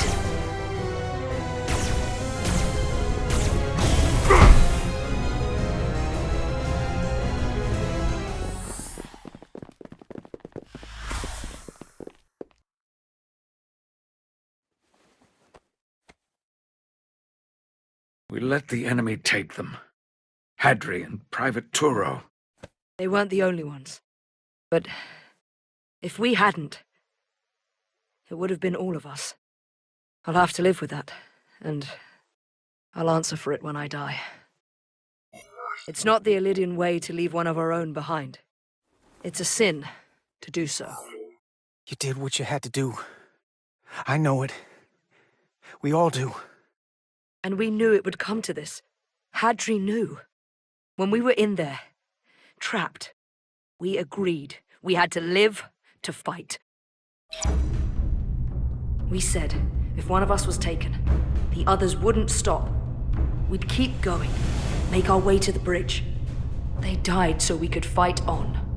The Takan don't want them dead. They want to steal their bodies. And steal their minds.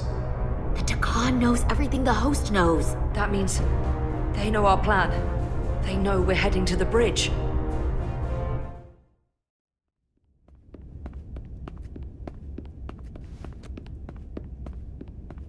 Tylus, you should be in sickbay. I'll finish this. I couldn't just lie there knowing the entire fate of Hotari hangs in the balance. How did it go?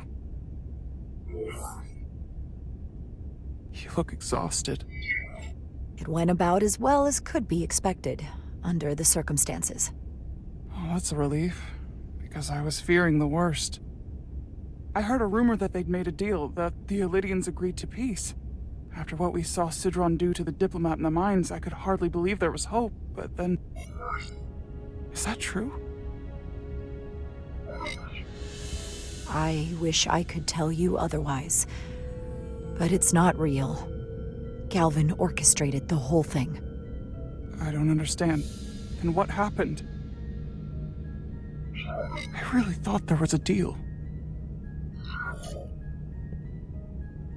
Galvin bioformed the Illydians into Takan. What? But what about the Queen? Or the Hotari people? Please tell me they're okay. That there's something the Federation can do. As much as I hate to say it, I think we have to assume the worst. The Queen? And her advisors. Every one of them was bioformed. Where will I go? I can't go back. I don't have a home anymore. Everything I've ever known is gone. Hotari isn't lost yet. This is far from over. It will be your home again, I promise. Thank you. The Federation stands with the Hotari. You don't have to doubt it for a second. Yellow alert. Commander Rydek, we need you on the bridge immediately.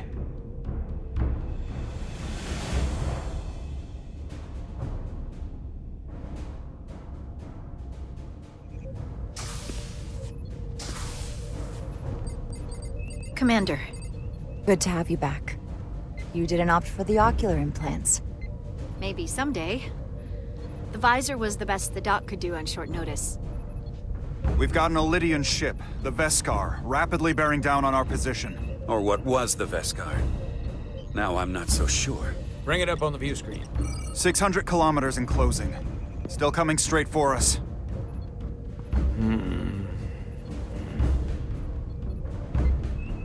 Commander?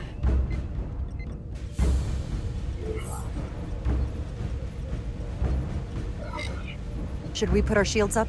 Just as a precautionary measure. I'd like to avoid escalating this any more than we have to. Whatever the hell this is. 400 kilometers in closing. Shields up. Ready phasers. Shields up. Phasers ready. Incoming.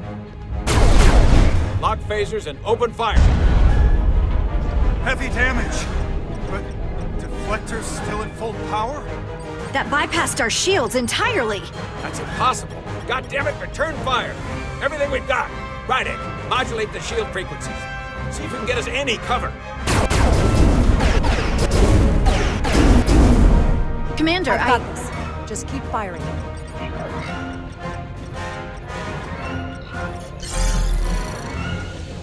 Shields still have no effect. That doesn't make sense. I'll try another.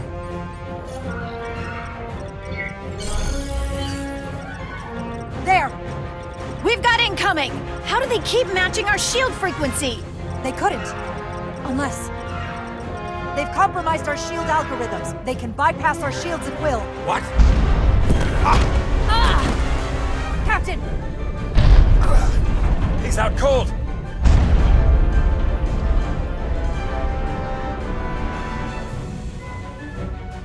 Why'd they stop? Damage report. Running on emergency power. Major hull damage on decks 4 through 7. Warp core is stable and intact. We're completely vulnerable. Commander, we're being held by the Veskar. It's Galvin.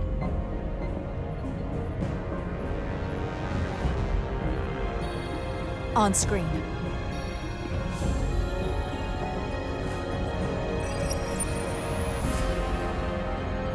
Commander Rydek, where's your captain?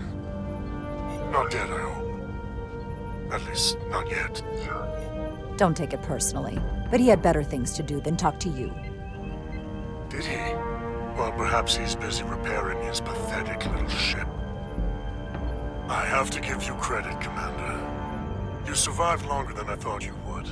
But make no mistake, your shields are useless, your weapons ineffective, and there's nothing you can do. I could destroy you at any moment. But I'd rather hear your pleas for mercy first.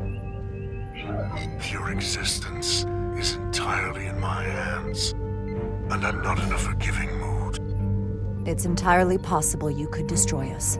But the truth is, we're worth more to you alive than dead. Better if we report back to Starfleet about the power of Taconian technology, and the futility of fighting it. There might be value in that. I've been thinking about what you said, Commander. You claimed I would be held accountable. And here I am. Hold me accountable.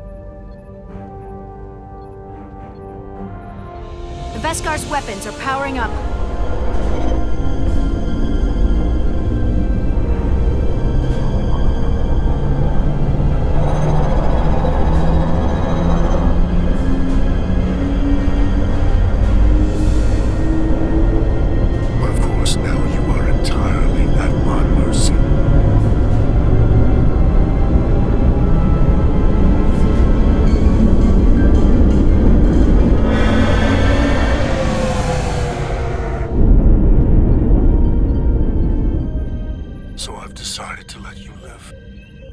There's merit to the idea you're worth more to me alive. Tell your Federation that Takan are as merciful as they are powerful. That you were fortunate to escape with your lives. This isn't over. I assure you, we've only just begun.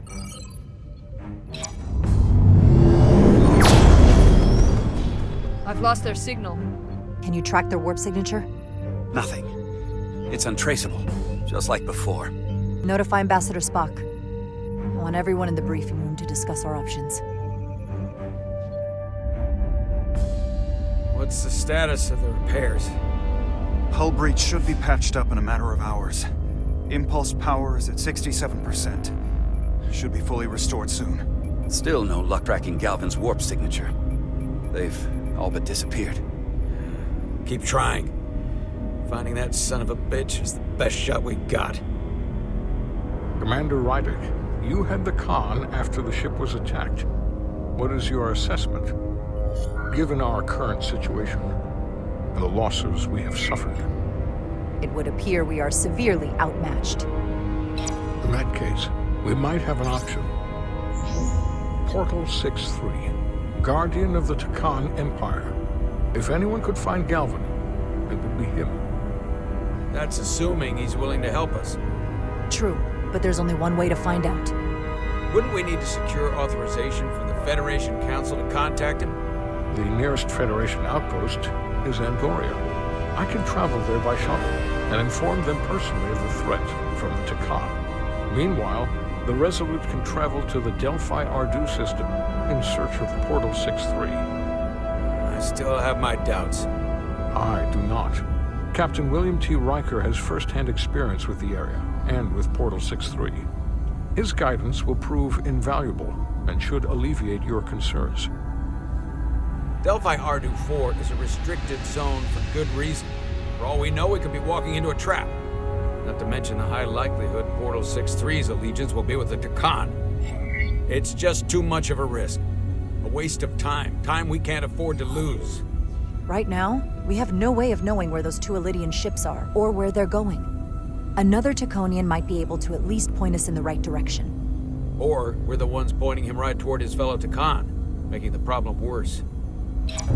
I am inclined to agree with Commander Rydek. Her logic is sound. This portal may have knowledge that proves to be invaluable, including information on the nature of the Cartabula. We must act on the facts at hand. Then we'll give it our best. I'll arrange a meeting with Captain Riker. And I will speak with the Council. They need to understand the magnitude of the situation. I can leave for Andoria immediately. I wish you luck finding Portal 6-3. The very future of the Federation may rest in your hands. It takes a minimum of 8 crew on the bridge to run the ship, so we can expect at least that many hostiles. If they bioformed Hadri, they know we're coming. Which means everyone needs to be ready for... Take cover!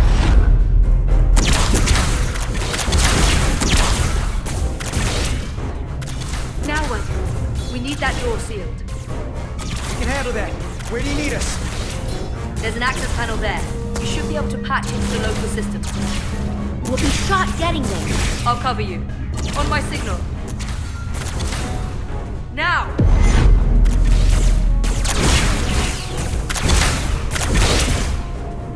Damn!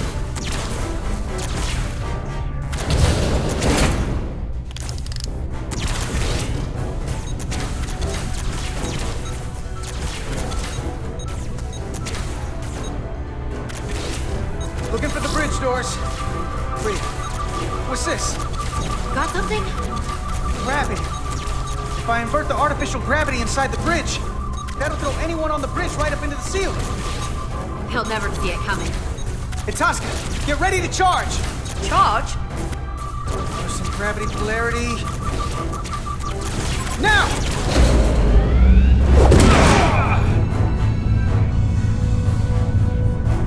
Amazing. Close in! How do we get them down?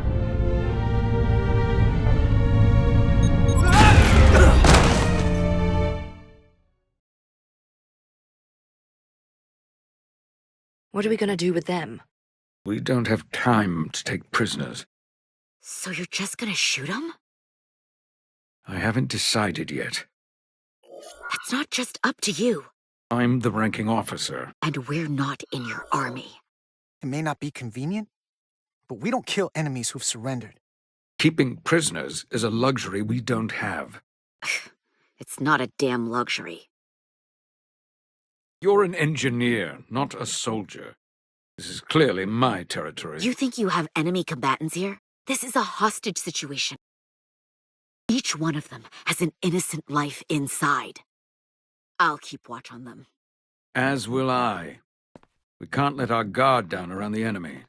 Petty Officer Diaz and I will figure out how to stop the ship. Let's hurry. The rest of the Takan could show up any minute. Crystals.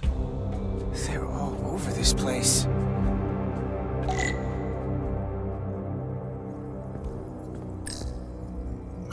Where's the captain? Captain Ostego did not survive the atmosphere poisoning. I'm sorry to hear that. He died defending the Empire. That's how he'd want it.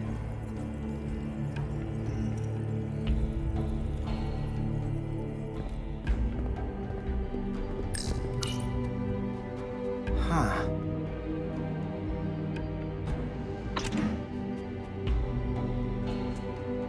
Careful where you point that thing. It's not active. I can't see any way this would work as a weapon. It's dead. Out of ammo? I'm not sure.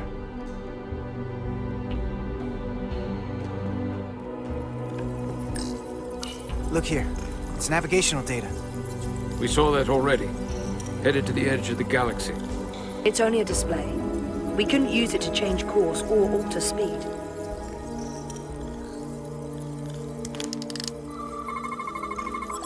We're gonna be there in less than an hour. We can't let that happen. Hold on, it would take days to go this distance with our fastest ship. We're traveling at a warp factor many times greater than this ship should even be capable of.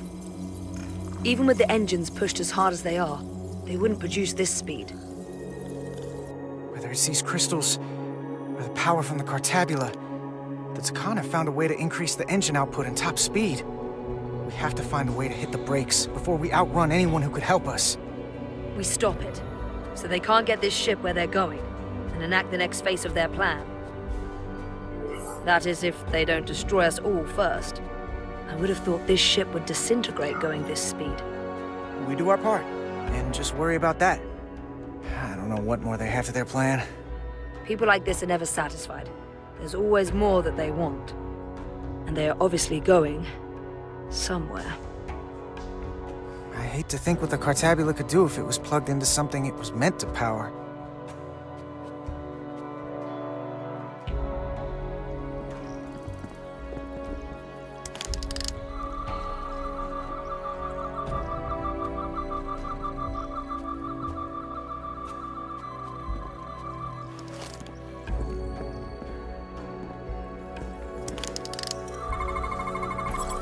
Crystals are Takan technology. They seem to be active, just like the rest of their tech. Tetrametric pulses. Tetrametric? It's the energy signature of Takan technology. Everything they make gives off this type of radiation. They're blocking the inputs. It's not responding at all. Everything I try, it just ignores me. Maybe we should try that other console. Good idea.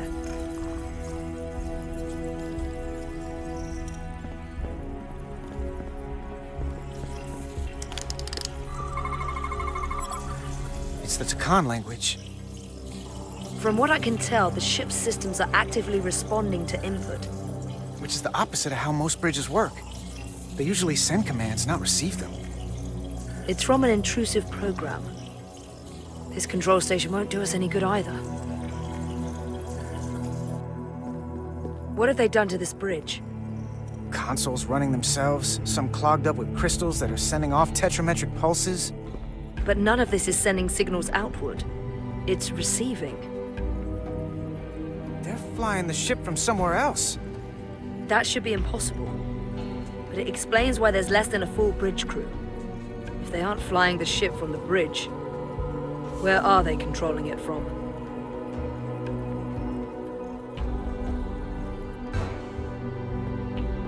That's everything. We got some answers. I don't like what they tell us, though. If we can learn nothing else, then what's left is to make these Takan talk. And if they don't, we'll dispose of them. Hey, that's not how we do this. That is enough from you.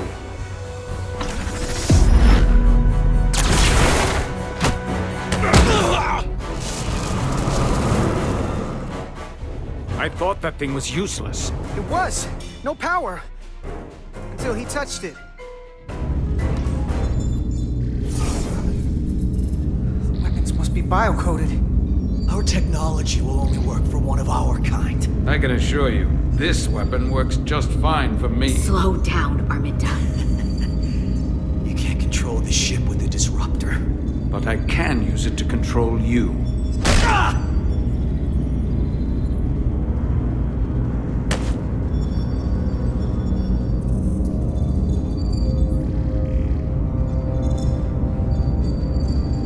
Let's talk.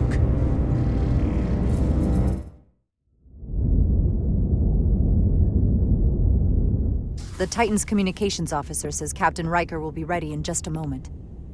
You need to see this. The report on the data breach. Damn. It's worse than I'd hoped. They didn't just compromise our shields. They stole the shield algorithms for all of Starfleet as well. Meaning every ship is potentially vulnerable to attack, making this so much worse than it already was. At the risk of stating the obvious, wouldn't changing the algorithms solve the problem? Yeah, I wish it was that simple. Unfortunately, it's an encrypted code that would take weeks to change, if not longer. I have Captain Riker for you. Let's not mention any of this shield business to Riker just yet. Put him through. Captain Riker, this is my first officer, Commander Jara Rydek. My pleasure. Sir. I wish we were all meeting under better circumstances. So do I, although you and I have actually met before. We have? I was a young lieutenant on the Potemkin. You were first officer on the Tuckerman. I piloted you and our science officer in a shuttle to survey quantum resonance in the planetary rings of Residius 6. Ah, yes. Now I remember. You know, he gave me some good advice that day about a very difficult job. Yours. Well, I'm not one to turn down some words of wisdom, sir. And let me ask, as first officer on a starship, where does your responsibility lie, first and foremost? To the captain, the crew, or the ship itself? Oh, this old chestnut. I am curious to hear what she says, though. Ultimately, my responsibility is to the crew at large. The needs of the many. You have been hanging around Ambassador Spock. But the truth is, it's a trick question. Every situation is different, and there are no easy answers. And in some cases, it might not be any of those three. It could be the prime directive, or the mission. Yes, so perhaps we should get to the matter at hand. When you were with the Enterprise, you encountered a Takan entity known as Portal 6-3. The Enterprise was held captive in orbit until you were able to convince him to let the ship go. All of which is detailed in the mission report. What we want from you is what we can't get from the report. What can we use to get Portal 6-3 to help us? I've often thought about that over the years. How a small difference in the encounter could have led to disaster. The most important thing is, don't let him push you around. He can appear as a man or as a godlike projection. He'll test you, but don't be overwhelmed by the pageantry and theatrics. From the report, it seems he wields an incredible amount of power. More than you can imagine. He's able to reach out and grab hold of starships like that, and let them go just as easily. Portal is full of bluster and bravado, but he can be reasoned with. And that's my other piece of advice. You want to appeal to him rationally. You don't want him thinking you're acting out of fear. But we are afraid of the Takan, and with good reason. He's not the sort to suffer fools. And he'll lose interest if he feels his time is being wasted. I suppose that's one thing we have in common. Do you think he knows that the Takan have returned? He didn't even know they were gone when we went there. But the moment the Enterprise dropped into orbit around Delphi Ardu 4, he downloaded the entirety of the ship's computer. So I'd expect the same when you get there. What if he won't cooperate and we have to face these Takan ourselves?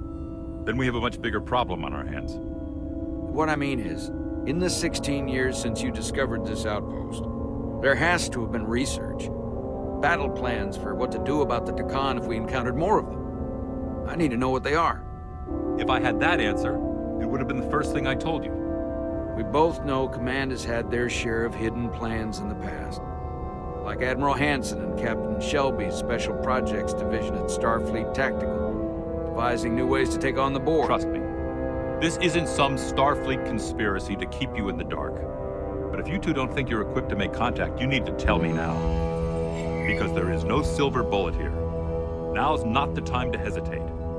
I need to know you're up to this. There are some things you can't be prepared for. And if there are no specific tactical solutions, we'll just have to take our chances. After all, risk is our business.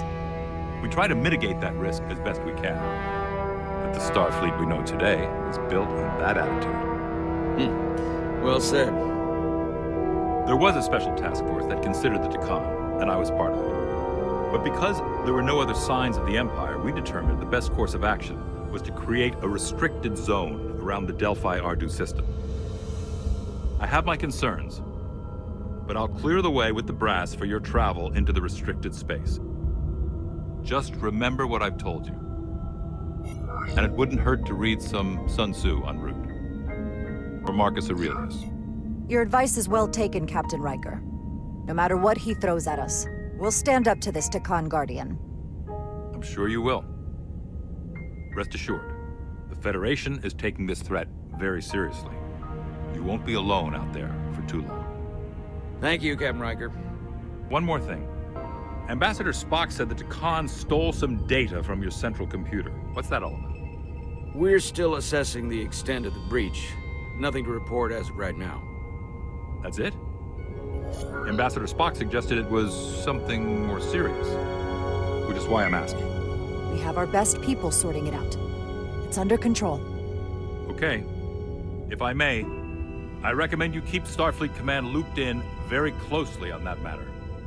There's a lot riding on this. And if it comes to it, the Titan and I will be ready to personally lend a hand in this fight. Let's hope it doesn't get that far. Riker out. Thank you for not getting too specific with Riker about the data breach. Better we handle this ourselves, without all of Starfleet hearing about it. I trust you had a good reason for withholding this information from Captain Riker. This information will send a shockwave through the entire fleet. I'm sure Spock will agree. It should be compartmentalized on a strictly need-to-know basis. I have more research to do. So do you. I'm sure the ship's computer has Sun Tzu in its library. Dismissed.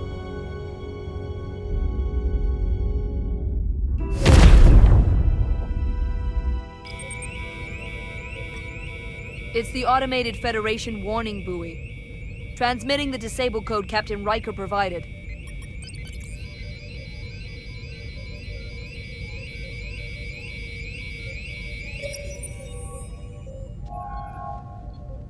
That was unpleasant.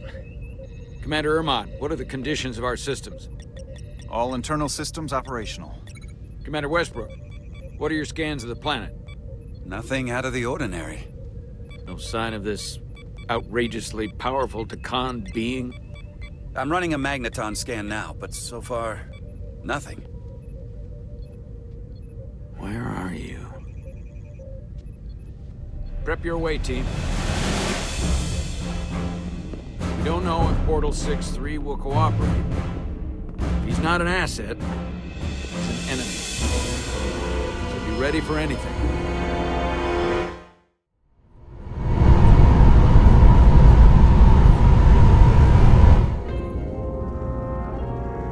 Please. you're worth keeping alive for a little while longer. I cannot stop this ship any more than you could stop the tides. Not good enough. The impotent threats of a lower life form do not sway me. I will not bend to you. I was born 600,000 years ago. But a new age dawns today. I liked you a lot better when you were Ryan Kapoor. Pain in the ass sometimes, but a stand-up guy when it counted. You weren't friends with the one who gave up this body. He didn't give it, you took it. And all the others. My name is Zanu Glosa. I was born in the final days of the Age of Makto. I am but one of many. We who took a leap of faith across the bridge of time to be reborn in these bodies. Eventually, one of you will break. You don't understand how overmatched you truly are. This craft was nothing before we imbued it with the speed required by our mission. And the Cartabula produces enough energy to drive an entire fleet of ships like this one. But when we wake the Aphelion, we won't need a fleet. The Aphelion? Only then will you understand the might of the Takan Empire. Reborn in this time. And when you wake the Aphelion, what are you going to do with it? Anything we want. Come on! This goes from bad to worse unless you do what they say.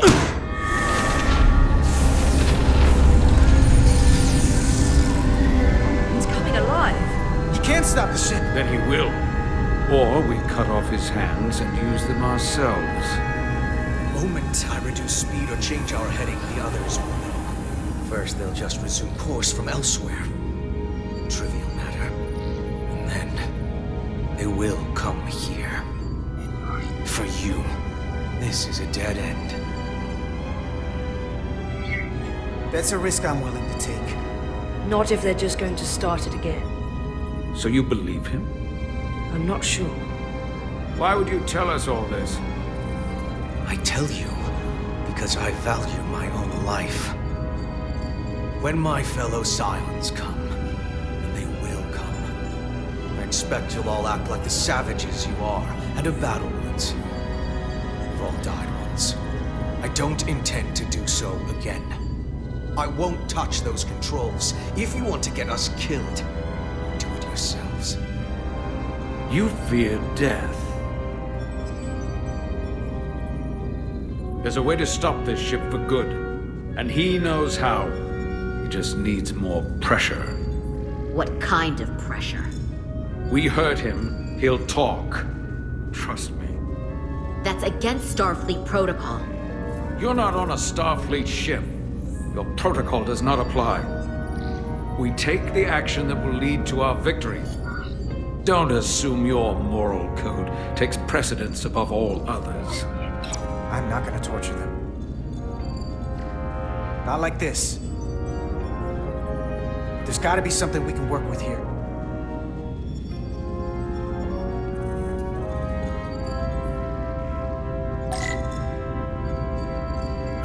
This area here?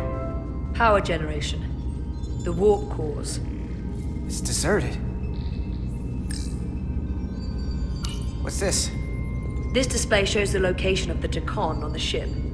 This is where the infiltrators are. The central artery of ship systems. Sensors, propulsion, weapons. Doesn't seem to be working here. This is weird. Going this fast, it would be too dangerous to force a warp collapse by cracking one of the propulsion coils. That could rupture the hull, end up damaging the Cartabula in the process. And that risks tearing a hole in space. We can't have that. Engine status. Right. The warp cores are still practically redlined. However, they've supercharged the Zeldi. It still relies on existing systems. They just amplify the output? But the Takan have already interfaced with those systems. The controls will be no use. So we'd have to find a way to manually shut down the warp cores. Might not be a manual shutdown as much as it'll be sabotage. No one appears to be guarding it. I think I can get us there. But once we're in, do you really think you can cripple my ship? Not something I'd normally ask, but I'm coming around to it. I got this. I'm an engineer. This is my territory. Then we'll follow your lead. This plan of yours has one problem. It strands us. Left out of the fight when there is a war going on. Our fight is here, now. This is how we do the most good. For the Empire. For the Empire. So, Carter, you didn't beam out after all. I thought you'd escaped when we boarded. I had almost hoped you'd made it off. And Nilly's there with you too, right? It's good you two are together. Believe me, I don't want to be here either. It looks like neither of us get our way. Carter, I am going to get my way. You're not a fighter. I know it. You know it. That's why you're hiding. Somewhere on this ship. But the Takan Empire has so much to offer you. Think of all the knowledge lost for 500,000 years that you'd have access to. I know you want more from life, and I want to show you what you could be a part of. Not just the wonders you've already seen from us. In our time, we had the power to move stars. Carter, you have a thirst for discovery. In case you forgot, we were a part of something. I still am. The Federation may not be perfect, but it stands for ideals that your people clearly do not believe in. We have our own ideals. And we have our own strength. Every one of us on this crusade has fought wars more brutal and consuming than you could fathom. But I want to reach a peaceful resolution to this. Carter, we have a plan for you. And for the others, too. We don't want to have to destroy you.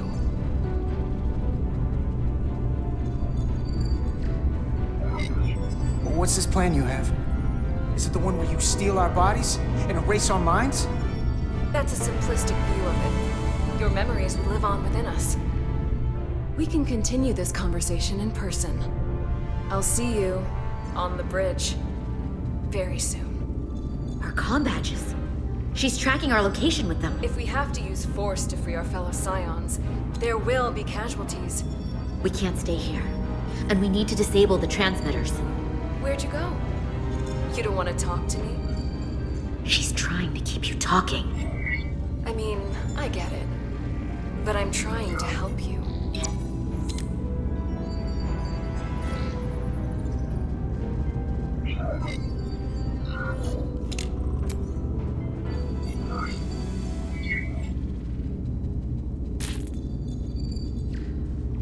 Got it. Mine's done too. Time to hit the road. You've forgotten something. They know where we're going.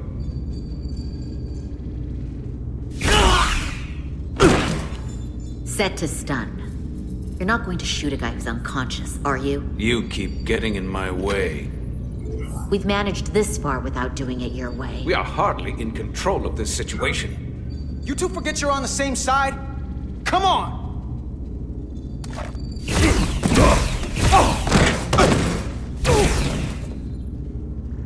Now let's move it.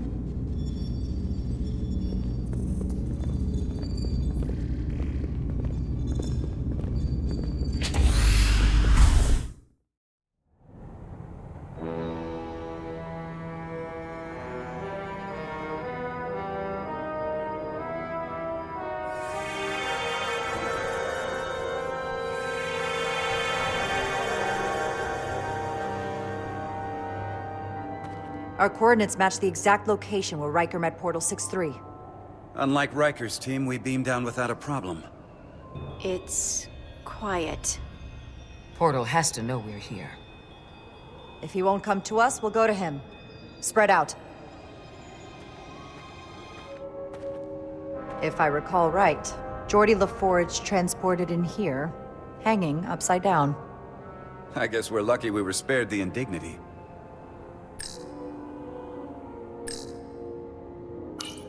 Anything unusual, Commander? It's all unusual, to be honest. We've precious little data on this planet, so brief was Captain Riker's visit. Anything he didn't see himself is a total unknown. We deal with unknowns all the time. Part of the job. I'm accustomed to dealing with the unknown from my station on the bridge.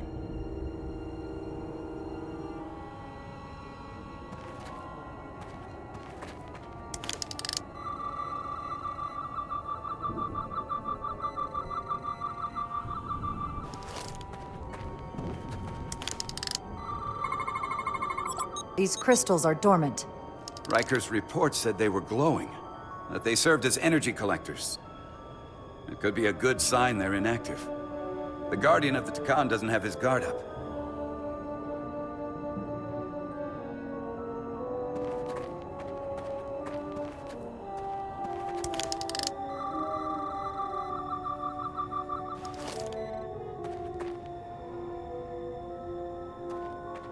This is where Portal 6-3 projected his image.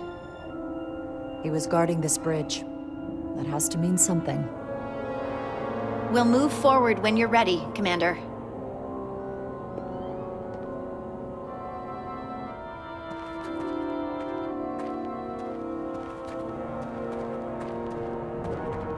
Follow me.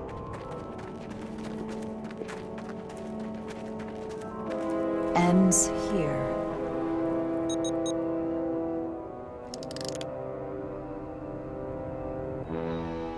Is it me, or did that path just disappear? There was a path there a moment ago. There must be an explanation.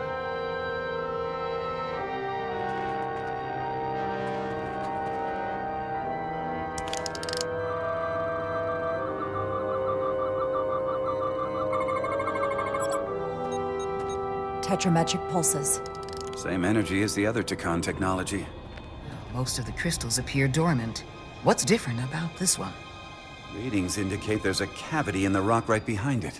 We could try melting a hole through the wall with our phasers. Worth a try.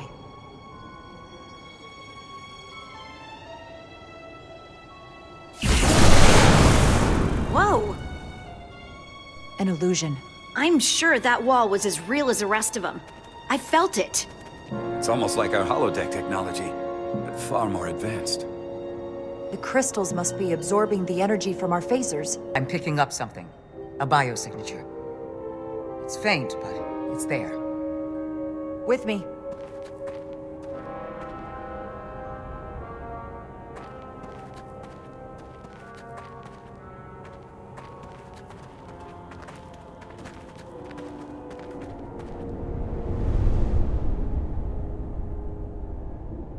Another dead end. Or another illusion. Crewman LaRue, if you would.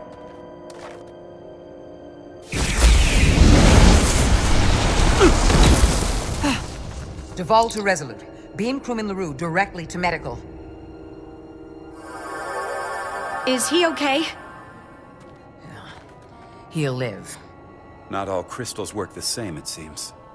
Don't fire your phasers at any crystals unless we're sure they're putting out the same pulses as before. Commander, I may be able to speed up the process. I can now detect many different wavelengths of radiation simply by looking. The Takan radiation is unusual, so I can't quite clear it all up, but I was able to eliminate many of the non-tetrametric crystals. Your tricorder should warn you. That's an enormous help. Thank you, Lieutenant. It's my honor.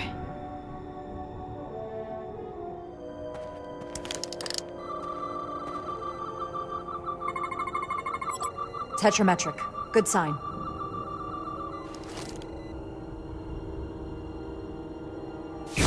Commander!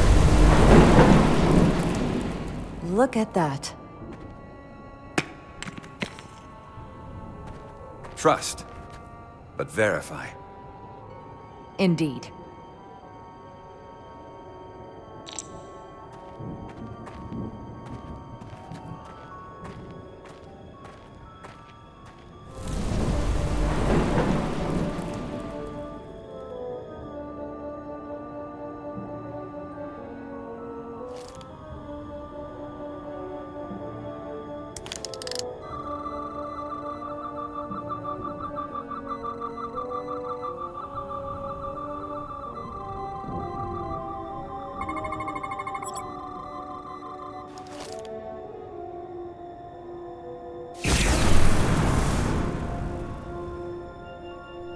way's clear.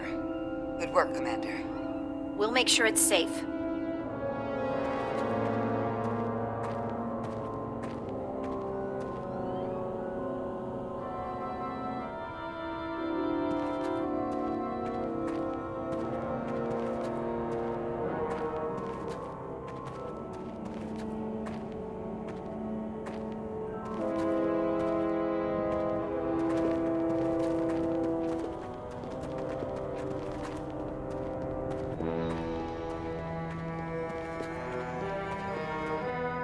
Incredible. The plants here are actually alive. Is this the biosignature you detected, Doctor? No, not a match.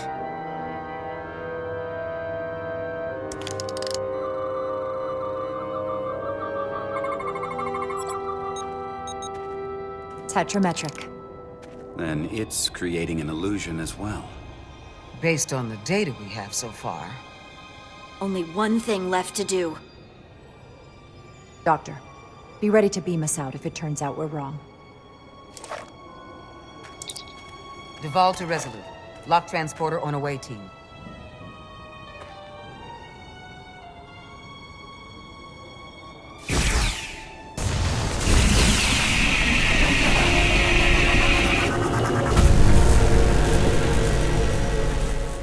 Amazing. There's nothing like this in any Federation record.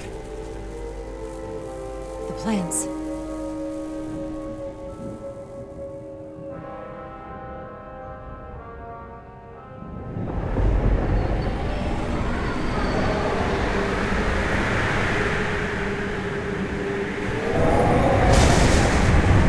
Barbarians. It's him. How dare you disturb me?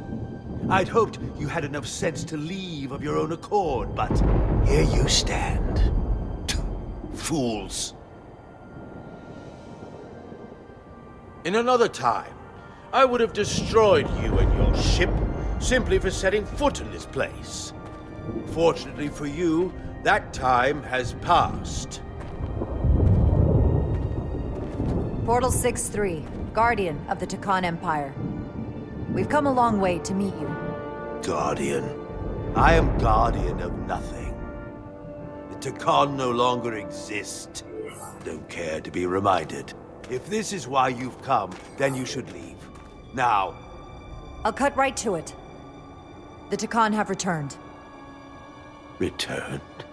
My people have come back? How can that be?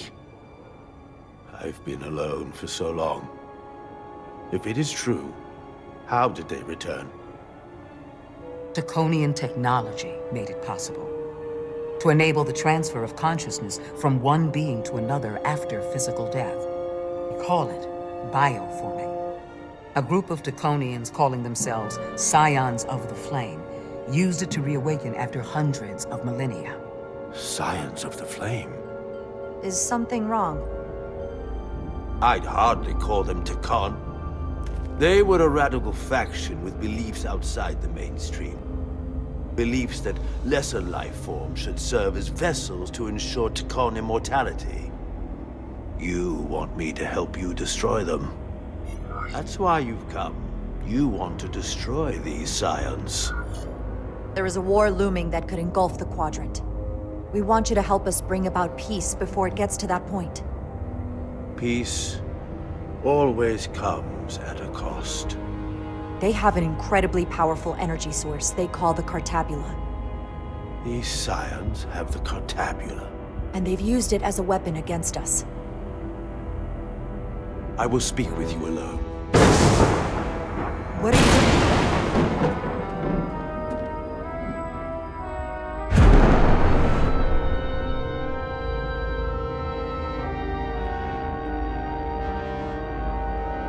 Where are we? Where's my team? They're safe where we left them.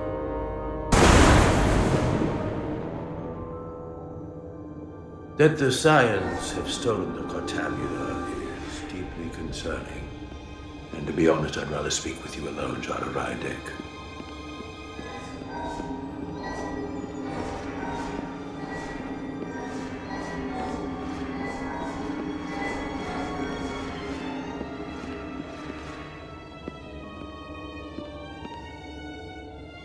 Your colleagues don't know what it means to be the last of one's kind.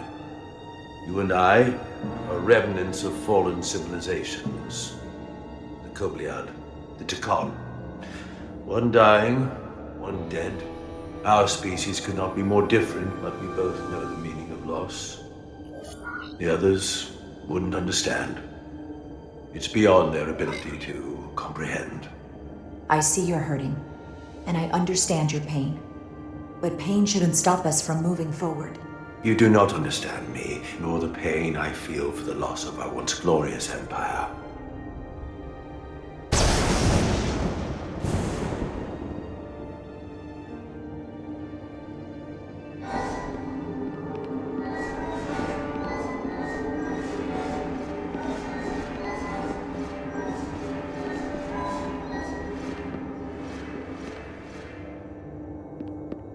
Tell me, why spend your days away from your own people when so few of them are left?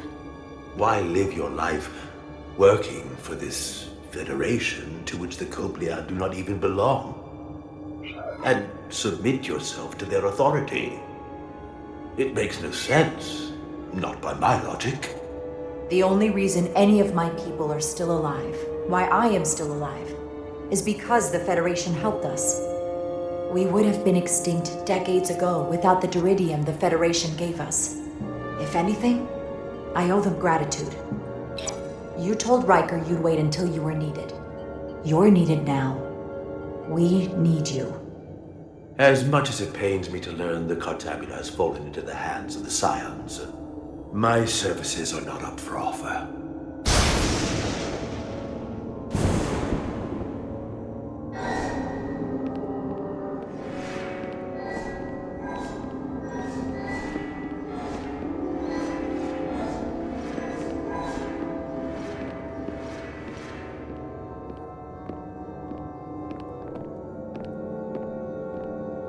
To be chosen as a portal was to give one's entire self to the cause of protecting the Tekon Empire.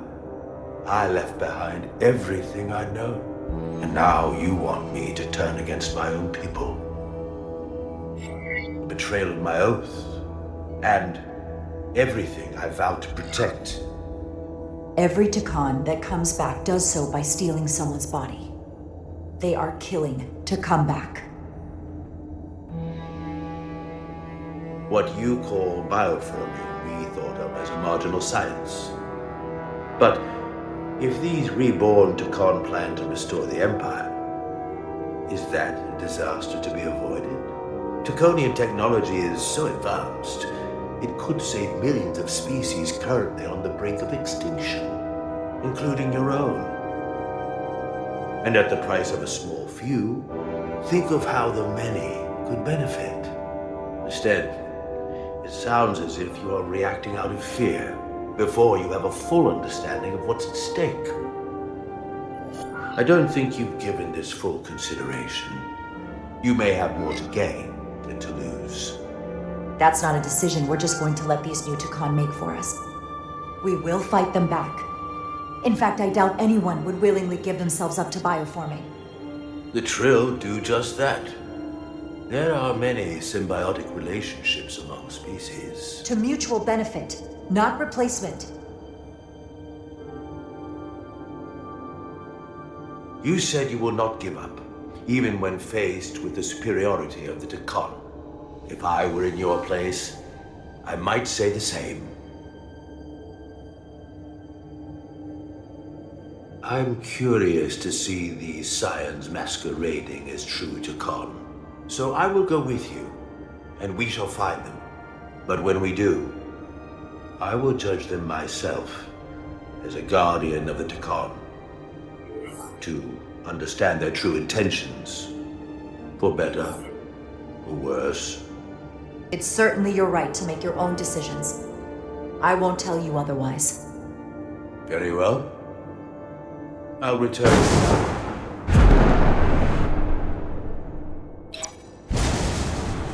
Commander!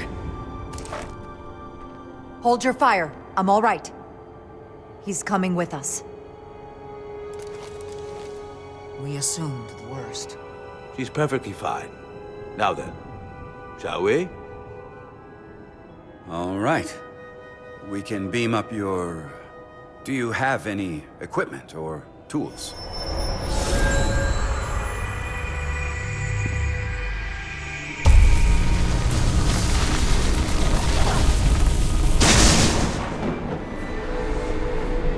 Whoa. This is all I need. Away team +1, ready to beam up.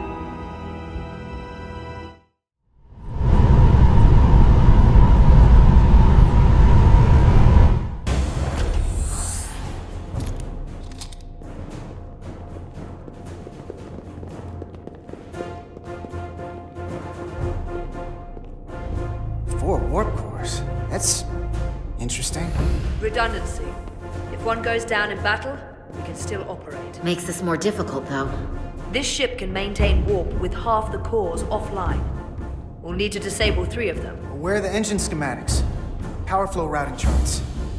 We're soldiers, not engineers. I thought you would know what to do. You're in good hands. We can do this. I trust that you can. You at least know where we should start? This way.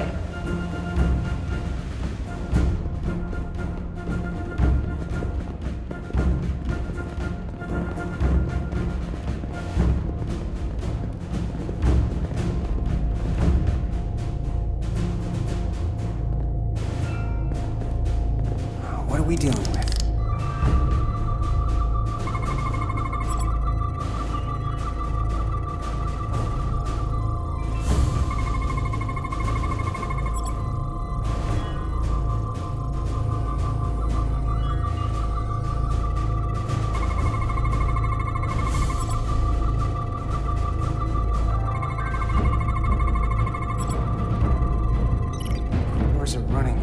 Really hot. Makes sense, since they've been producing at max output since we left Otari space. No ship can run for very long like that. Not before a catastrophic failure hits. It's right on the edge. We just need to figure out a way to give it a push. Bet that console down there could tell us a few things.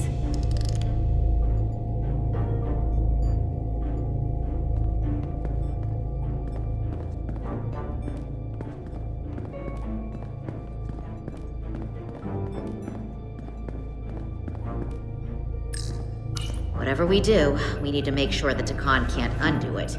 So we need a way to permanently disable the reactors that won't destroy the ship and kill us all in the process. You thinking what I'm thinking? Warp core ejection. So the question is, how do we make it happen?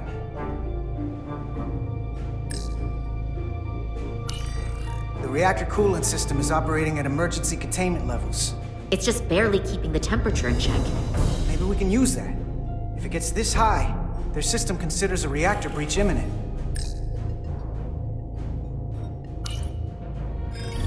Like we saw on the bridge, all 4 warp cores are operating at full capacity. The safety protocols don't look much different from the Resolute. Breach protection. Reduce output, command override. Cease matter, antimatter flow, command override. Emergency warp core ejection. Computer control. Even command functions can't override one of the most crucial safety measures. So the protocol's still active. That's good. Looks like if sensors show a core is about to rupture, the computer will eject it automatically rather than risk a breach. So we need to increase the warp core's temperatures. If we destroy the coolant regulators, there won't be anything to keep these reactors from going over. And it will trigger the ejection. Let's peel these suckers open. I'll take that one. I'll take the one next to it. The second you two start dumping cores, the Takan will know we're here. We'll be vulnerable. Stuck in one place while you work. Well, here's the good news. I'm at my best when I'm under pressure. We'll barricade the door. Work quickly.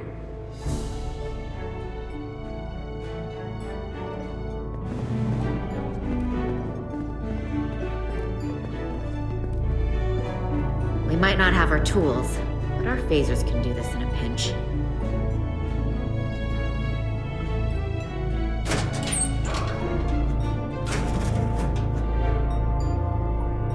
We better get this right. If we foul it up and this whole thing goes boom. We don't know how much damage that cartabula will do if we accidentally crack it open. There goes the galaxy. Could be that bad. We'll get it right. It's not a Starfleet warp core, but the coolant regulator has to be in here somewhere.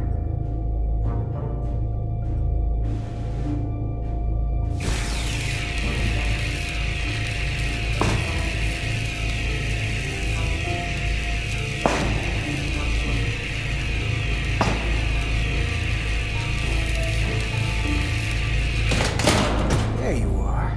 Time to heat things up.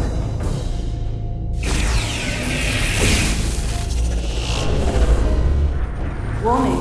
Warning. Warp core output at critical level. Ejecting core. Okay, now they're definitely gonna know we're down here. Warp core output at critical level. Ejecting core. Just one more to go. They're here! They're cutting through the door. We don't have much time.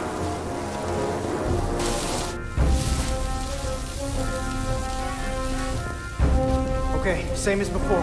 We just gotta...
I'll cover you. What? No! Get the warp core done. We're all dead.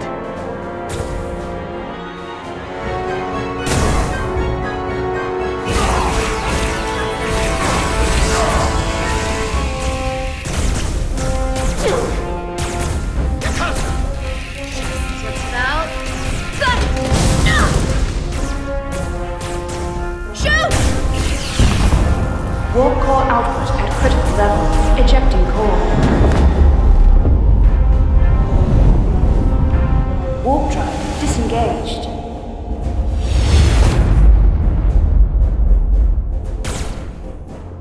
You did it.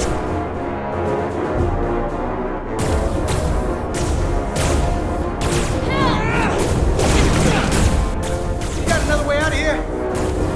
I think so.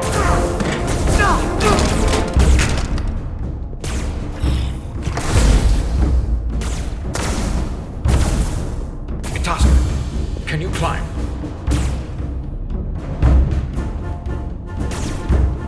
I'll see you on the parade grounds of Cirella, my friend.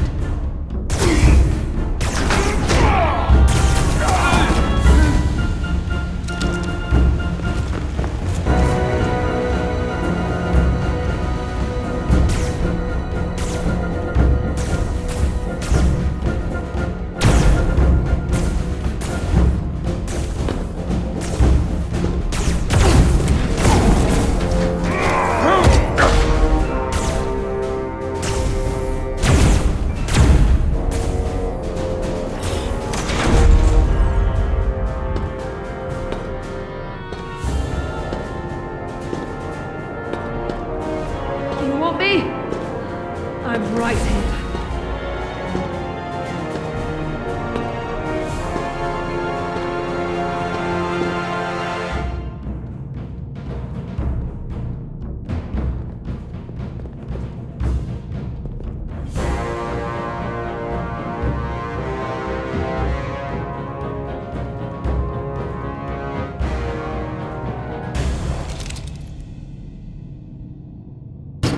Not you too.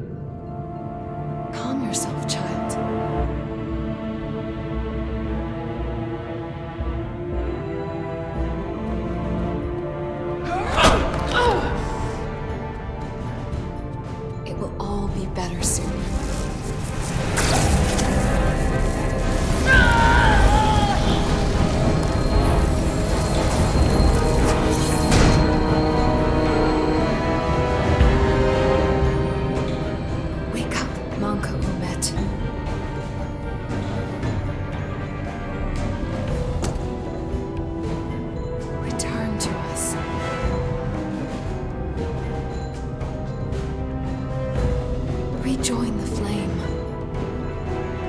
reclaim what was lost.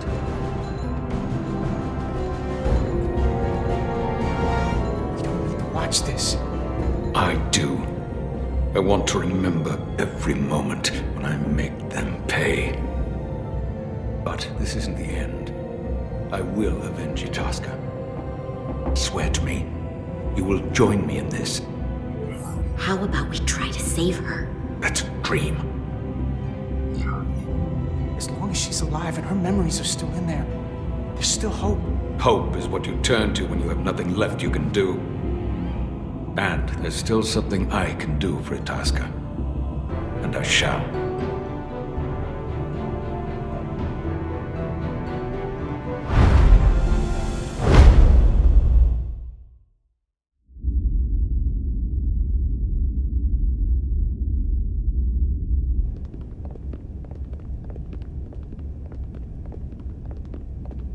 There's so much I want to ask you. There's so little I can tell you. I'm a portal, not a scientist, but I'll certainly do my best. I can only assume this is one of your older starships. One would think, given the importance of your mission, they might send a ship of a more recent vintage. The Resolute is primarily a research vessel, if that's what you mean. Not a warship. Although she has been known to hold her own in a fight. Against what?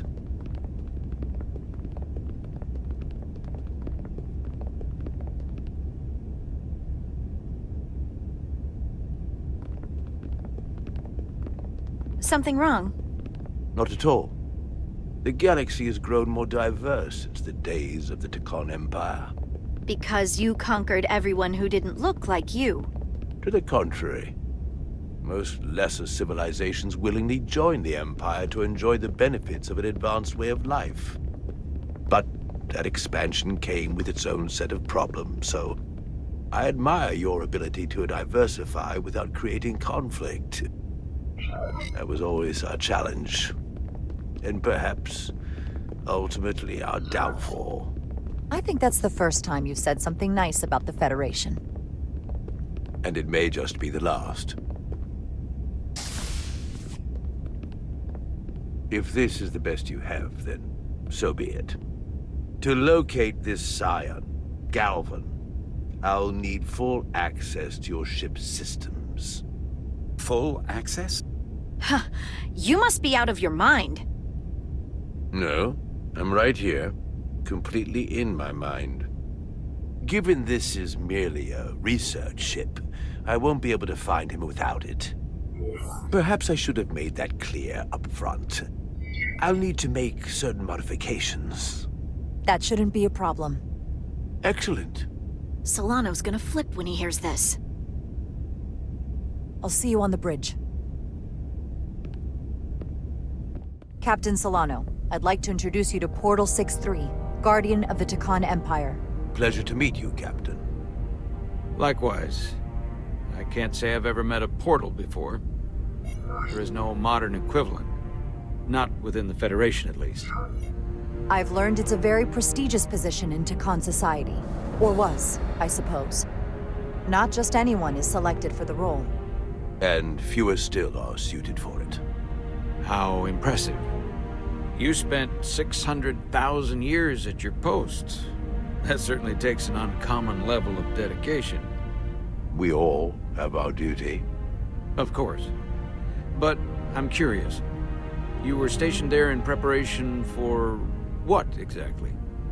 Any and all threats to the Empire. An empire that no longer exists. Which suggests you weren't very successful. You said you needed my help. I didn't come here to be insulted. Perhaps that was a mistake. I'd be happy to return to Delphi Ardu at any time. Of course, the fall of the Empire had nothing to do with you. We know that. Do you? Because it seems your captain has a different opinion. I'm merely curious where your allegiances might lie. Clearly it's with the Tekon. Yes, Captain. You have found me out and exposed my true loyalties. To the Tekon. Not to the Science of the Flame.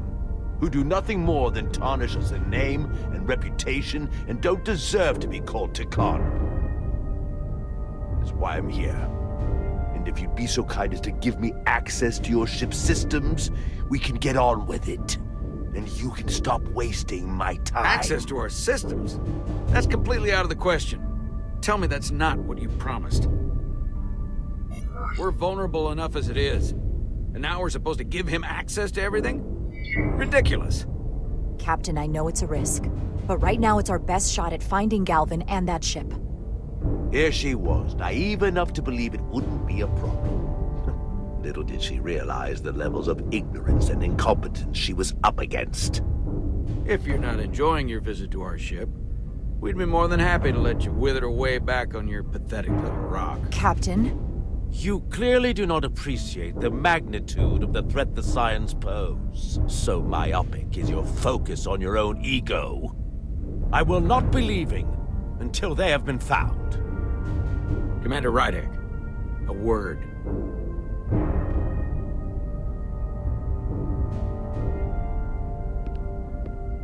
And to think, I waited 600,000 years for this.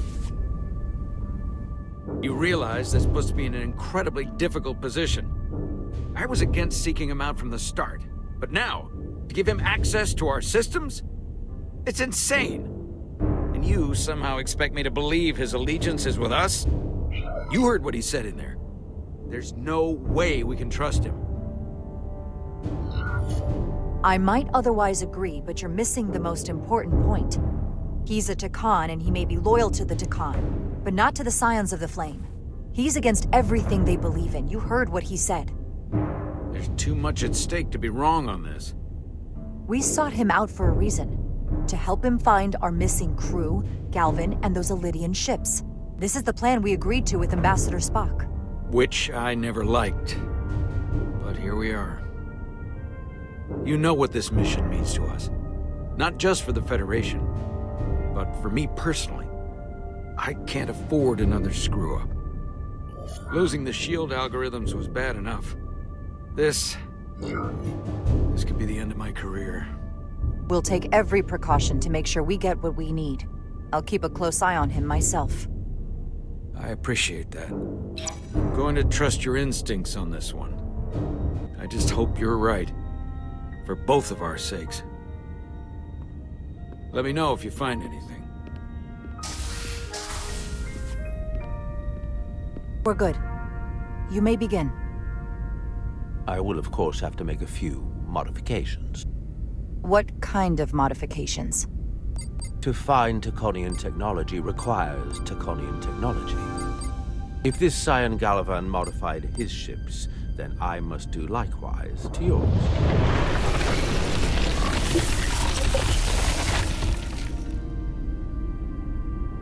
The galaxy is nearly infinite in size and complexity. This may take a moment. How long will it take? I found something. There you are. What is it? Galvin? Someone is using Tikhonian technology. I can't get the precise bearings, but it's located in the Palisades cluster. I'll let the captain know. Rydek to Solano. I think Portal may have located Galvin. I'll be right there. I'm getting all kinds of interference. Almost impossible to lock on the energy signature. Where's he hiding? In the Palisades cluster. Interesting. Can you lock in on the location? Not until you get me closer. Lieutenant Handar, set a course for the Palisades cluster. Aye, Captain. Well, I suppose I owe you an apology. You were right after all. That's what I get for questioning the advice of my first officer. No apology necessary. Your concerns were valid. Nonetheless, I should learn to trust your instincts, which were absolutely right. Nice work. Let me know if you find anything more. Will do. What's wrong? I didn't want to say anything until I was certain. But the reason for the interference is simple. There's a Taconian device on this ship being used to block the signal. Whoever planted it was exceptionally clever. They knew how and where to hide it. But they have underestimated my abilities. Engineering. Take care of the Taconian device, and I can find Galvan for you. It's designed to interfere with all transmissions, or at least delay and confuse the effort to find Galvan's ship. Hold on. My understanding is that Takan technology requires a Takan to operate. Is there another Takan on this ship? The Scions could have someone on the ship, doing everything they can to stop us from finding Galvan. Don't worry, I'll get this fixed. We're going to find that ship.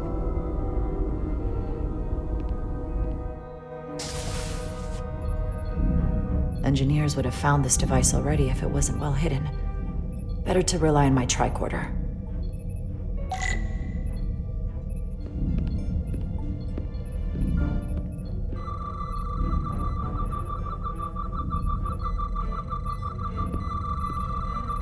Found it.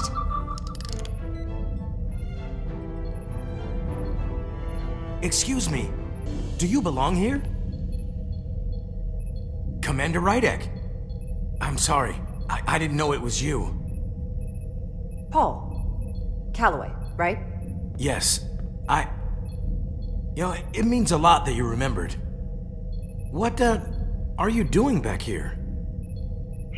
I don't mean to pry, but first officers don't usually go digging around engineering compartments. Sorry, it's not something I can go into. Right, of course. Forget I asked. There is one thing you can help with. Have you seen anyone else in here recently that might seem out of the ordinary? Maybe someone who doesn't work in engineering. Not that I can think of, but I can ask around. I'm here almost all the time, but maybe someone else noticed something? That would be great. Just be discreet about it. I don't want anyone to be alarmed. Discretion is my specialty. Well, I'll leave you alone already. Oh, come to think of it, that Hotari woman was down here earlier with Dr. Duvall finishing the last of the bioscans. Tylus? That would be out of the ordinary, right? Thank you.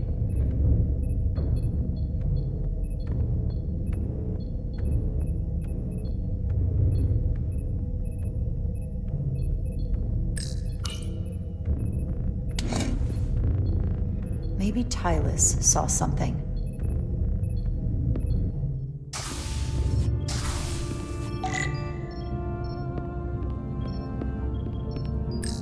Tylus, can I speak to you for a moment? Of course. Is something wrong? There's something happening. I may need your help. This is important. How can I help? When you were in engineering with Dr. Duvall, did you notice anything out of the ordinary? Or anyone? Not particularly. Why? I found this, hidden in a compartment down there. That's Taconian technology. Does that mean there's a Scion on board? But Dr. Duvall bioscanned everyone. Every deck, every crew member, I've seen the logs. She couldn't have been more thorough. Someone evaded detection and planted that device. Which would mean they've been with us this whole time. Watching, listening. All the more reason why we have to find them. It could be anyone. That includes both of us. You want me to get scanned? Better to know for sure, right? I'll admit, I was around the Scions as much as anybody. I would feel more comfortable if you did. I understand.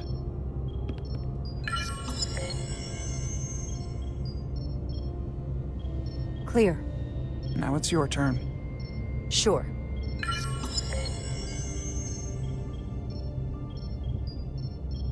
Clear. Don't sound so surprised. You spend plenty of time with the Scions as well. You never know. Let's get to it. The search starts in engineering. Whoever planted the device most likely did it within the last few hours. So I'll start by running a scan, tracking everyone who came through engineering over the last day, in reverse order. This could take forever to sort through the number of people that were in engineering.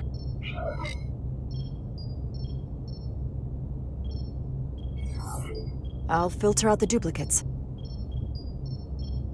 That helps.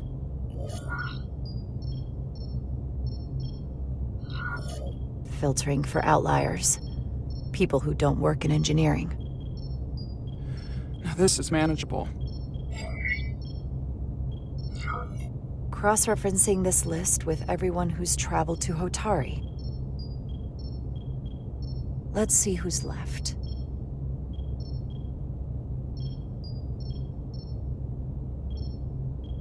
No, this can't be right. What? Of the people that went to Hotari and visited engineering, it could only have been Captain Solano. According to this, he was here while you went down to Delphi RD4. Which would have been the perfect opportunity. And no one would question him. He's the captain. He fits the profile for the kind of people the Takan want to bioform. People with authority that can lead to them gaining more control. Like Galvin? The Queen? The captain of a Federation starship. What happened when Dr. Duval bioscanned Captain Solano? That's just it. She never did. How is that possible? Something more urgent would always come up. There was nothing she could do. But performing a bioscan is the only way to be absolutely sure. That's not going to be easy. First thing I need to do is get this device to Portal. Be careful. And good luck. I'll need it. I found the device.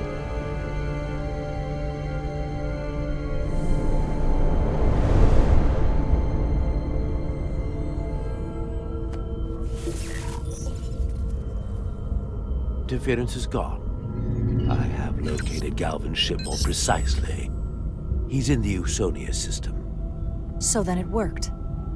This whole region was one of the most sacred for the ancient Takan. What many consider the birthplace of our civilization. See these comets and planetoids in the outer orbits? Based on their current trajectory, that's Galvin's destination. And legend tells us it's the location of what was once our largest arsenal. Not that we needed it in the late stages of the Empire, but it was there as a precaution nonetheless. What kind of weapons are in this arsenal? It's difficult to know what would have survived from the time of the Empire, but be assured that the damage they have done so far by altering your current technology will be minuscule compared to proper Taconian firepower. If Galvin and the other Scions secure the arsenal, they will become extremely dangerous. My people had such power at the height of the Empire. The Takan were as gods, keeping absolute control over countless worlds. I must speak with them directly. However, the presence of this device is worrying. It's highly likely it was placed here by a Scion, hidden among your crew, and it is unlikely this interference device was the Scion saboteur's only trap. If we reach Galvin and the saboteur cripples your ship, we will be at their mercy.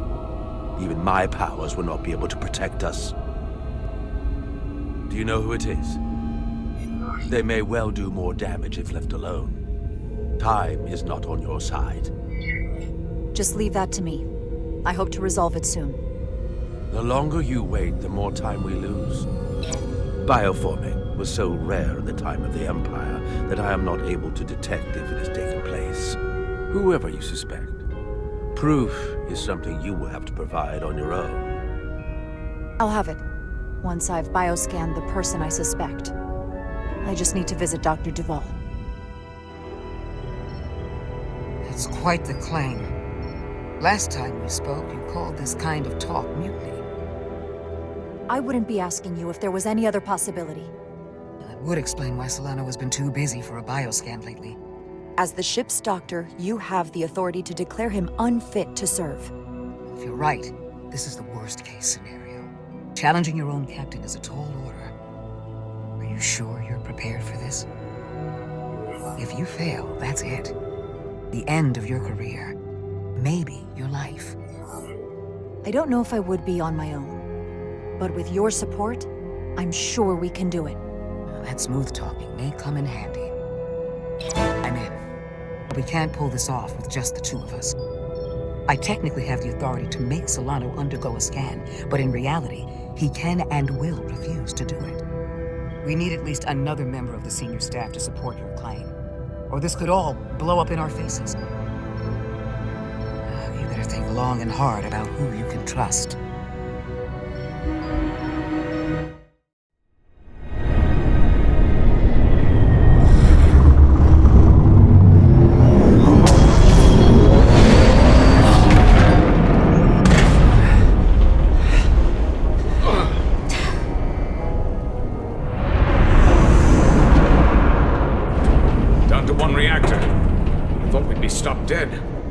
Stuck at impulse power. The Takan enhancements must be able to brute force limited bursts of warp output. Yeah, but they won't get to wherever they were headed at this rate. They're just limping along now. So where does that put us? Maybe I can answer that.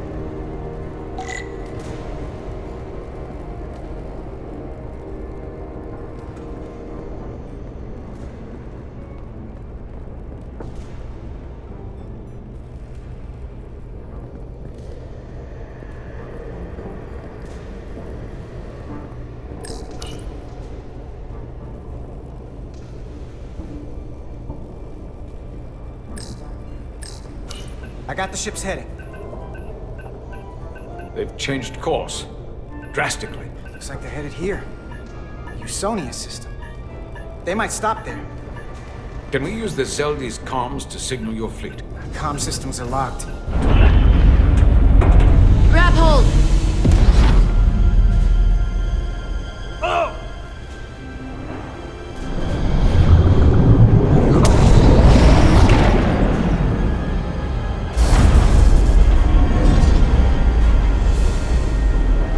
The inertial dampeners can barely keep up.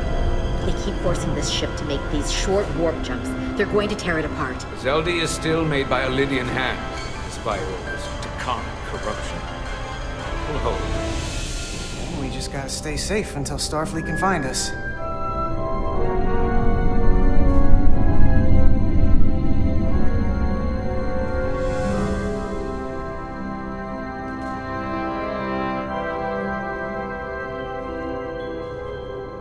Your people. Is there somewhere you go when you die? Life after death? No. On my homeworld, some people think they can cheat death in a way by joining with the Trill symbiont. But that's not a life to me. What about you? Is there another plane of existence for you? With every passing battle, as I get older, We only get one life to live. I'm not counting on anything coming after I close my eyes for the last time.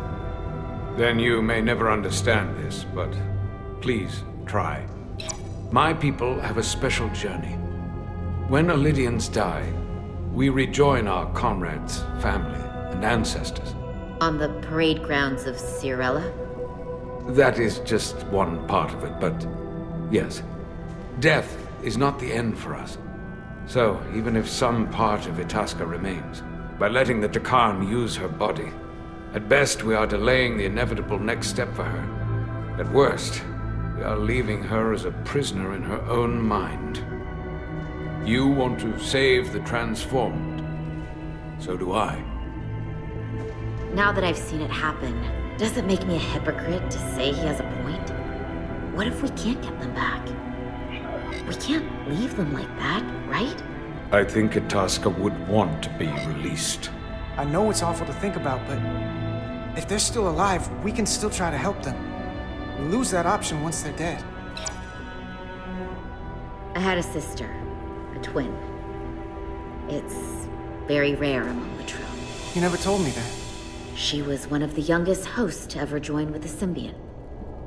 A sentient creature that lives in our body. It's considered a great honor. The symbiont can bring centuries of knowledge and wisdom to the host. But sometimes, the symbiont personality suppresses the host entirely. My sister was the closest person in the world to me. I knew she would be different after joining. But she drew more and more distant. The room we shared growing up was foreign to the both of us. And eventually she, or whoever she'd become, cut me out entirely. So I left for Starfleet and swore I'd never go back. I couldn't stand the thought of seeing her. Someone who looked like my sister. It's okay to walk away from someone when there isn't anything left to stay for. Nothing lasts forever. Tell that to the Takan Empire. You remind me of Itasca. I do? Bonds are not made by what runs through your veins, but the blood you spilled together. Itasca was my family in that way. I want you to know there is nothing I won't sacrifice to win this fight. But if we're lucky enough to survive, I'd be honored if you'd count me as one of your tribe. As Itasca was. Even a couple of engineers like us? You are many things. I don't need to wait that long. We've bled together. No one else will know what we've been through. That makes us a tribe. Right here. I'll take that. They not cease this madness.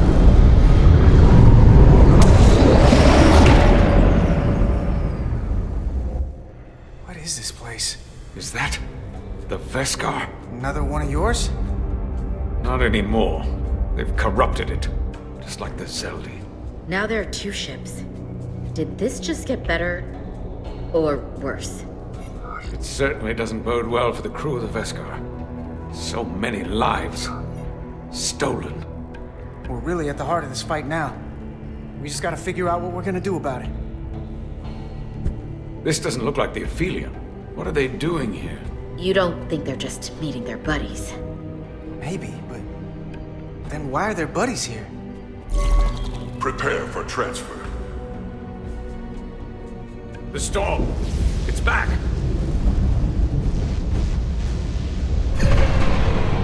What happened? Hold on. Scanning. Tetrametric radiation is dropping. The Zeldi's dropped to minimal power levels. It's running off just the one warp core now. That means... They've sent the Cartabula to that other ship.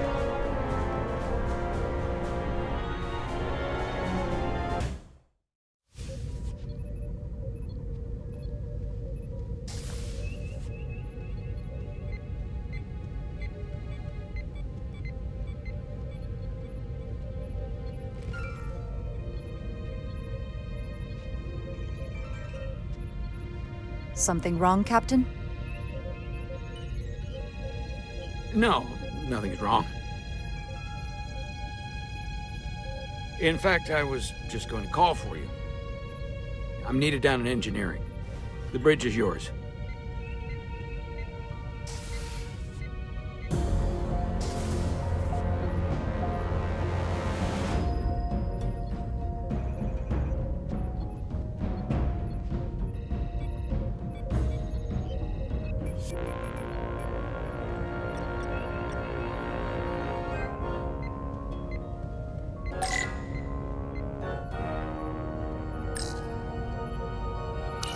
Commander Irmont, a word, please. Of course, Commander.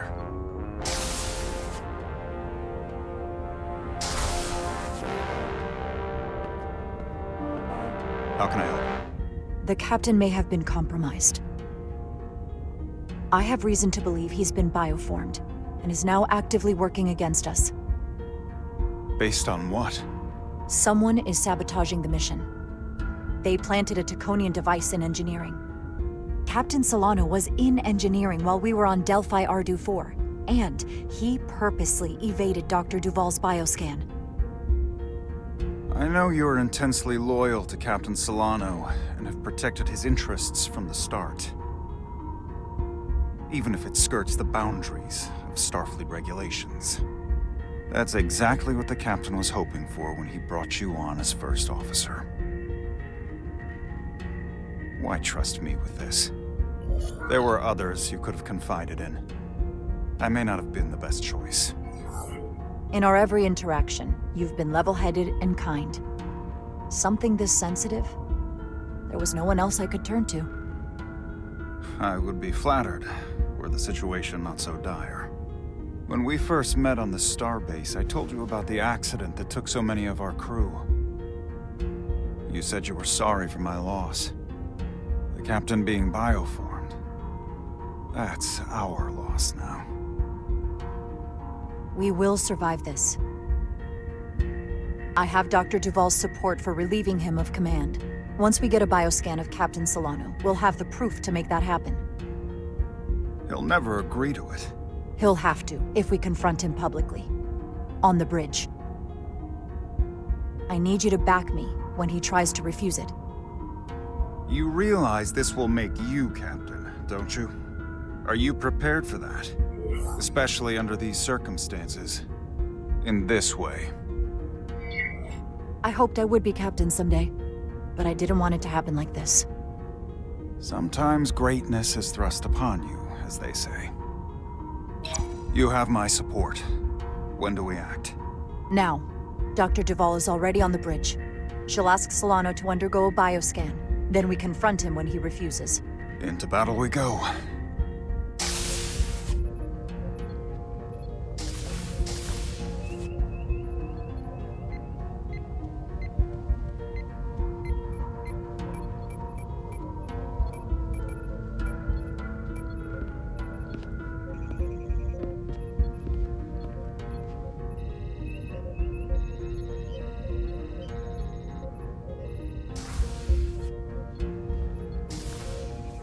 It's now or never.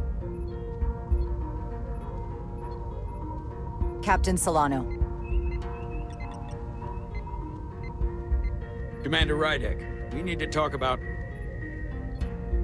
Doctor? What brings you to the bridge? Just a bit of housekeeping. You owe me a bioscan, Captain. I don't have time for that right now. It will only take a moment. I can't put this off any longer. You can, and you will. All you'll find is that I'm quite reasonably under stress given the circumstances, and you aren't making it better. I'll find you in sickbay when I'm good and ready. Or, if you're gonna stand in the way of the mission, I can find you in the brig instead. It's merely protocol, Captain. All officers that touch alien soil have to be bioscanned. I know the protocol. It's not more important than chasing down these Draconian marauders. Commander Rydek is right, Captain. The safety of the ship is of paramount importance. What is this? We need you to comply with the scan, Captain. That's enough. Drop this. All of you. I'm giving you a direct order, Commander Rydek. Stand down and go back to your post. Now. Do not make me tell you again. I've been a starship captain since before you were in the academy. This is for your own good, Captain.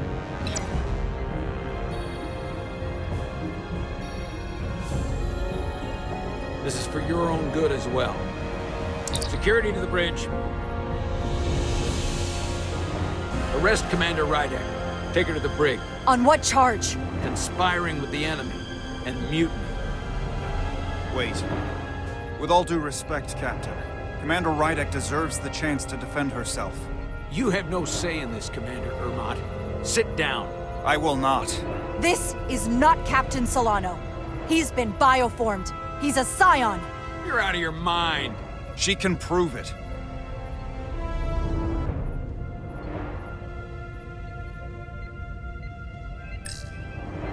He sabotaged our efforts to track Galvin with this.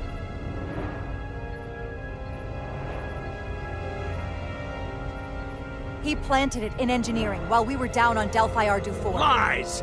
Perpetrated by the only Takan in our midst, Portal 6-3. He's actively trying to divide us from within. Captain Solano has refused to be bioscanned because he knows it will reveal he's a scion. take her to the brig, or I'll do it myself! Oh!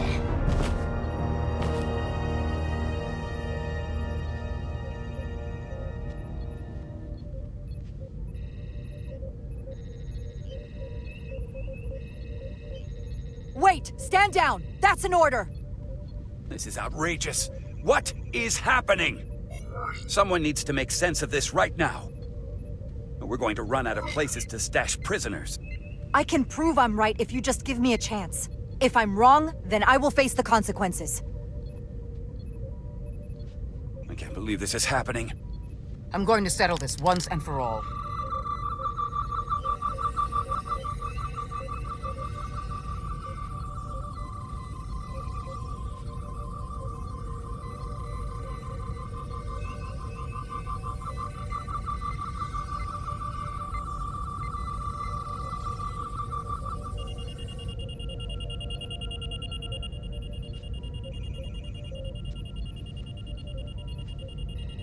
Commander Rydek was right.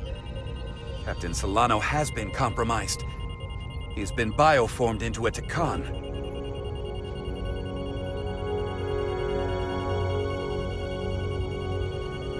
As the Chief Medical Officer of the USS Resolute, I am relieving Captain Zachary Solano of command.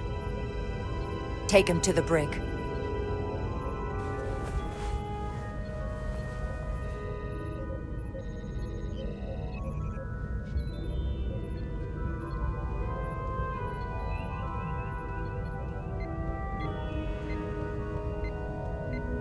That could have been so much worse.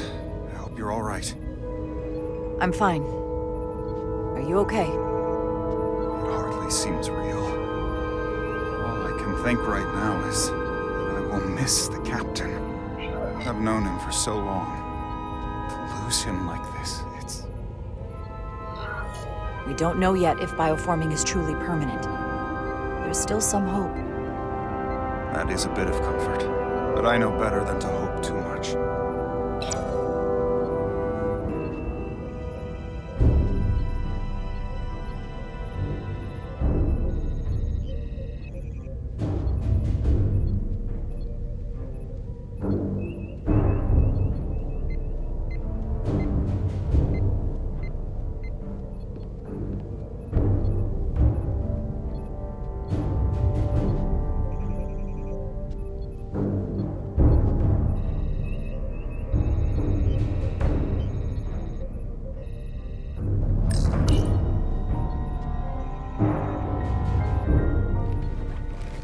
Set course for the Usonia system. Maximum warp. It's time to face Galvin. Yes, Commander. Sorry. Captain. On your command. Engage.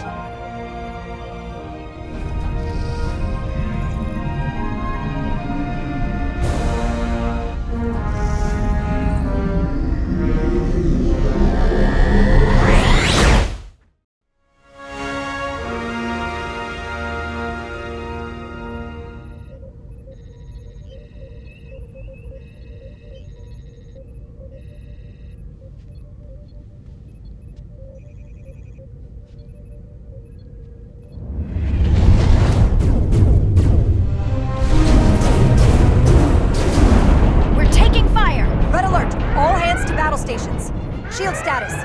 Set to maximum, but with the algorithms compromised, they may not do much. Captain, that other Elydian ship is here. The Zeldi?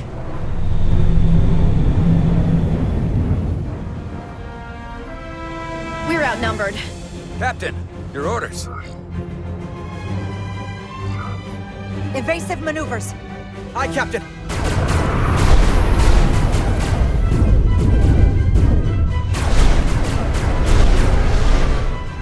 The Veskar's warp engines are powering up.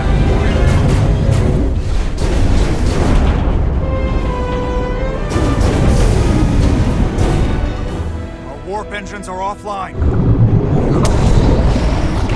That must have been their goal. They didn't want us to chase the Veskar. According to my readings, they also took the Cartabula with them.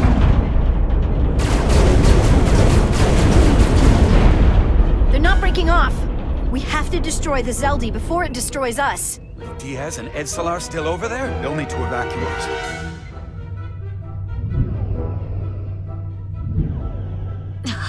Come on. Almost have it. They gotta know we're here. Hurry! You got it? Got it! Diaz to Resolute! We read you, Diaz. This is Ermot. It's good to hear your voice. Is Edsalar... is she with you? Everyone wants to know. Yeah, we're both here. We're both okay.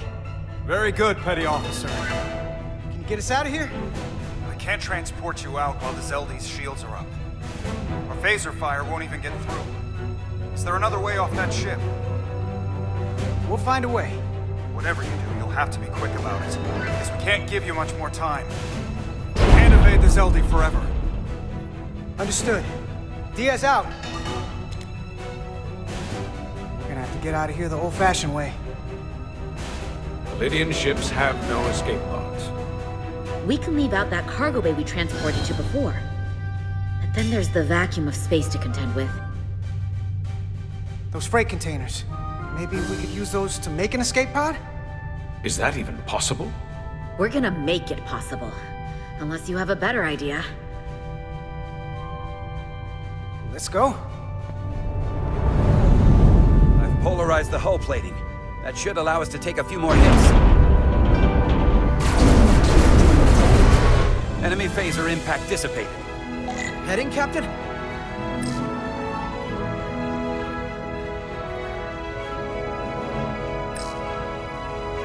Attack pattern Beta 3.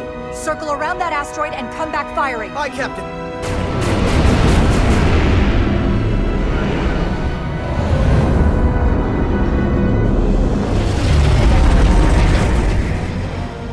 Zeldi, in range. Fire!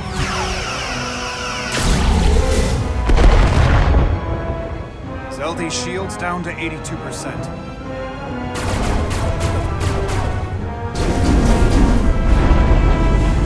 We're doing damage, but they're hitting us right back. We'll run out of hull before we penetrate their shields. Perhaps I can be of assistance. I can modify your impulse engines to amplify their meager output and avoid more of their attacks. But I will need full access to your propulsion systems. That goes against dozens of Starfleet regulations. Not a security risk if the alternative is destruction. To me, it's simple. You can take this beating and hope you can weather it. Or will you put your trust in me? I've left everything behind for you. The least you can do is put your faith in me. Commander Ermot, give Bortle access to the propulsion systems. You're going to have the ship in your hands. Don't let me down. This will take a moment.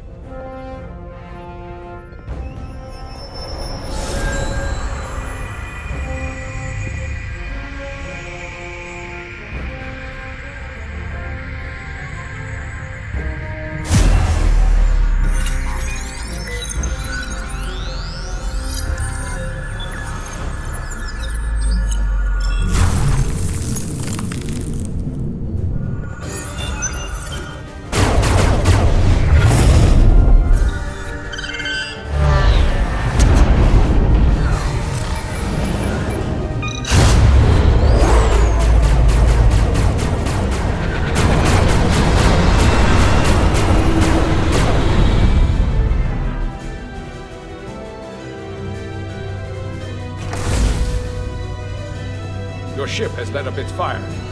That gives us some time. All right. One of these freight containers should do the trick. Be quick. We need one big enough for all of us to fit inside. Something we can make airtight. Damn it, not this one. No way this'll hold up in a vacuum. Oh, here we go. This'll work. That's great, but it's not airtight yet. No problem. We'll just seal it up. This container is extremely heavy. Even with the containment field open, it won't leave the bay quickly. I'll find something to accelerate our exit.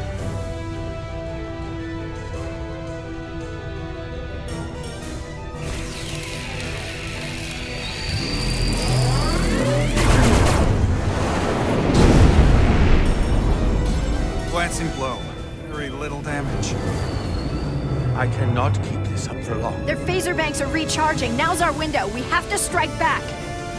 I agree. Their next barrage could be our last. Better make this count. Target their weapon systems. Take the teeth out of their bite. That could make them run. Just like the Veskar, we'd lose Diaz and Etzelar again. Hit their engines. We've already lost the Veskar. We need to protect ourselves first. Target their propulsion systems. I don't want them going anywhere. Targeting their engines.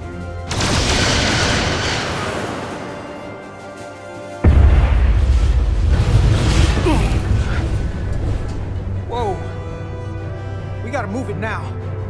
These will give us the push we need. Those are explosives. We'll ride the blast right out of here. All set. I'll set the containment field to deactivate, and then run back. We can detonate by remote. We'll need to seal the doors from inside the container once we do. Before all the air sucks out of the cargo bay.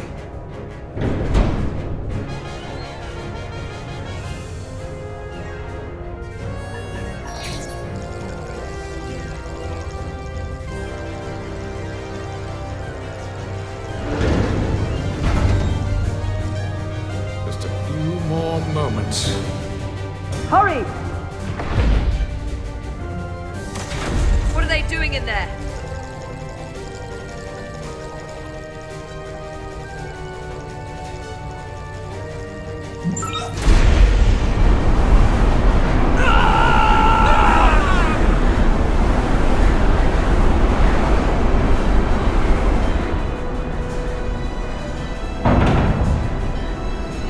Please, help me. No. Let the Khan get what they deserve. Don't leave me to die. I don't know. Can we really leave her? Look at her, she's not a threat. It's now or never. This ship can't fly. Sidron set it to self-destruct. Please, Amenta. Oh, It's not her. no. I know it's not. Carter, we have to seal the doors. Don't leave me! Get this lifeboat off the ship before Citron blows it all to hell! We're going.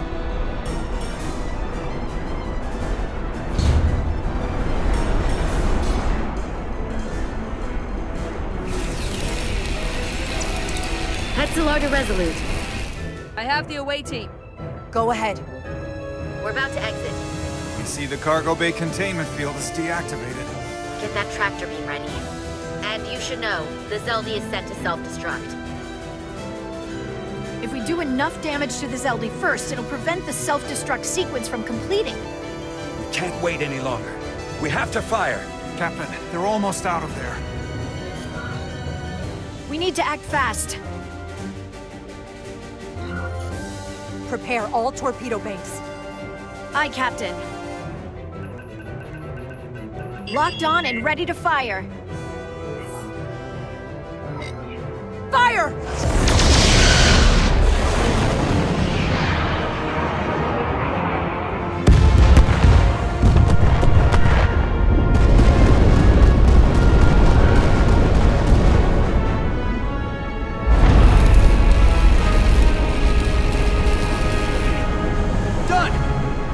Ready? Detonate!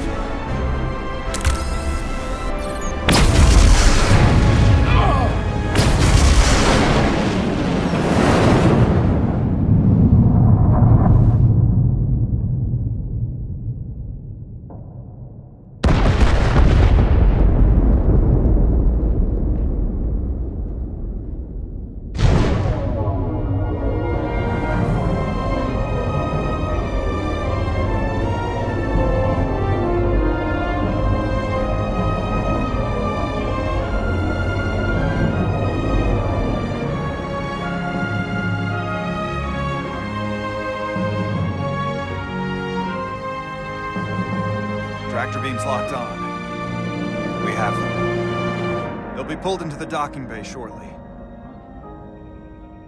There's something else.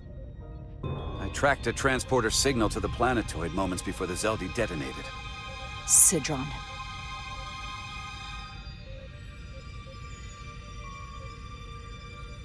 There's a Takan structure there. It's the reason they were here. It's the reason we are here. Now.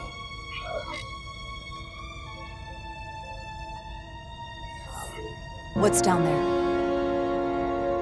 Answers. From what I can tell, it's larger than the structure on Tau. Is this the Takan arsenal Galvin was after? Legend says this region once held the sacred mysteries of the Takan Empire. Our greatest treasure. Our most fearsome technology. I want a full security detail. Westbrook, Brodrosian, you're with me. Mr. Ermont, you have the con. Wait. You're not the first officer anymore. The captain is supposed to stay with the ship. I'm surprised Lieutenant Brodrosian didn't raise that first. I thought Captain Rydek knew what she was doing.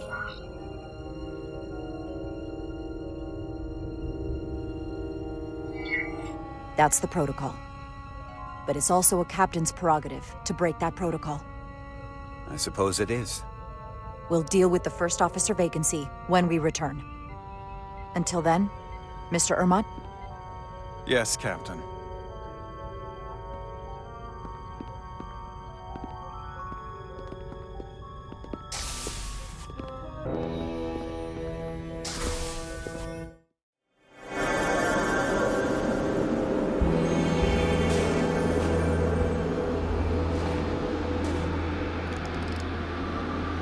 Any sign of Sidron? Not that I can see.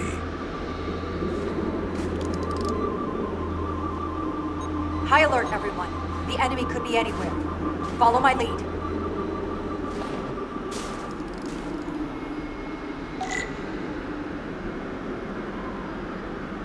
Let's make this a short mission, all right? That's the plan. It was your call to come down here. Still not sure I agree. But I respect the chain of command.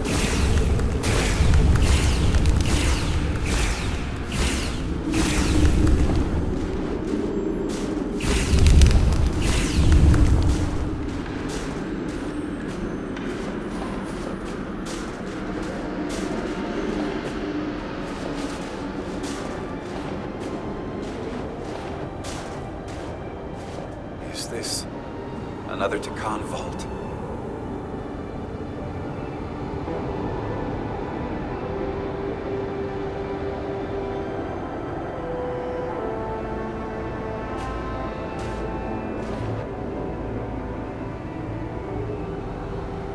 I don't see a way in. The vault in the mines was already open. There must be some way to activate it. Look around. There must be some sort of hidden mechanism to trigger it. I don't see anything. Are you done?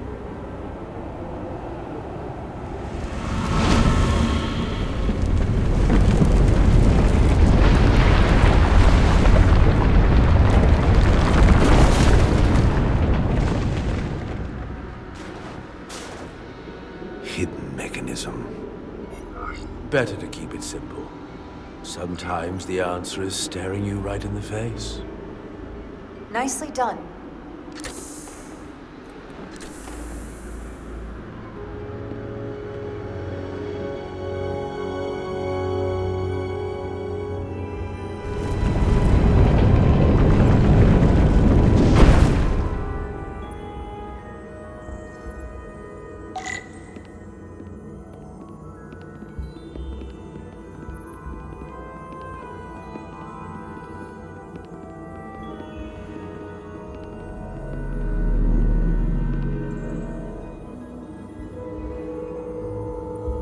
Spread out. Let's see what we can find. And stay on high alert. We don't know where the Takan that beamed down here could be.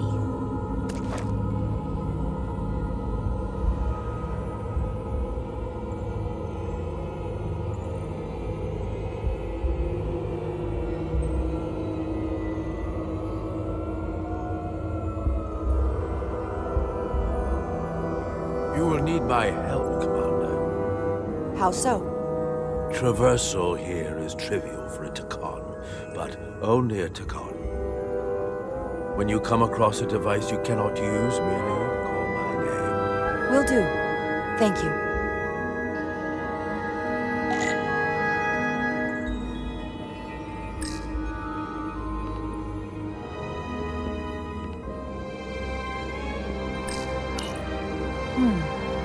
This pattern resembles the transporter device Petty Officer Maris used to escape the Resolute.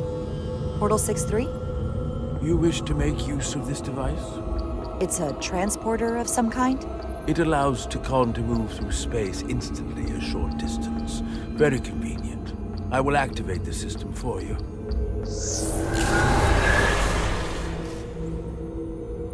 Where does it go? I'm not sure. The markings here must be from after my time. Well, only one way to find out.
Soil. Just soil.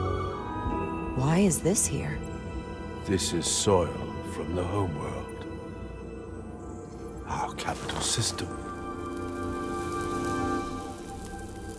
This isn't an arsenal. It's a temple of the ancients. Sacred ground to the Takan. I took my oath as a guardian of the Empire in a place just like this.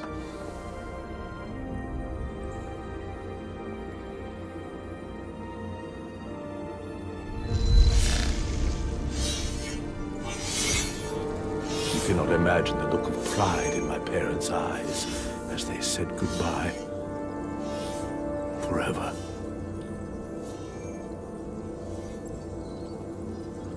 Sorry. This is the first I've seen of anything new from the Takan Empire in a very long time. I'm sure you're familiar with the feeling, that sense of loss. I thought I was ready for it, but it cuts to the core of your being. I totally understand that feeling. It's unavoidable and inescapable no matter what you do. Yes. It's that distant but familiar feeling that's forever just out of reach. Can you use this to find out more about what Galvin is after?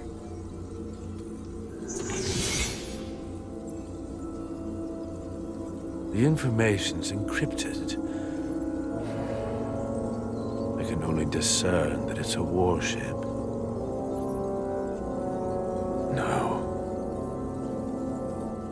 It's the Aphelion. Perhaps the most powerful Taconian ship ever built. I can't access the full file, but looking through the ship's schematics, it appears to be equipped with some sort of experimental, highly advanced transporter technology. Transporter technology? For what? Captain, you better come see this.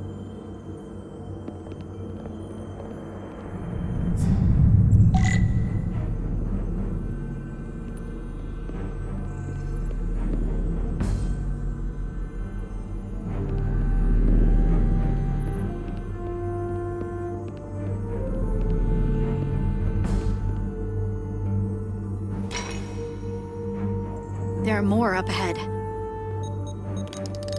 From the looks of it, I'd say someone left in a hurry. Probably right around the time we showed up.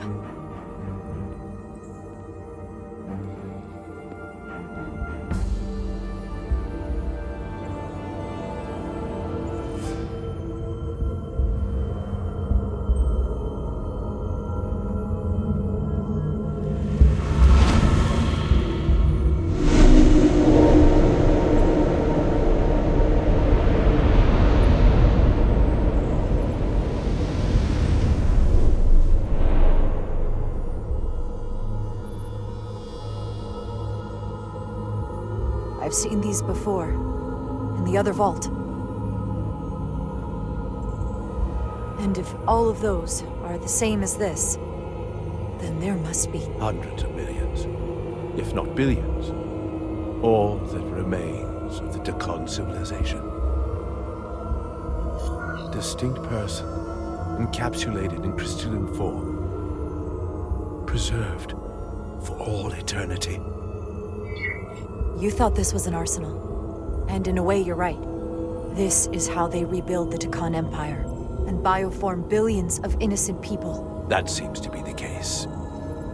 What you have to understand is, these life forms were preserved for the benefit of the Tekon civilization, as a means of safeguarding the health and well-being of any Tekon, should they fall prey to illness or injury.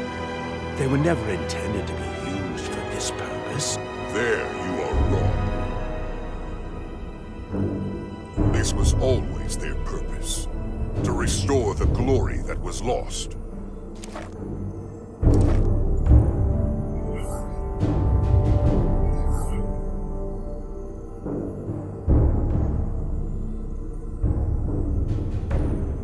Congratulations on your first victory in battle, Captain Rydek.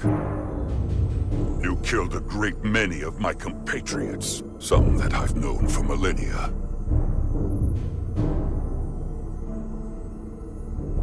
Are you proud of how much death you've caused? Each Tekon life is precious, irreplaceable. Centuries of knowledge and culture, lost with each one you murder. Your friends died because of you. If you hadn't attacked us, there could have been a peaceful solution. I've seen the kind of results diplomacy gets in this era. You can hardly blame me for wanting a quicker result. Thankfully, I don't have to convince you of anything. We'll all be on the same side soon enough. You can't just bioform whoever you want. Not without a fight. Ah, but that's just it. There won't be a fight. In fact, most won't even know what's happened. 1 minute you're standing there as you. The next, you're standing here as one of us. He's talking about mass transformation. That's what the Aphelion was built for. The transporter. It'll reconstitute your DNA and bioform you into a Tekon in the blink of an eye. This is what they'll use as ammunition. In a manner of speaking, yes. Of course, that's the simple version. But the end result will be the same. I realize you're here to gloat, and you seem pretty confident, but I'm not gonna let that happen. It already is happening. The Aphelion is on its way here as we speak. Now it's only a matter of time. You can't delay that which is inevitable. Which makes your next decision fairly simple, brother. You are, after all, a portal. I am. Your sole purpose is to serve as a guardian of the Tekon Empire. But you stand here surrounded not by your fellow Tekon, but by members of the Federation. By people who deny our fundamental right to exist. You swore an oath to protect the Empire. And I can only assume that's why you're here. You have the audacity to suggest we're trying to deny your right to exist? You attacked us. Merely a demonstration of our strength and the futility of fighting the inevitable. Which side are you on?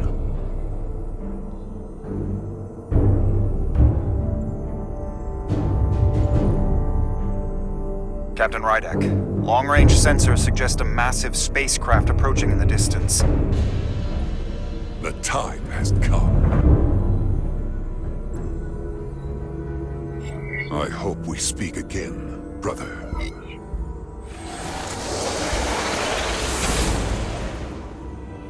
Estimated time to contact, 6 minutes and counting. We can't stay here. We have to get back to the ship. And we have to preserve these souls. We must take them back to your ship. Those crystals are ammunition to be used against us.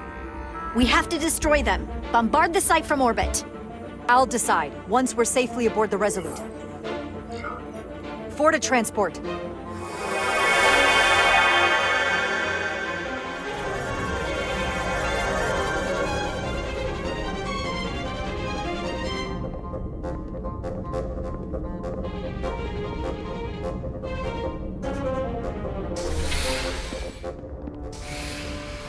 You have to hear me out, Captain. I lost my eyes because of you. And still, I've always stood by you. But if you bring those things on board, I'll have no choice but to resign. If they're taken to the Ophelia, they will be forced into new bodies, brought back to life in a way they never asked for. They're not living beings, but they're still dangerous. And if you don't make decisions to protect us, we're gonna end up like Solano. You, me, the entire crew. We're all next.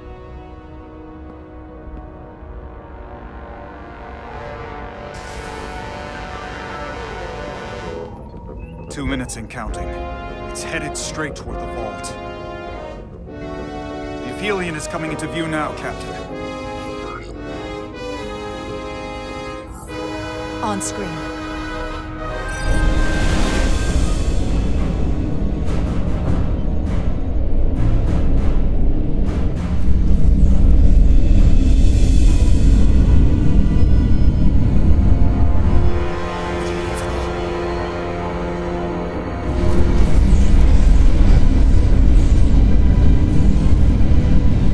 Arrival at the second vault in less than a minute.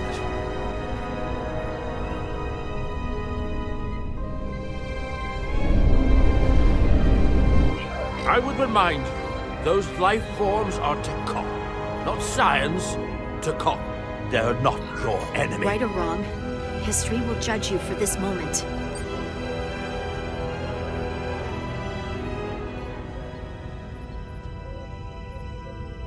Transport the storage crystals aboard the Resolute. Did I hear that right? That's an order.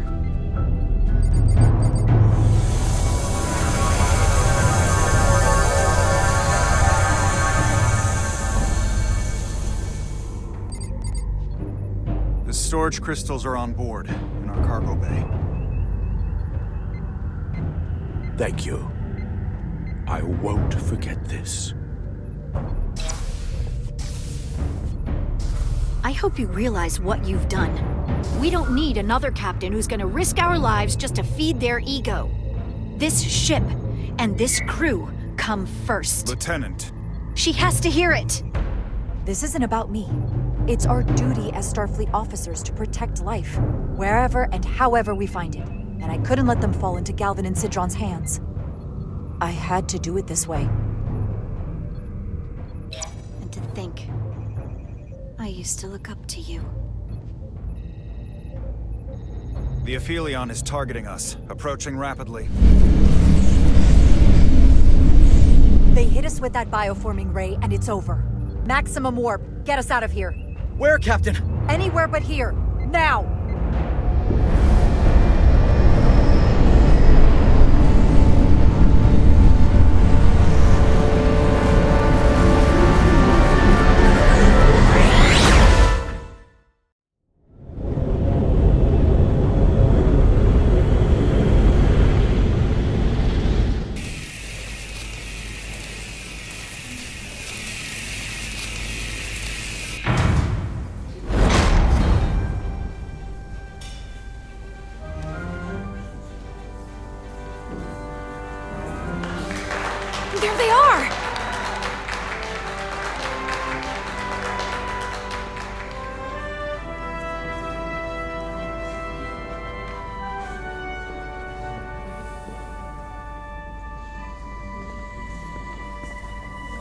You did what had to be done with the Tasker.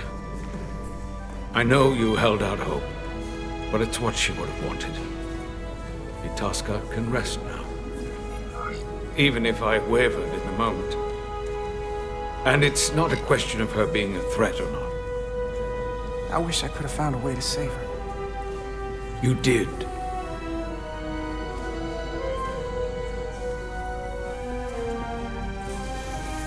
No surprises here. But your shoulders separated. If you come with me to sickbay, we can get you fixed up in no time. Thank you. I'll find you afterwards. You two, check in at your stations. This thing isn't over yet.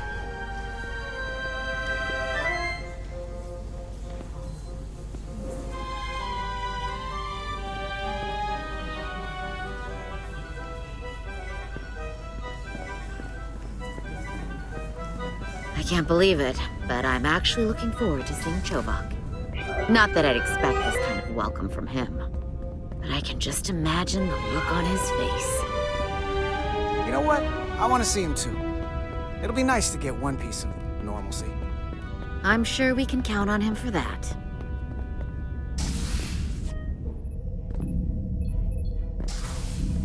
I can't believe it! You evaded the Takan, ejected their warp cores, and lived to talk about it! That about sums it up. They're gonna be teaching this at the Academy for years to come. I mean it. Everybody's gonna learn how you pulled it off. The Academy? Oh, well, I wouldn't know about that. After this, you'll probably get a personal invitation to show them how it's done. I heard about Belle. Is Miranda? As far as we know, she's still out there. Well, I know Captain Rydek will do her best to get her back. Hold on. Rydek? What about Captain Solano? He was turned into a Takan. Rydek had to take over. She's a hell of an officer, but none of us have been up against anything like this. No one has. Not in 500,000 years. I guess there's never a dull moment around here, huh? You telling me it's not always like this? Not if we can help it. Talk to you later. It is agreeable to see you again. Is that so? It was by no means a certainty that you would return to duty here. No, it was not. But it was my sincere hope you would. It is agreeable to see you as well, sir. I concur. You should know your absence has left engineering terribly short-handed. During your sojourn, this department has fallen unacceptably behind schedule. On both regular and irregular duties. There's been a whole lot of irregularity going around. I gotta admit, it's a little flattering that this place went to hell so fast without me. So, I'll take that as a compliment. I believe factors other than your absence were also to blame.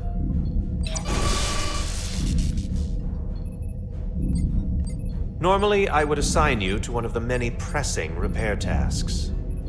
But, given your experience on board the Zeldi, I have suggested you join the senior staff briefing as we determine our next course of action.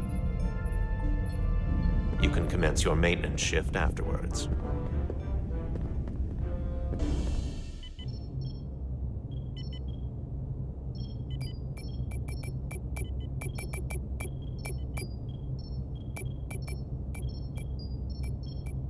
I tended to an Elydian earlier.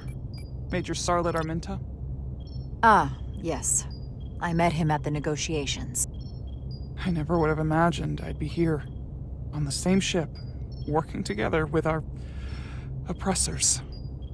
But now that I am, I can imagine a future where the Hotari and Elydians are no longer enemies. I'd always hoped for peace, but it seemed so far away. There's still a lot of bad blood. Peace is often fleeting. If there's a chance, you should take it. Peace with our former enemies may be hard for some to accept, but it's what my people need. It's coming along nicely. Thank you, Tylus. I'll take it from here.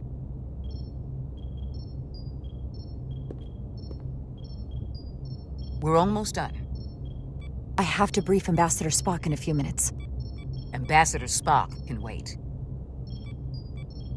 You have some fences to mend. Personally, I'm against the needless destruction of innocent life forms, so I'm glad you transported the Draconian crystals onto the ship. But Lieutenant Bedrosian obviously feels otherwise. And right now, you need the full support of your bridge crew. Being an effective leader requires trust, but an issue as divisive as this can create discord. I don't expect everyone will agree with my decisions, and she's entitled to a different opinion, but I'll handle Lieutenant Bedrosian. You'll be fine, just as long as people feel like they're being heard.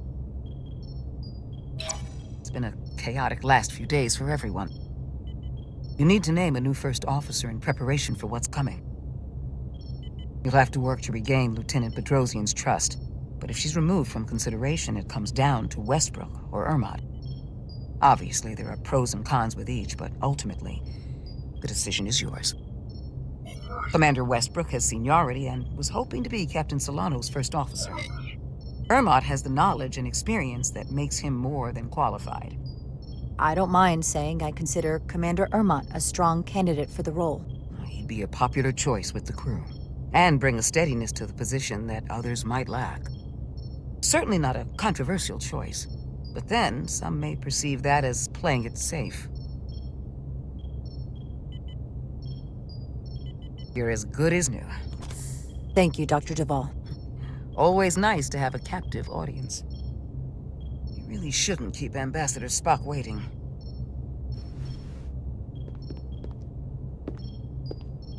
Captain. I'll meet you inside. I'm here to officially tender my resignation from the crew of the USS Resolute.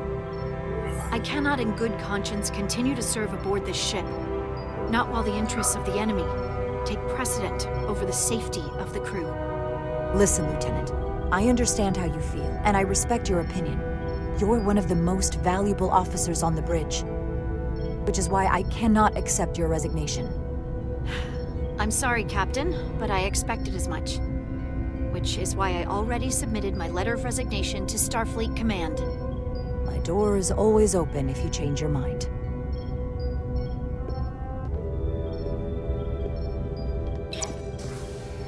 We'll have Ambassador Spock via subspace shortly. Thank you, Mr. Ermot. I'll notify Lieutenant Bedrosian we're about to begin. That won't be necessary.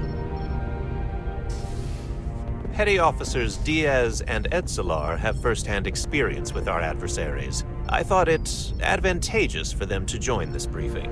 I understand this is unusual, but I trust you have no objections? Talk about moving up in the world. Not that I'm surprised in the least. Excellent idea, Mr. Chovak. They deserve to be here. In all seriousness, what Diaz and Edselar accomplished aboard the Zeldi is nothing short of remarkable. They're both to be commended, not only for surviving against incredible odds, but for helping our efforts against these scions. You know, Carter deserves most of the credit. None of us would have made it without his help. We'd all be bioformed by this point. There were way more people involved than just me. Not only Petty Officer Edselar, but we had help from an Elydian officer named Arminta as well. Interesting. Ambassador Spock is ready for you. Put him through. Captain Rydek, your recent change in station certainly warrants mention, and I trust you to faithfully execute your expanded duties. Right now, we must keep our attention on the clear and present danger that lies ahead, the Takan and their warship. The closest populations are the Hotari and Elydian systems, and they are likely the first targets for mass bioforming. After that, lies Federation space. I have advised Starfleet Command to send an impromptu battle group to intercept and assist you, but that will take time.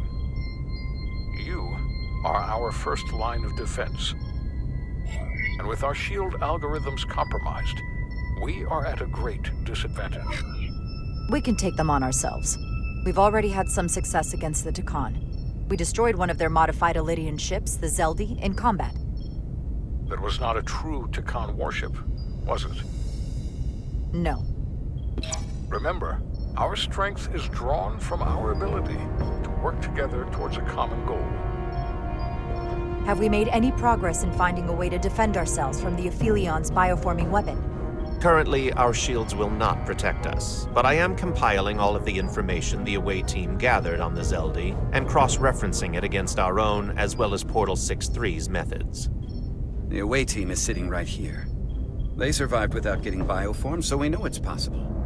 So, what's the secret? How do we defend ourselves? Is there a weakness we can exploit? Something we can do to avoid getting bioformed? I wish I could tell you the solution. But the truth is, there is no easy answer. There's no defense against bioforming. One-on-one or on a mass scale. At least, not that I know of.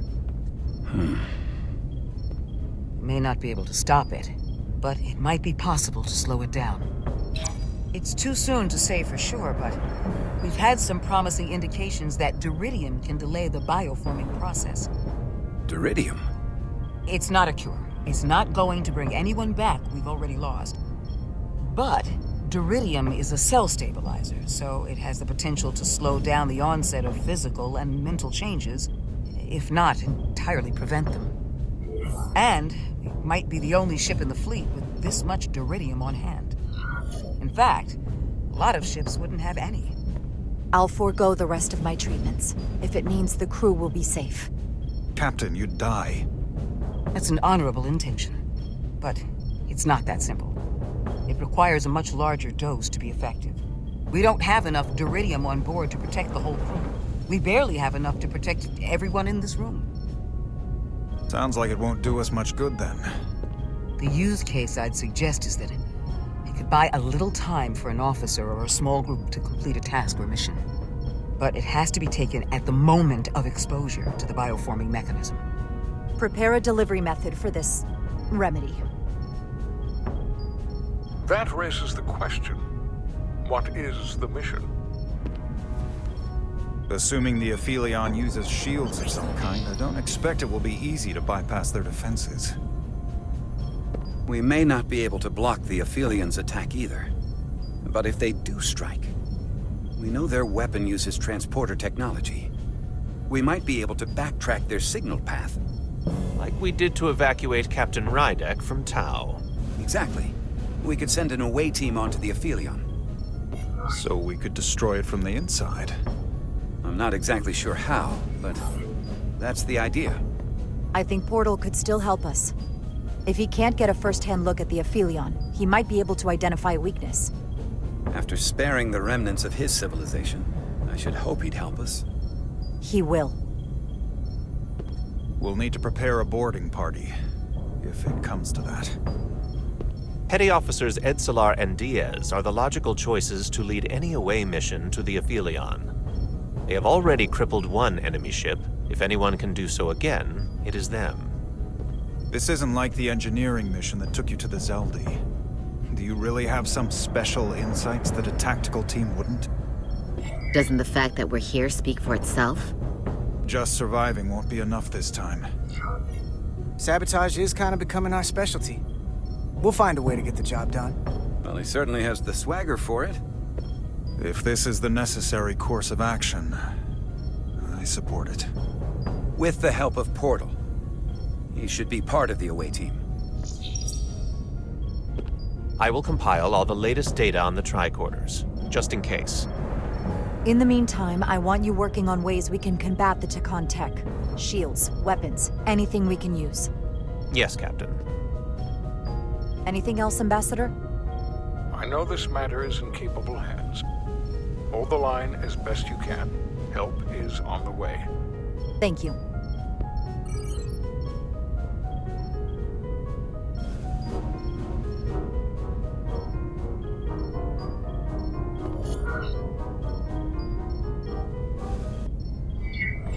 We have plenty to do and no time for speeches.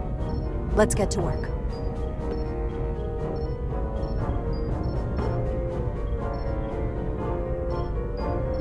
Thank you, Petty Officers Diaz and Edsalar. You're dismissed. While we we have a quorum of senior staff, there is a procedural element we need to take care of. The Resolute command codes must be transferred to Captain Rydek for control of the ship. Of course. Computer, transfer all command codes to Captain Jara Rydek. Voice authorization Ermot, Echo 4 Lima. Voice authorization Duval, Beta 2, Yankee. Voice authorization Westbrook, Alpha 7 Tango. Awaiting your authorization, Captain.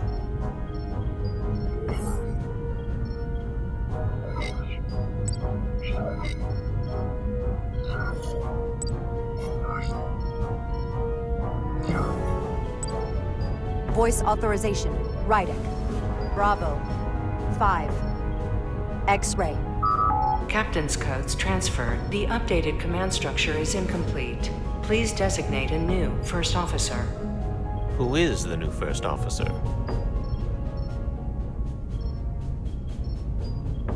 Please designate a new first officer.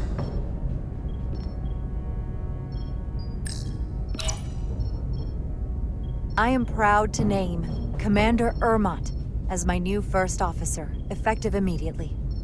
Congratulations. Thank you, Captain. I promise I won't let you down. Computer, Commander Ermot is the new first officer of the USS Resolute. Awaiting voice authorization. Voice authorization Ermot, Echo 4 Lima. Authorization is now complete. Now, if you'll excuse me, there's work to be done. Nicely done. I think that went well. Captain Rydek! Excuse me for a minute. This is just unbelievable, unacceptable, inexplicable. To be the most senior officer on the bridge, and to be passed over again? It was bad enough when you went to Ermot with the information about Captain Solano being compromised. But this? I've never felt more humiliated. I know how you must feel given your seniority and history aboard this ship. You have every right to be angry. But I had to factor what would best serve our interests at this particular point in time. Which is why I chose Commander Ermot. He's not even close to being first officer material. He's little more than a bureaucrat who's never set foot off the ship. That is a serious liability at a time when we need experience. Otherwise, we don't stand a chance against the Scions. The crew on this ship has experienced as many challenges and tragedies as any crew could be expected to endure. What we need now, more than anything, is stability and reliability, a calm and reassuring presence. Ridiculous.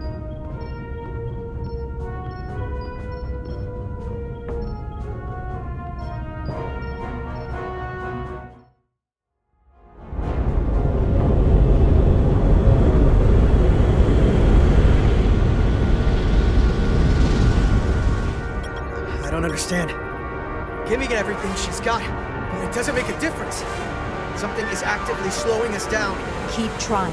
What's the situation in engineering? I can't raise them. Internal comms are down. It's the ionic interference. It's spiking again. If we reinitialize the central communications trunk, it should compensate. I know the process, Captain. With your permission, I'll go handle it. Of course.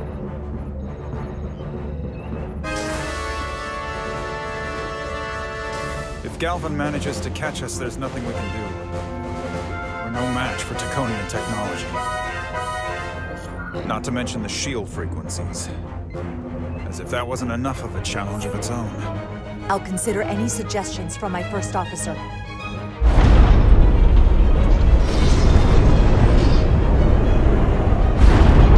We're being pulled out of warp!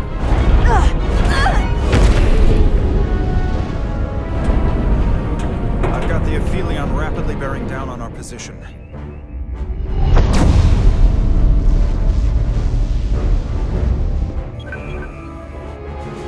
We're being hailed by the Aphelion. Galvin demands to be heard. On screen.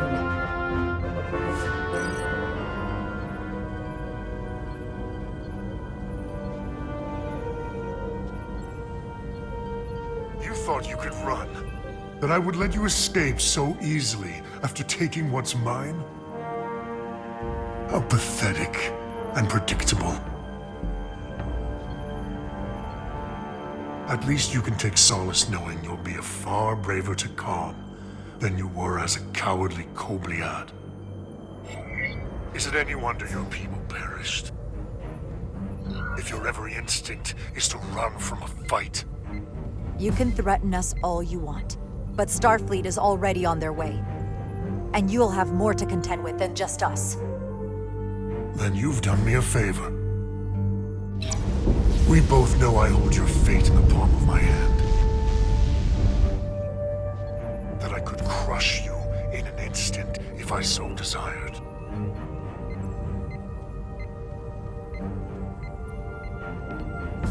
And as much as I'd like to, you have another purpose to serve.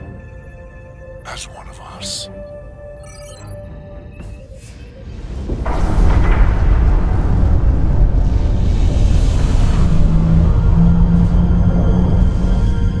Red alert! Pandar, get us out of here!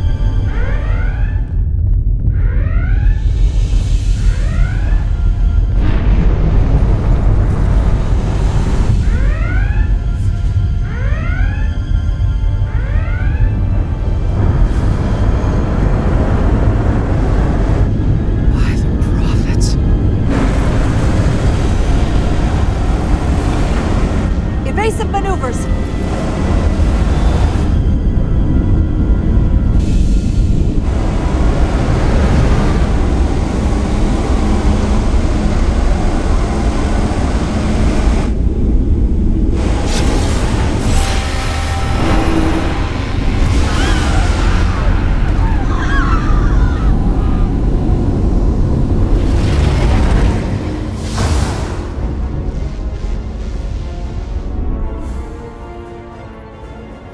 They've hit us, decks 8 through 10. But I'm not reading any structural damage.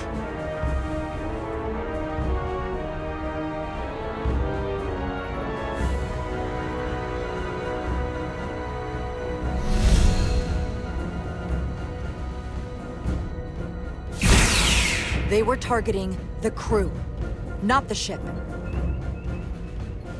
Captain, we have to respond with force. Return fire. Don't let them attack without a counter. Fire photon torpedoes! Target the source of the beam!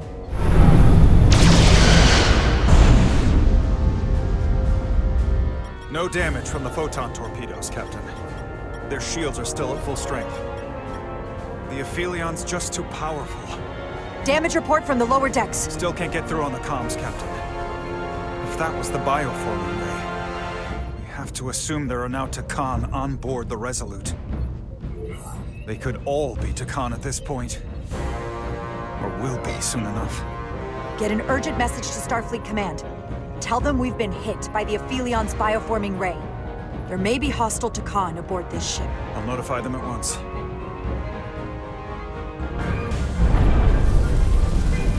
Here are your new tricorders.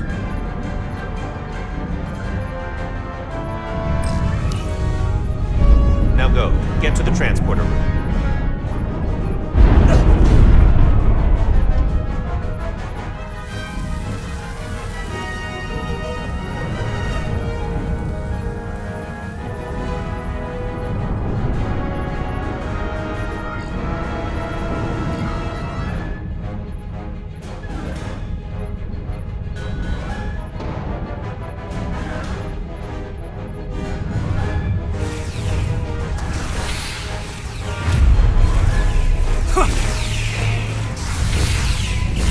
Transporter room 1.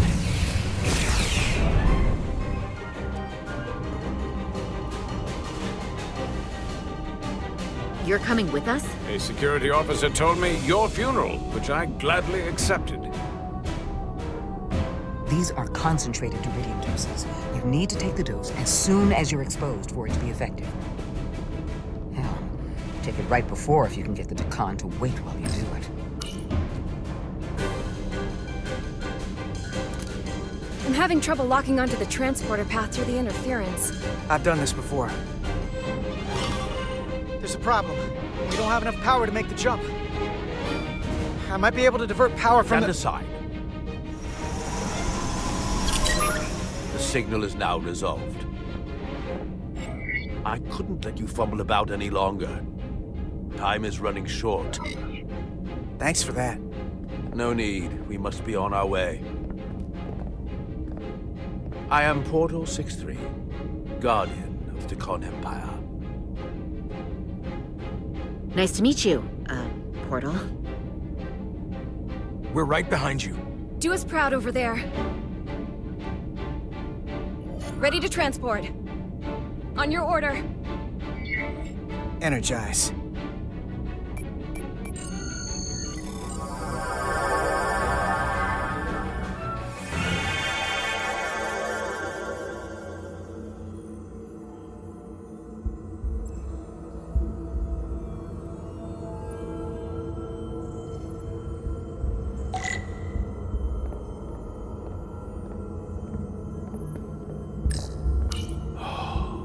Glory of it.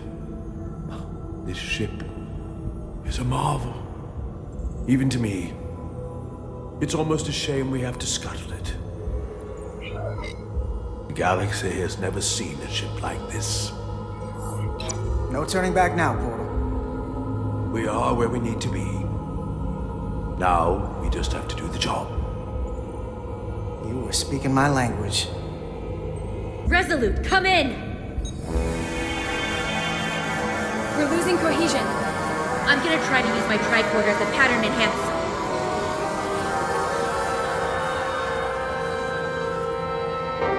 The signal's gone. Are they there? Did you get them? They didn't make it. The interference is too strong. We're trapped here. We have to get to the Cartabula and disable it. Hopefully before the battle group shows up. And get served up for the Aphelions' next meal. I am saturated in Taconian power readings. I can't feel the source just yet.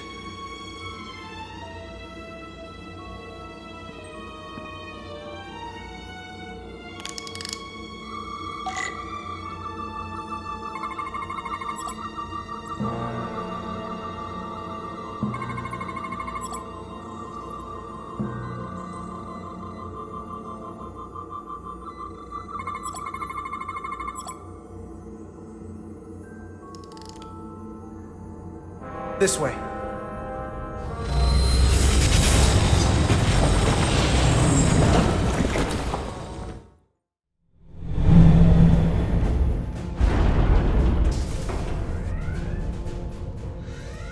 Nothing.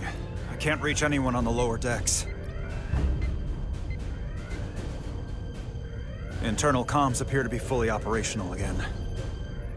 That bioforming ray may have transformed dozens of crew members on the lower decks. Fighting the Aphelion is bad enough. The last thing we need is an insurrection on our own ship. Which means we have a narrow window of time to cut them off before...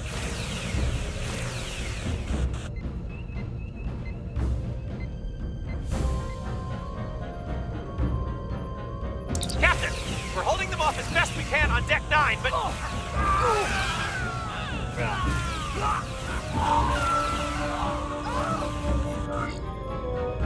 If they spread throughout the decks, we'll never know who to trust. Lock down the affected areas immediately. Close the bulkheads and erect the containment fields. No one is allowed in or out without my authorization. There could be crew members who aren't affected who could get locked inside. That's a risk we'll have to take. Locking down the lower decks.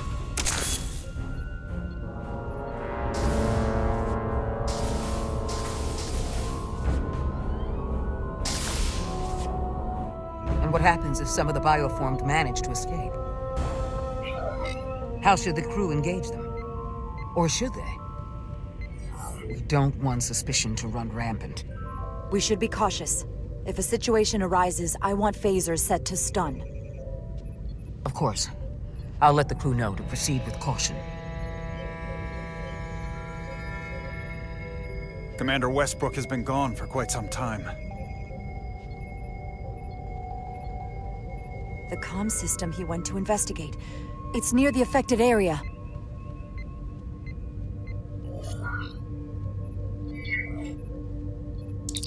Commander Westbrook? Commander Westbrook, are you there? Computer shutdown initiated.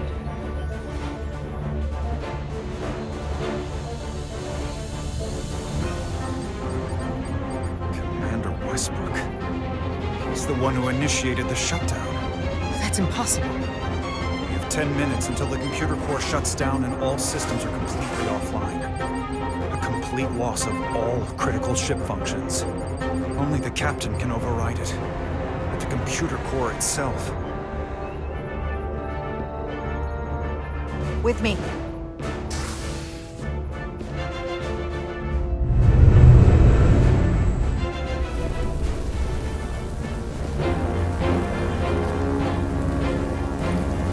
Stop! Identify yourselves! We're just trying to figure out what's happening. To hell with it.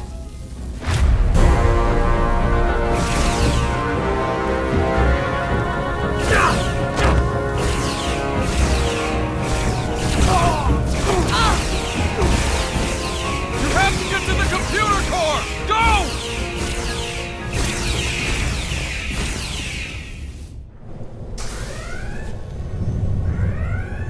The master console is up there.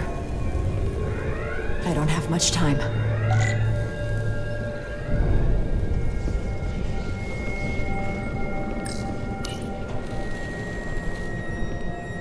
Captain, are you in here? Are you all right? Ermont asked me to come find you. I came the minute I heard you might be in danger. I'll get this door open. I think I remember the code. Hope you haven't been hurt, Captain. It's not safe here. Chaos in the halls. Tell me, where were you when the bioforming ray hit the ship?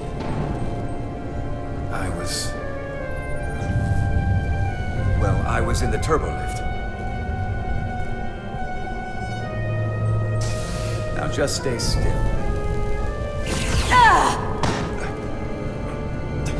These Federation weapons are so primitive.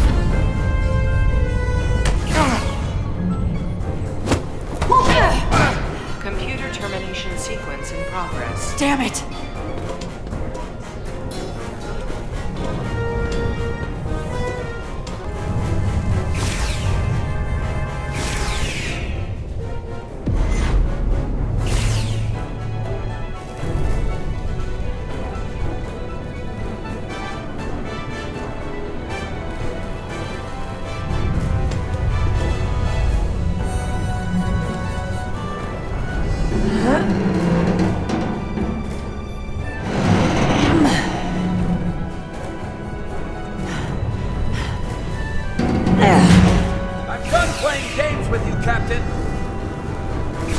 Delaying the inevitable. Computer termination sequence in progress. Awaiting Captain's authorization.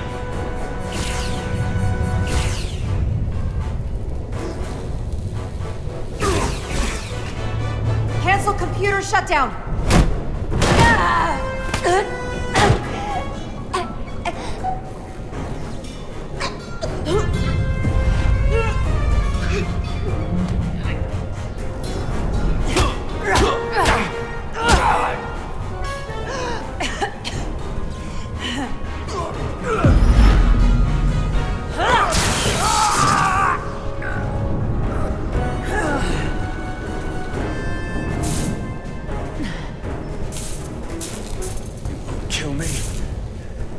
Against everything you believe in.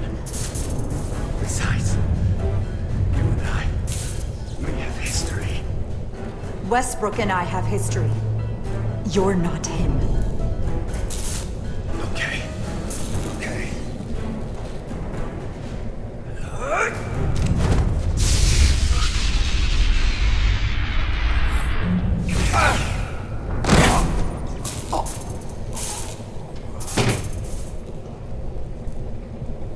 Awaiting Captain's authorization.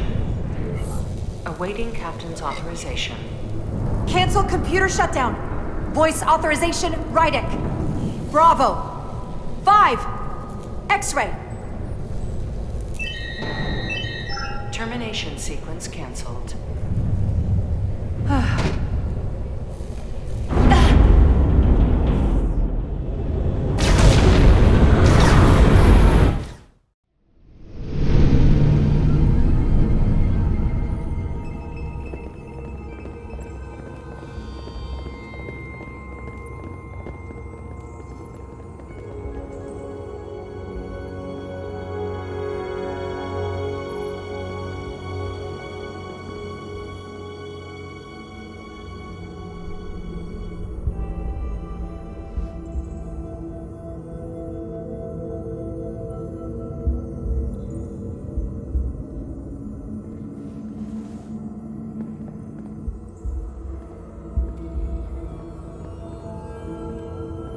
These are the arteries of power coming from the cortabula at the heart of the Aphelion. I can feel it coursing through my own body. Look there. I cannot move as freely inside this ship. Those emitters are why. If they were deactivated, I could travel past this chamber without setting foot in it. Only Takan can use Takan technology. How do I turn them off? Place these on the emitters. It will suppress their effect. The guards none the wiser. Got it. I'm coming too. If we both get caught, it's over. If it's just me, you can try again after I fail. Well then, don't screw it up.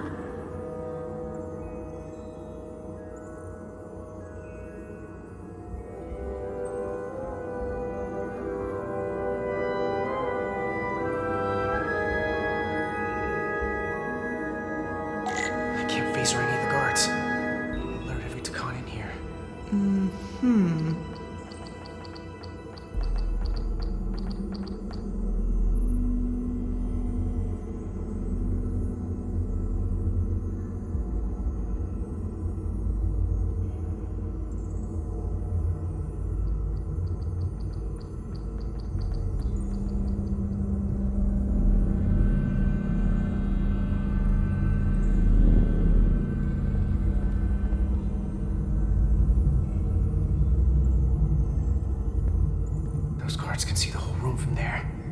How am I gonna get past them? Maybe the crystal's portal gave me will get a reaction out of these consoles.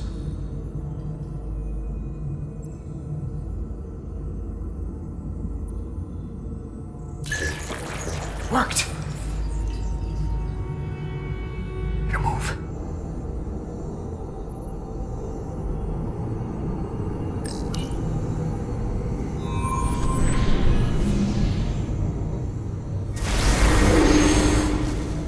Go.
Guess I was wrong.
Get out of here.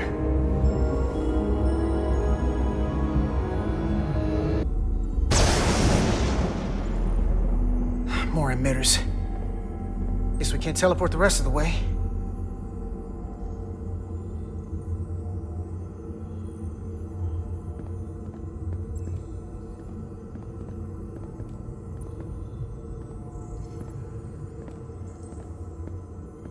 That craft can take us to the main power chamber. No way we can make that jump. When I was younger, maybe.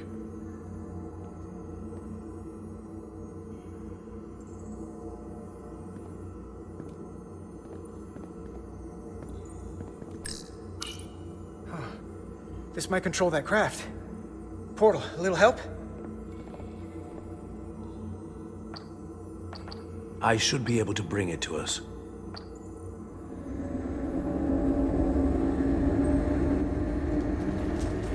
There!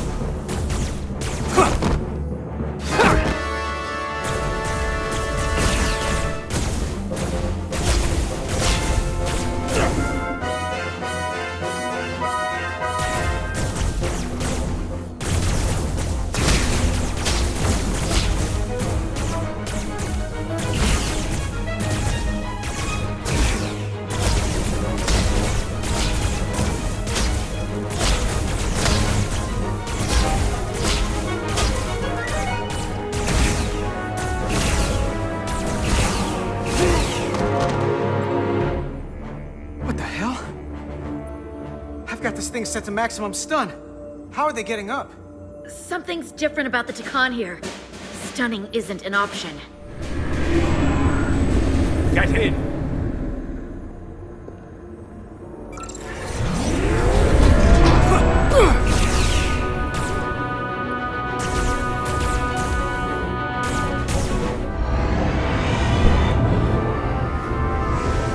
It's a Guardian! He's with them!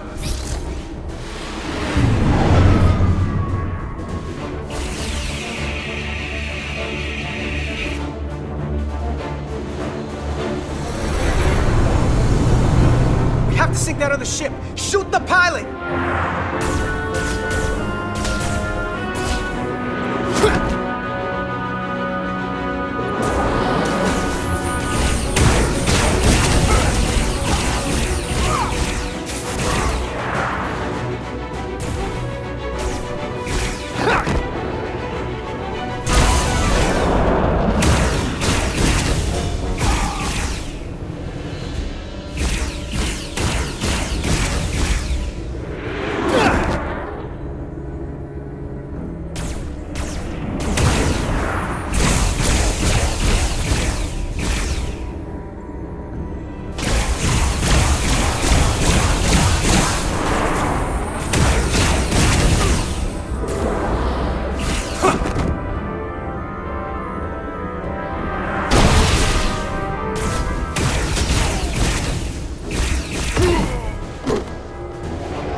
You saw what they did to our ancestors! How do you stand with them?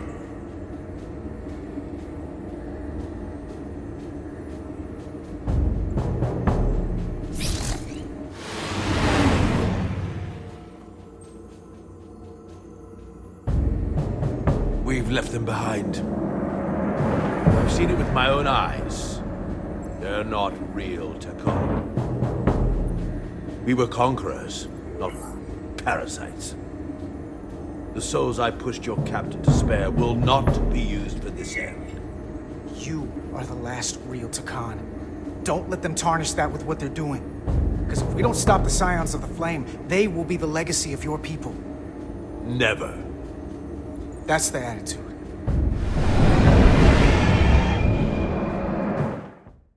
I think I can, but I can't shake her!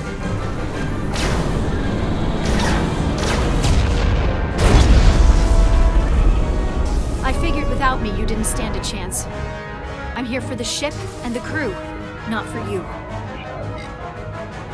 I couldn't just sit in my quarters, waiting to get turned into a Takon. Does this mean you won't be resigning?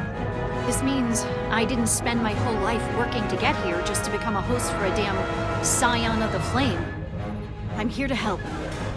They're targeting our engines.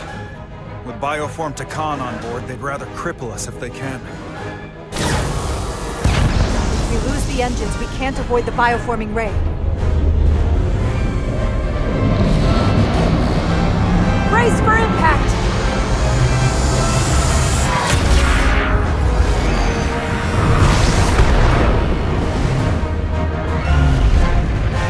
They're here!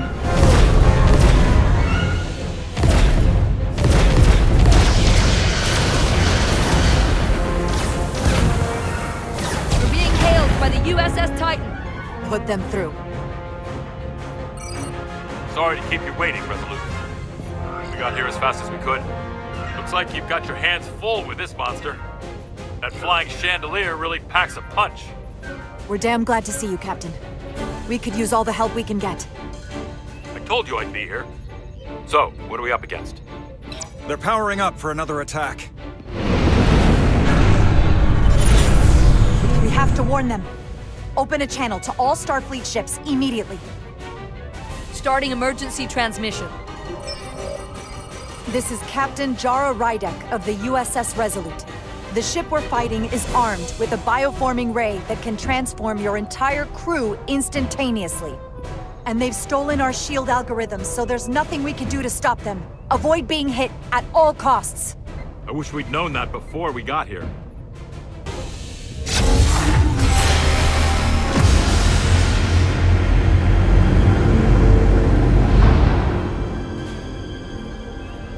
It's only a matter of time before they get their bearings. And when they do, they're going to turn against us. The sooner we attack them, the better. They could all be declined. Or none of them. We can't assume anything yet. And we can't afford to be wrong. I can't attack another Federation ship. I need alternatives. Full impulse power. Take us in for a closer look. Aye, Captain.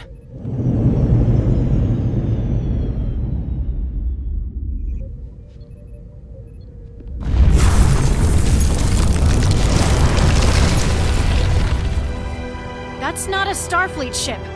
The Takon have it. Shields at full power!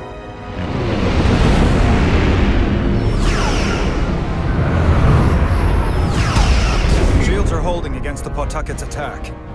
For now, at least. Fire phasers! Firing.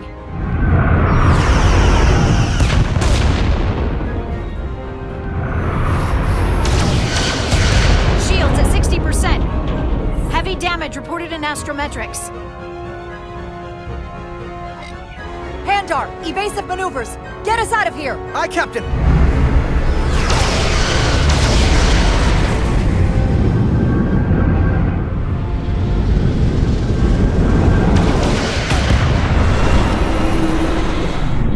Don't worry, Resolute. We've got your back.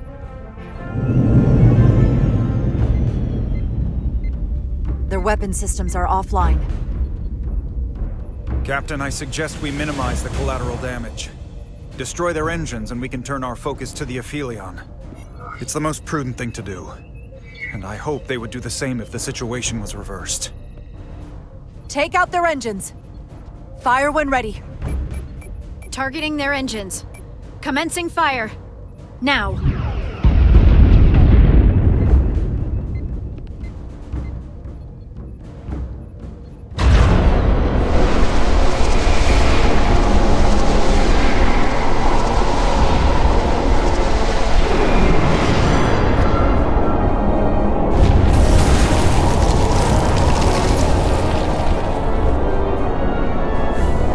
Rydek, the Aphelion is too much for any one of us to take on alone.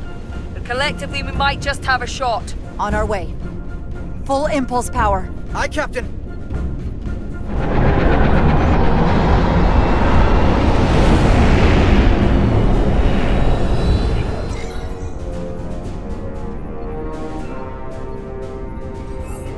Target their engines. Fire photon torpedoes. Firing photon torpedoes.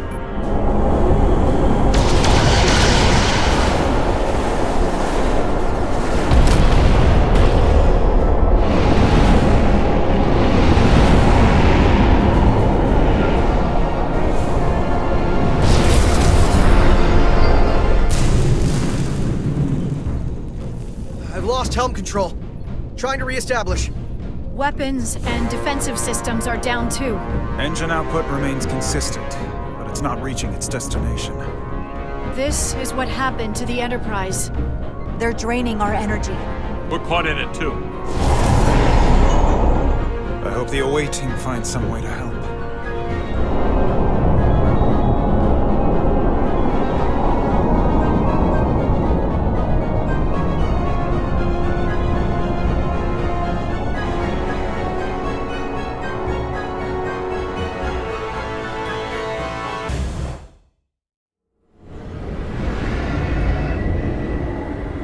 If there is a way to disable the Aphelion, it's there.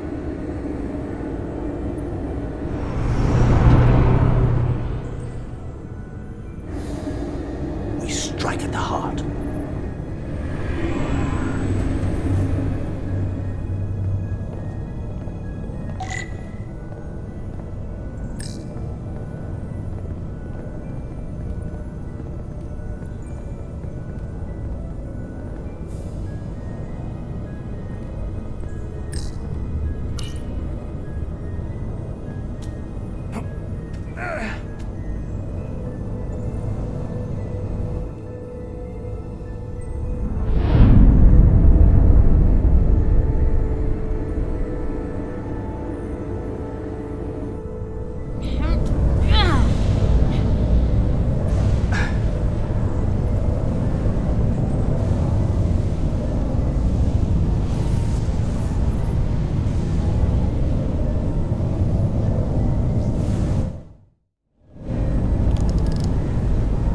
I wouldn't do that.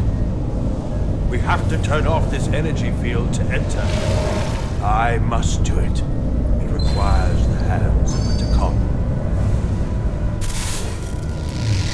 Is it working?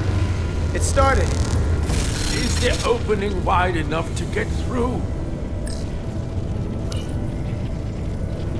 Well, is it wide enough? No, but I can see the Cartabula. What about now?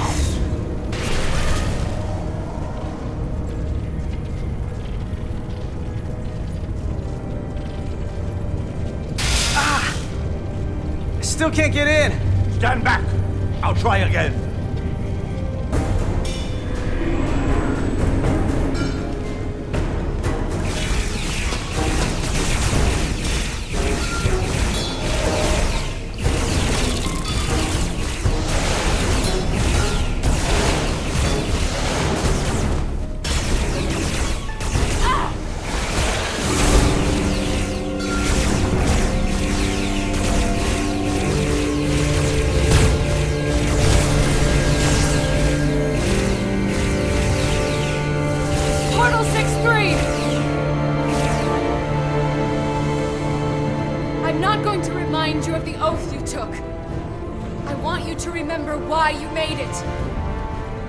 Your bond to your people.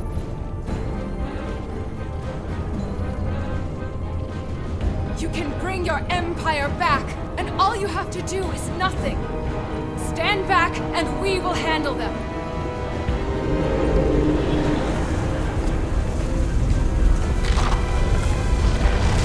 So much time doing nothing.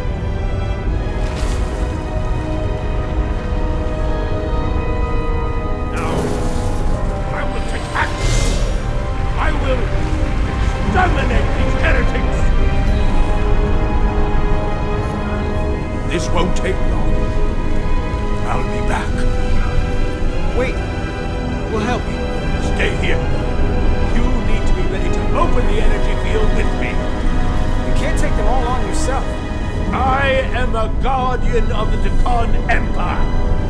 I could take an army of them.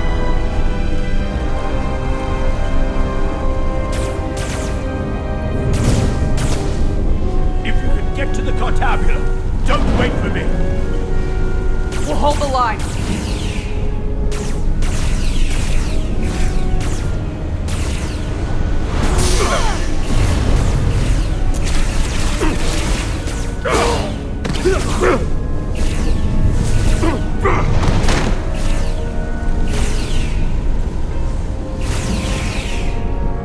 The gap isn't much wider. Can we get through? Maybe we can widen it with a containment field from the tricorder. Oh! I don't think we can crowbar our way in. It takes a Deccan to do it.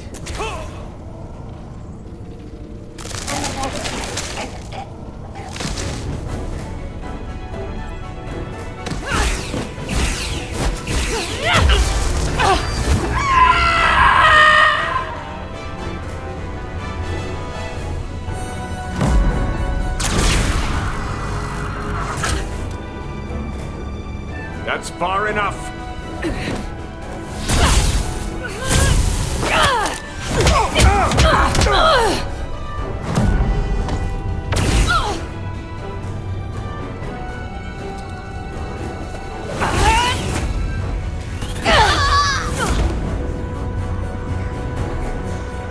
Carter, I could have killed you both, easily. But the part of me that is still Miranda won't let me. She compels me to bring you into the fold. I will make you one of us. I'd rather die than become one of you. I won't kill you.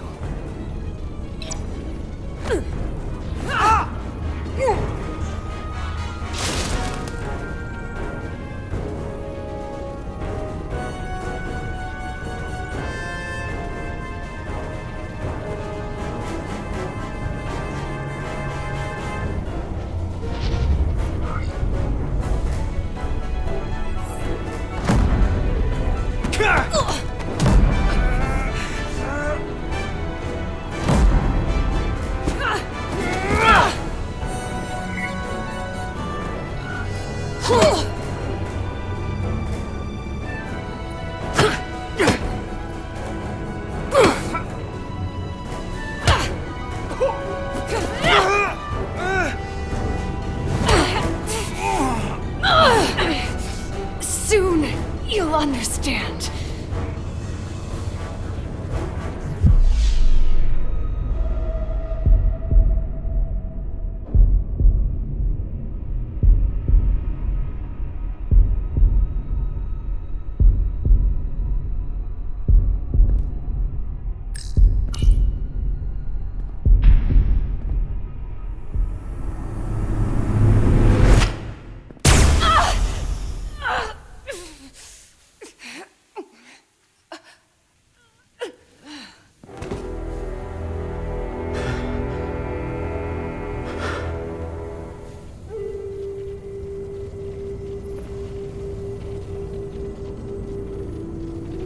You killed her. I had to. If you hadn't, I would have.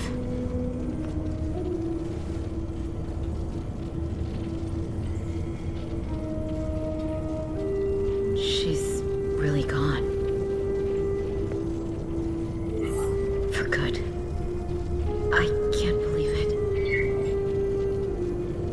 Our Miranda was gone long ago.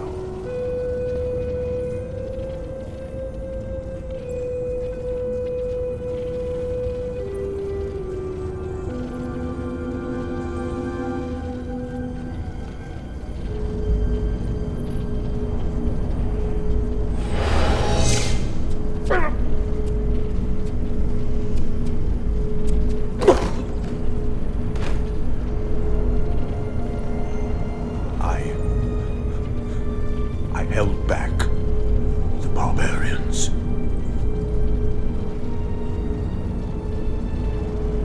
You must go. Finish this.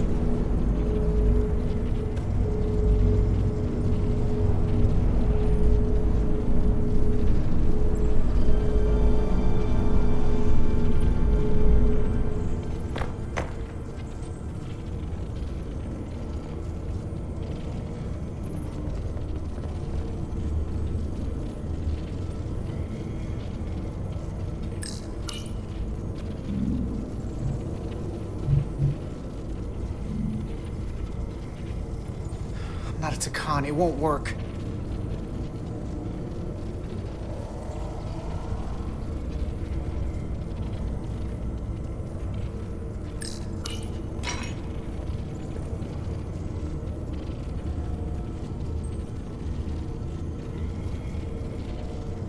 It's the only way.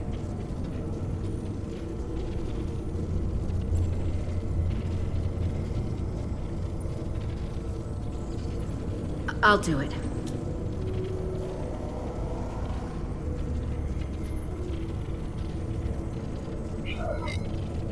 We don't have time to stand around to try to figure another way.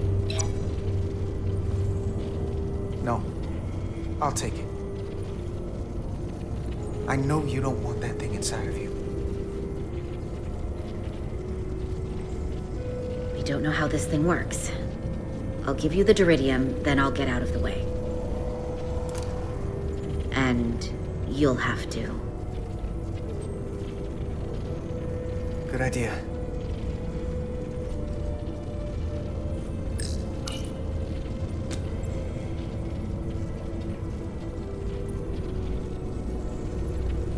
Ready?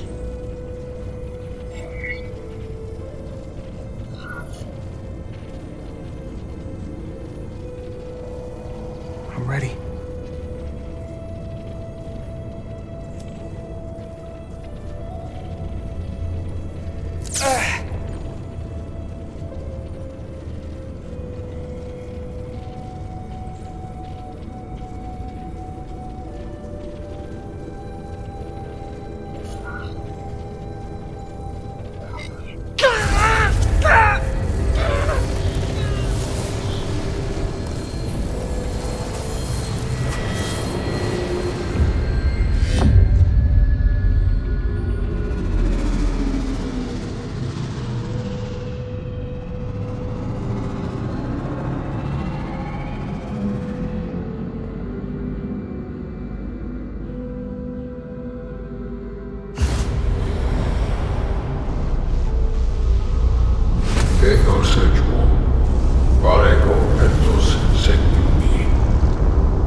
We don't have much time.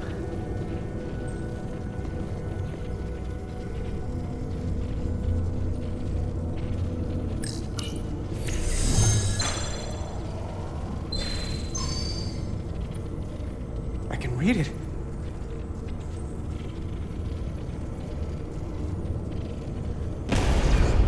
What is this?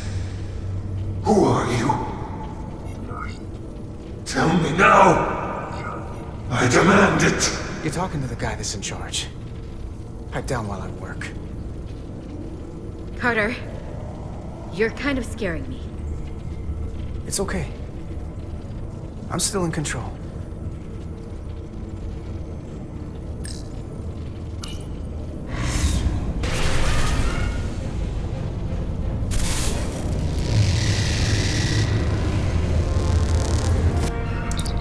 We've reached the Cartabula. Very good. Are you all right? Yeah, we're inside. That's what matters.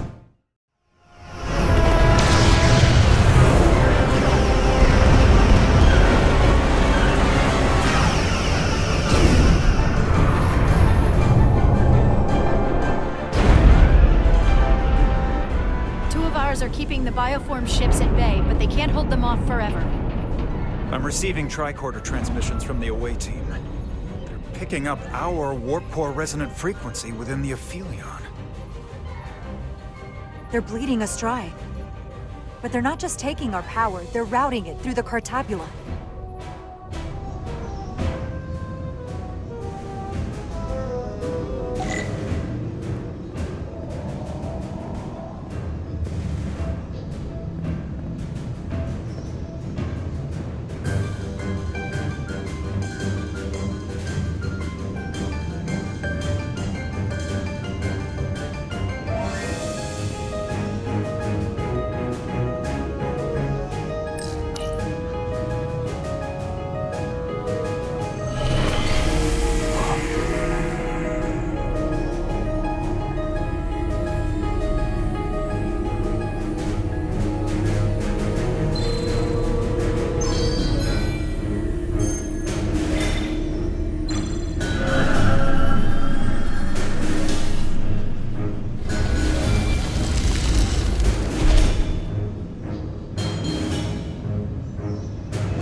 That's the Resolute's warp core resonant frequency.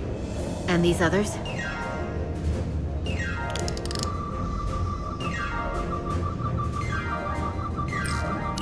That frequency matches the Titan's warp core resonance.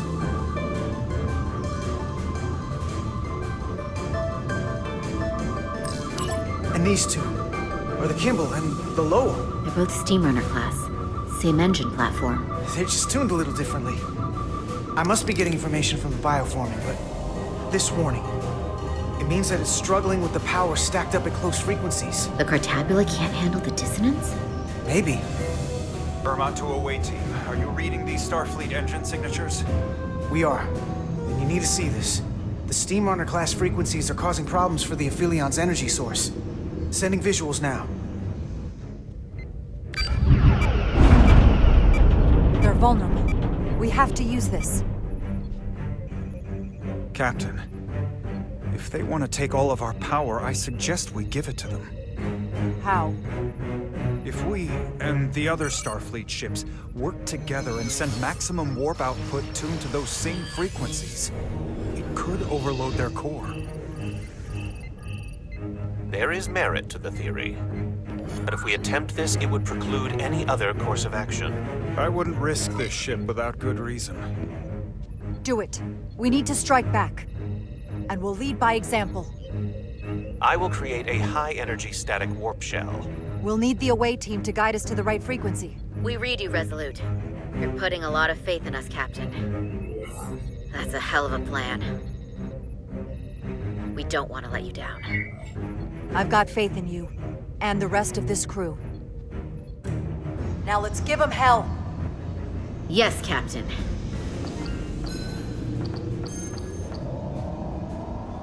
I found an eject routine for the Cartabula. So we can disengage it, just like we did with the Zeldy's warp cores. Yeah, but it'll only activate if this thing gets completely overloaded. So we gotta take it right up to the edge of destruction. We are increasing the warp core resonant frequency now.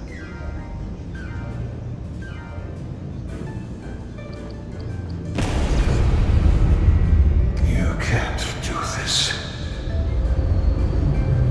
You'll destroy everything I've waited for.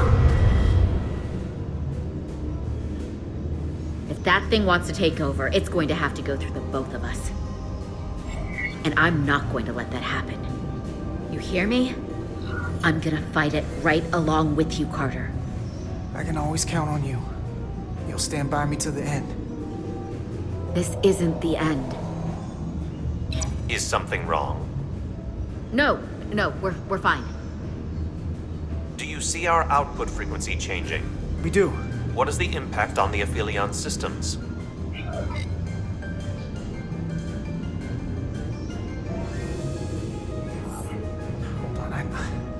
Hold on, I can do better than this. I know it. Now that this plan's in action, I have more to work with. Inertial dampeners are failing.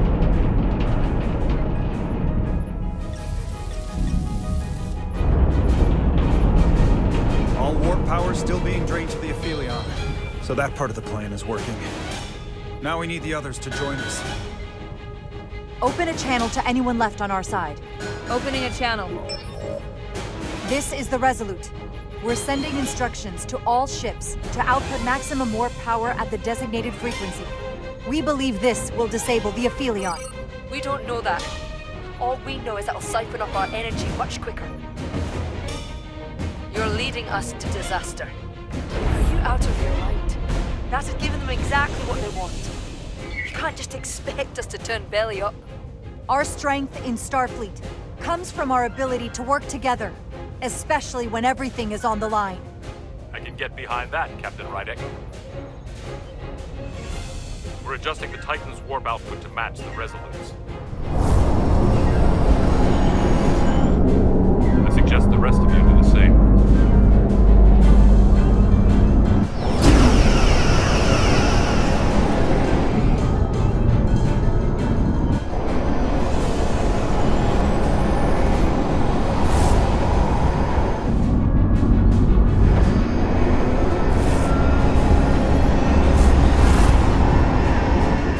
The others are joining us. This is the Takahashi. Adjusting our engines now.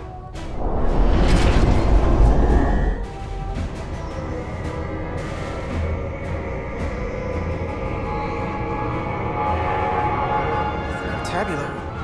It's compensating. Counteracting our interference. But some of these other frequencies are causing spikes too. I'm gonna find a new target range for the Resolute.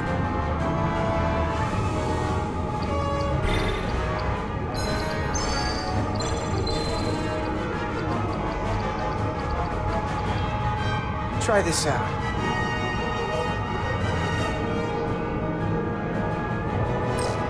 Here. This one's hitting the hardest. If they all converge here, it'll provide the maximum disruption to the Cartabula. Got it. We want to overload this thing, push it to the brink, but not past it. You sure about this frequency? If we go too far, we won't just be destroying the Cartabula. We're going to take a lot more with us. Sometimes you just gotta go on faith, Millie. I have faith in you. That's enough. Sending data to the Resolute.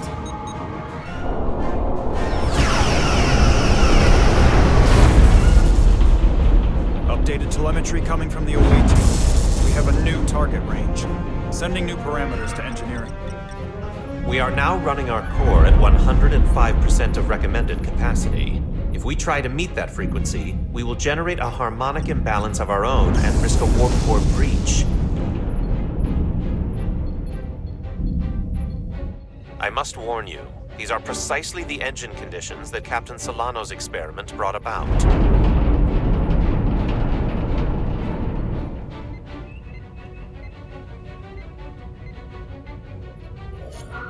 A runaway reaction is a dangerous possibility right now. We can eject the warp core if it comes to that. Thank you, Mr. Chovak. But I'm not Solano, and this is no experiment. I need you to match the frequency and increase the output. Very well, Captain.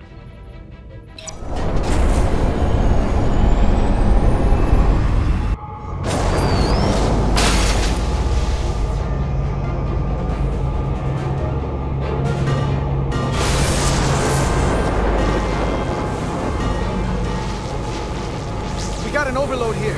It's at the breaking point.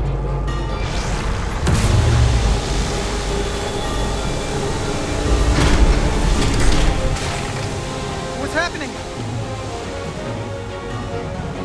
We got a problem. It's not gonna eject. We have to disengage the Cartabula manually. We lit this fuse. We gotta make sure it doesn't go off the wrong way. If we can pull hard enough on those levers, it'll dislodge this thing.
Returning warp reactor to nominal output levels.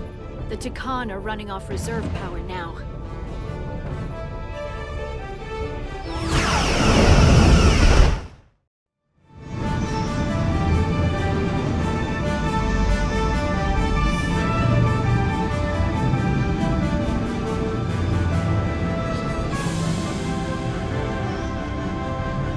I saw what you did.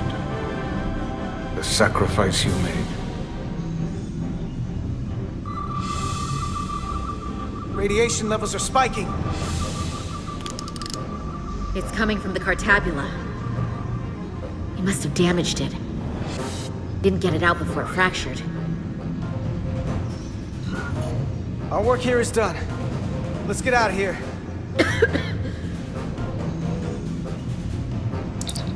3 to beam back to the Resolute.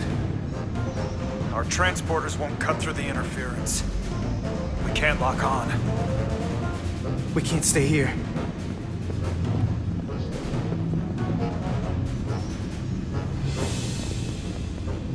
We're not getting away in that thing. There. Maybe I can use this to get us out of here.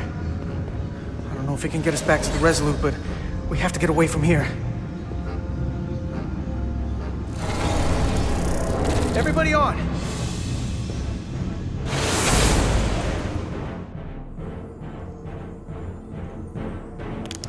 Radiation's lower here, but still too high for us to stay on this ship. This is good. We can do better. And soon, I hope. We gotta get all the way to the Resolute.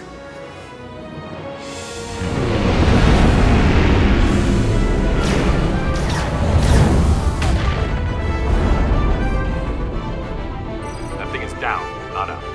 We'll handle the stolen Federation ships, but you need to get a crippling shot on the Aphelion. A direct hit to its bridge will bring it down. Take us real close, Captain. Skim the hull of that thing where it can't get a clear shot at us. Or I can weave us through the battle. And hope we don't get caught in the crossfire. Can't take much more damage. So you want us to go closer to that thing? Take us along the Aphelion's hull. Get us to the bridge as fast as you can. Aye, Captain.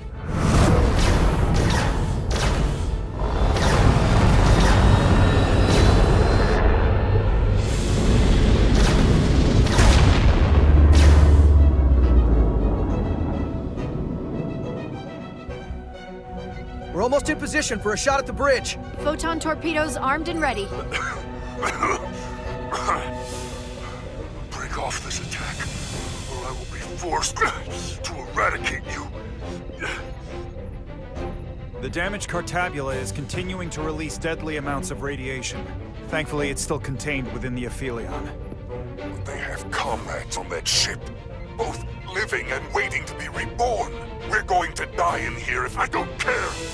We will never submit to your Federation.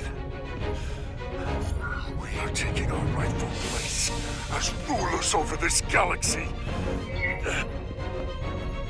Radiation poisoning is a terrible way to go, but it doesn't have to be that way. We can render aid to your crew. No. We've crossed the eons to get here. I won't stop now. Fire salvo!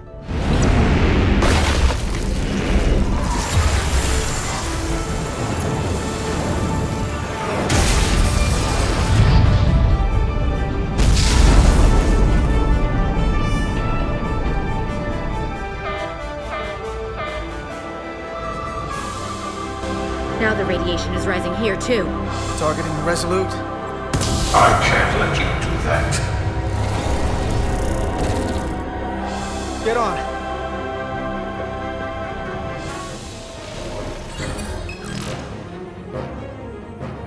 Damn it. I can't hold on to it. I have to make manual adjustments to enhance the signal pattern. From here. What do you mean? I'm not gonna make it out. No way. We're all leaving together. We've been through too much to split up now. We don't leave people behind. Got it? I don't have long to do this. I'm bioforming. It's happening, Nilly. I have to be the one to do it.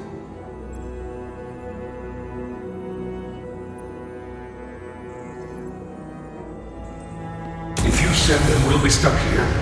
Give in to me, and I will save us, not them. Stop it. What's happening? It's an internal struggle, and he's losing. Not like this. I'm fine. Stay there! Why can't you come with us? You know why. He has to do this.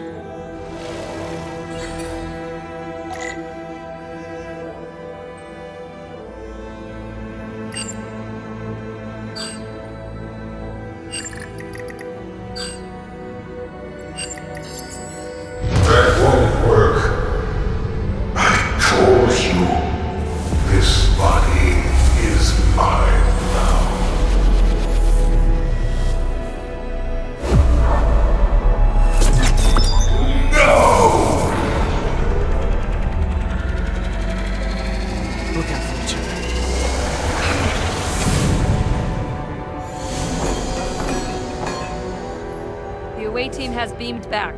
We're in position and ready to fire, Captain.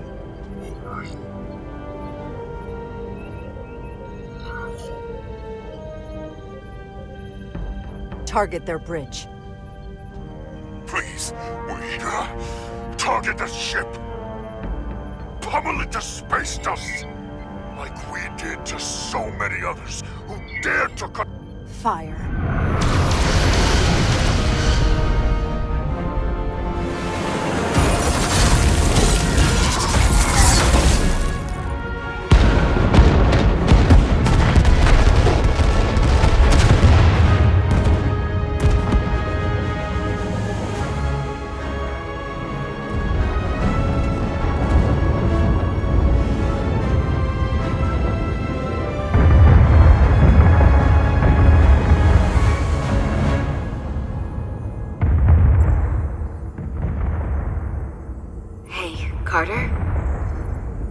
Millie.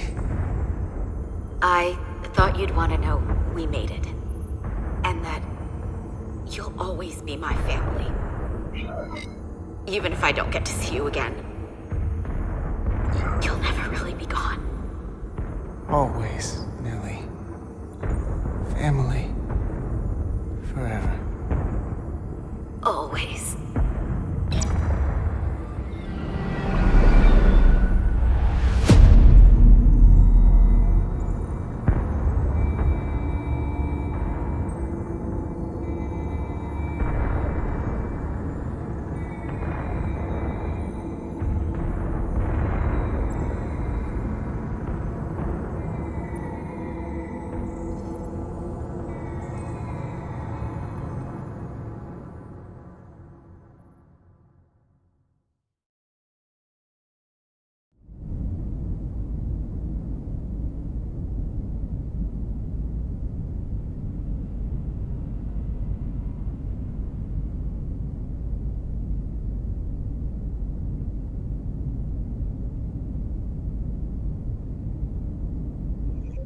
All decks secure.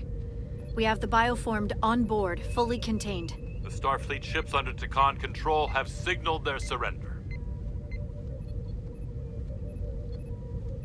Good work, Captain Rydek. Next time I need some backup, I'll know who to call. I trust you won't have a problem with that. Just say the word and we'll be there. I'm gonna hold you to that. Captain, we're being hailed. It's the Aphelion. On screen. The radiation. We won't last much longer in here. Please, we surrender. We need your help. Please beam us aboard your ship. Captain, I must remind you that when an enemy is surrendered, it is our duty to render aid. You already offered help and they turned you down. Tried to destroy us. Why reach your hand out to them again? Because it's the Starfleet way. This is the fate they've chosen. Leave them where they are. You can't do that. We don't have much time. We submit. I don't know what else I can say. This is what separates us from them. The fact that we can make a gesture of peace, even after all our conflict. Set up containment fields in the docking bay and beam the Takan there. Crew of the Aphelion, shut down all systems. Lower your defenses and prepare to be transported. Thank you.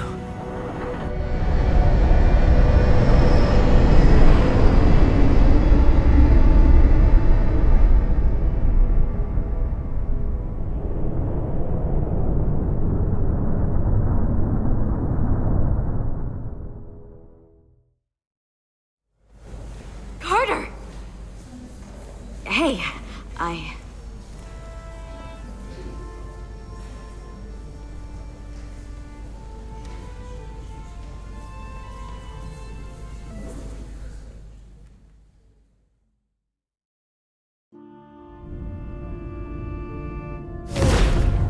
My first order of business will be to help reestablish the Hotari government and resume peace talks, genuine talks, with the Elydians. And after that? Who knows? I know I don't want to be queen.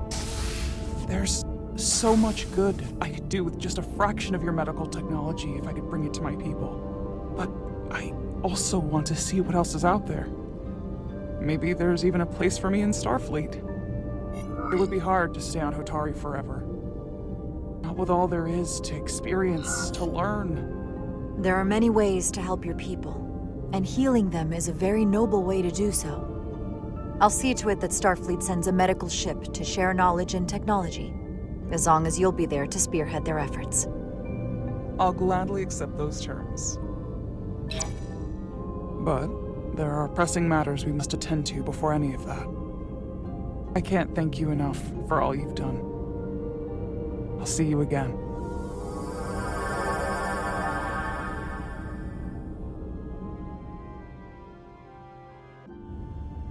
Starfleet has granted me the privilege of conferring this upon you. Though I'm sure Captain Solano would rather have been the one offering this. You have acted dutifully and bravely through trying circumstances. I grant you the official rank of captain. I believe a great many wonders lie ahead for you, Jara Rydek. There appears to be nothing that can stand in your way. Thank you, Ambassador Spock, for everything. It is you who stopped the spread of the Tikan. I should be the one giving thanks.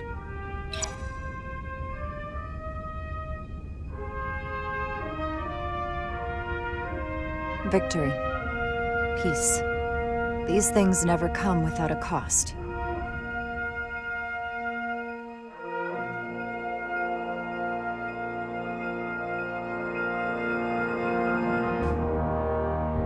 For some, it requires putting aside centuries of enmity. For others, it takes facing complicated losses. To Carter. How do you say goodbye to someone who isn't really gone? I thought I knew how to leave the past behind, but I've learned a thing or two. And for too many, they had to pay the ultimate price. In time, history may forget their sacrifices, but those of us who were there never will. Now, all hands honor the dead.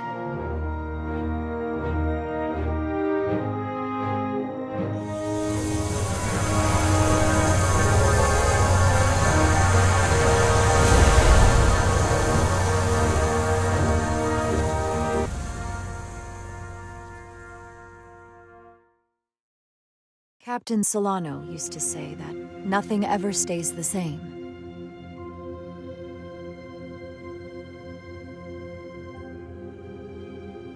Entropy. It's the nature of the universe.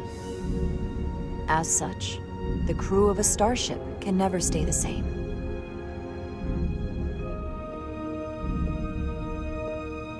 But while entropy says that order inevitably gives way to chaos, this crew has only grown stronger. More cohesive and coherent. Bound by our shared struggles.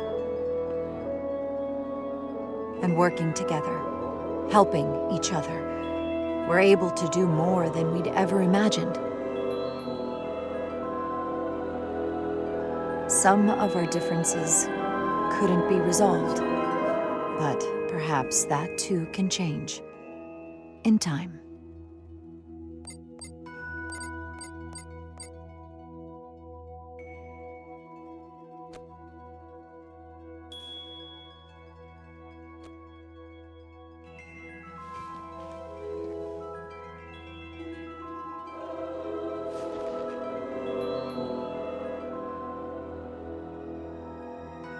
Engage.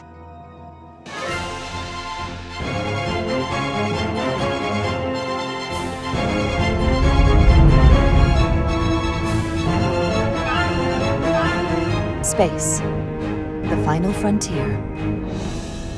As we take our next steps into the unknown, the greatest insights that lie ahead are what we learn about each other. We might even surprise ourselves.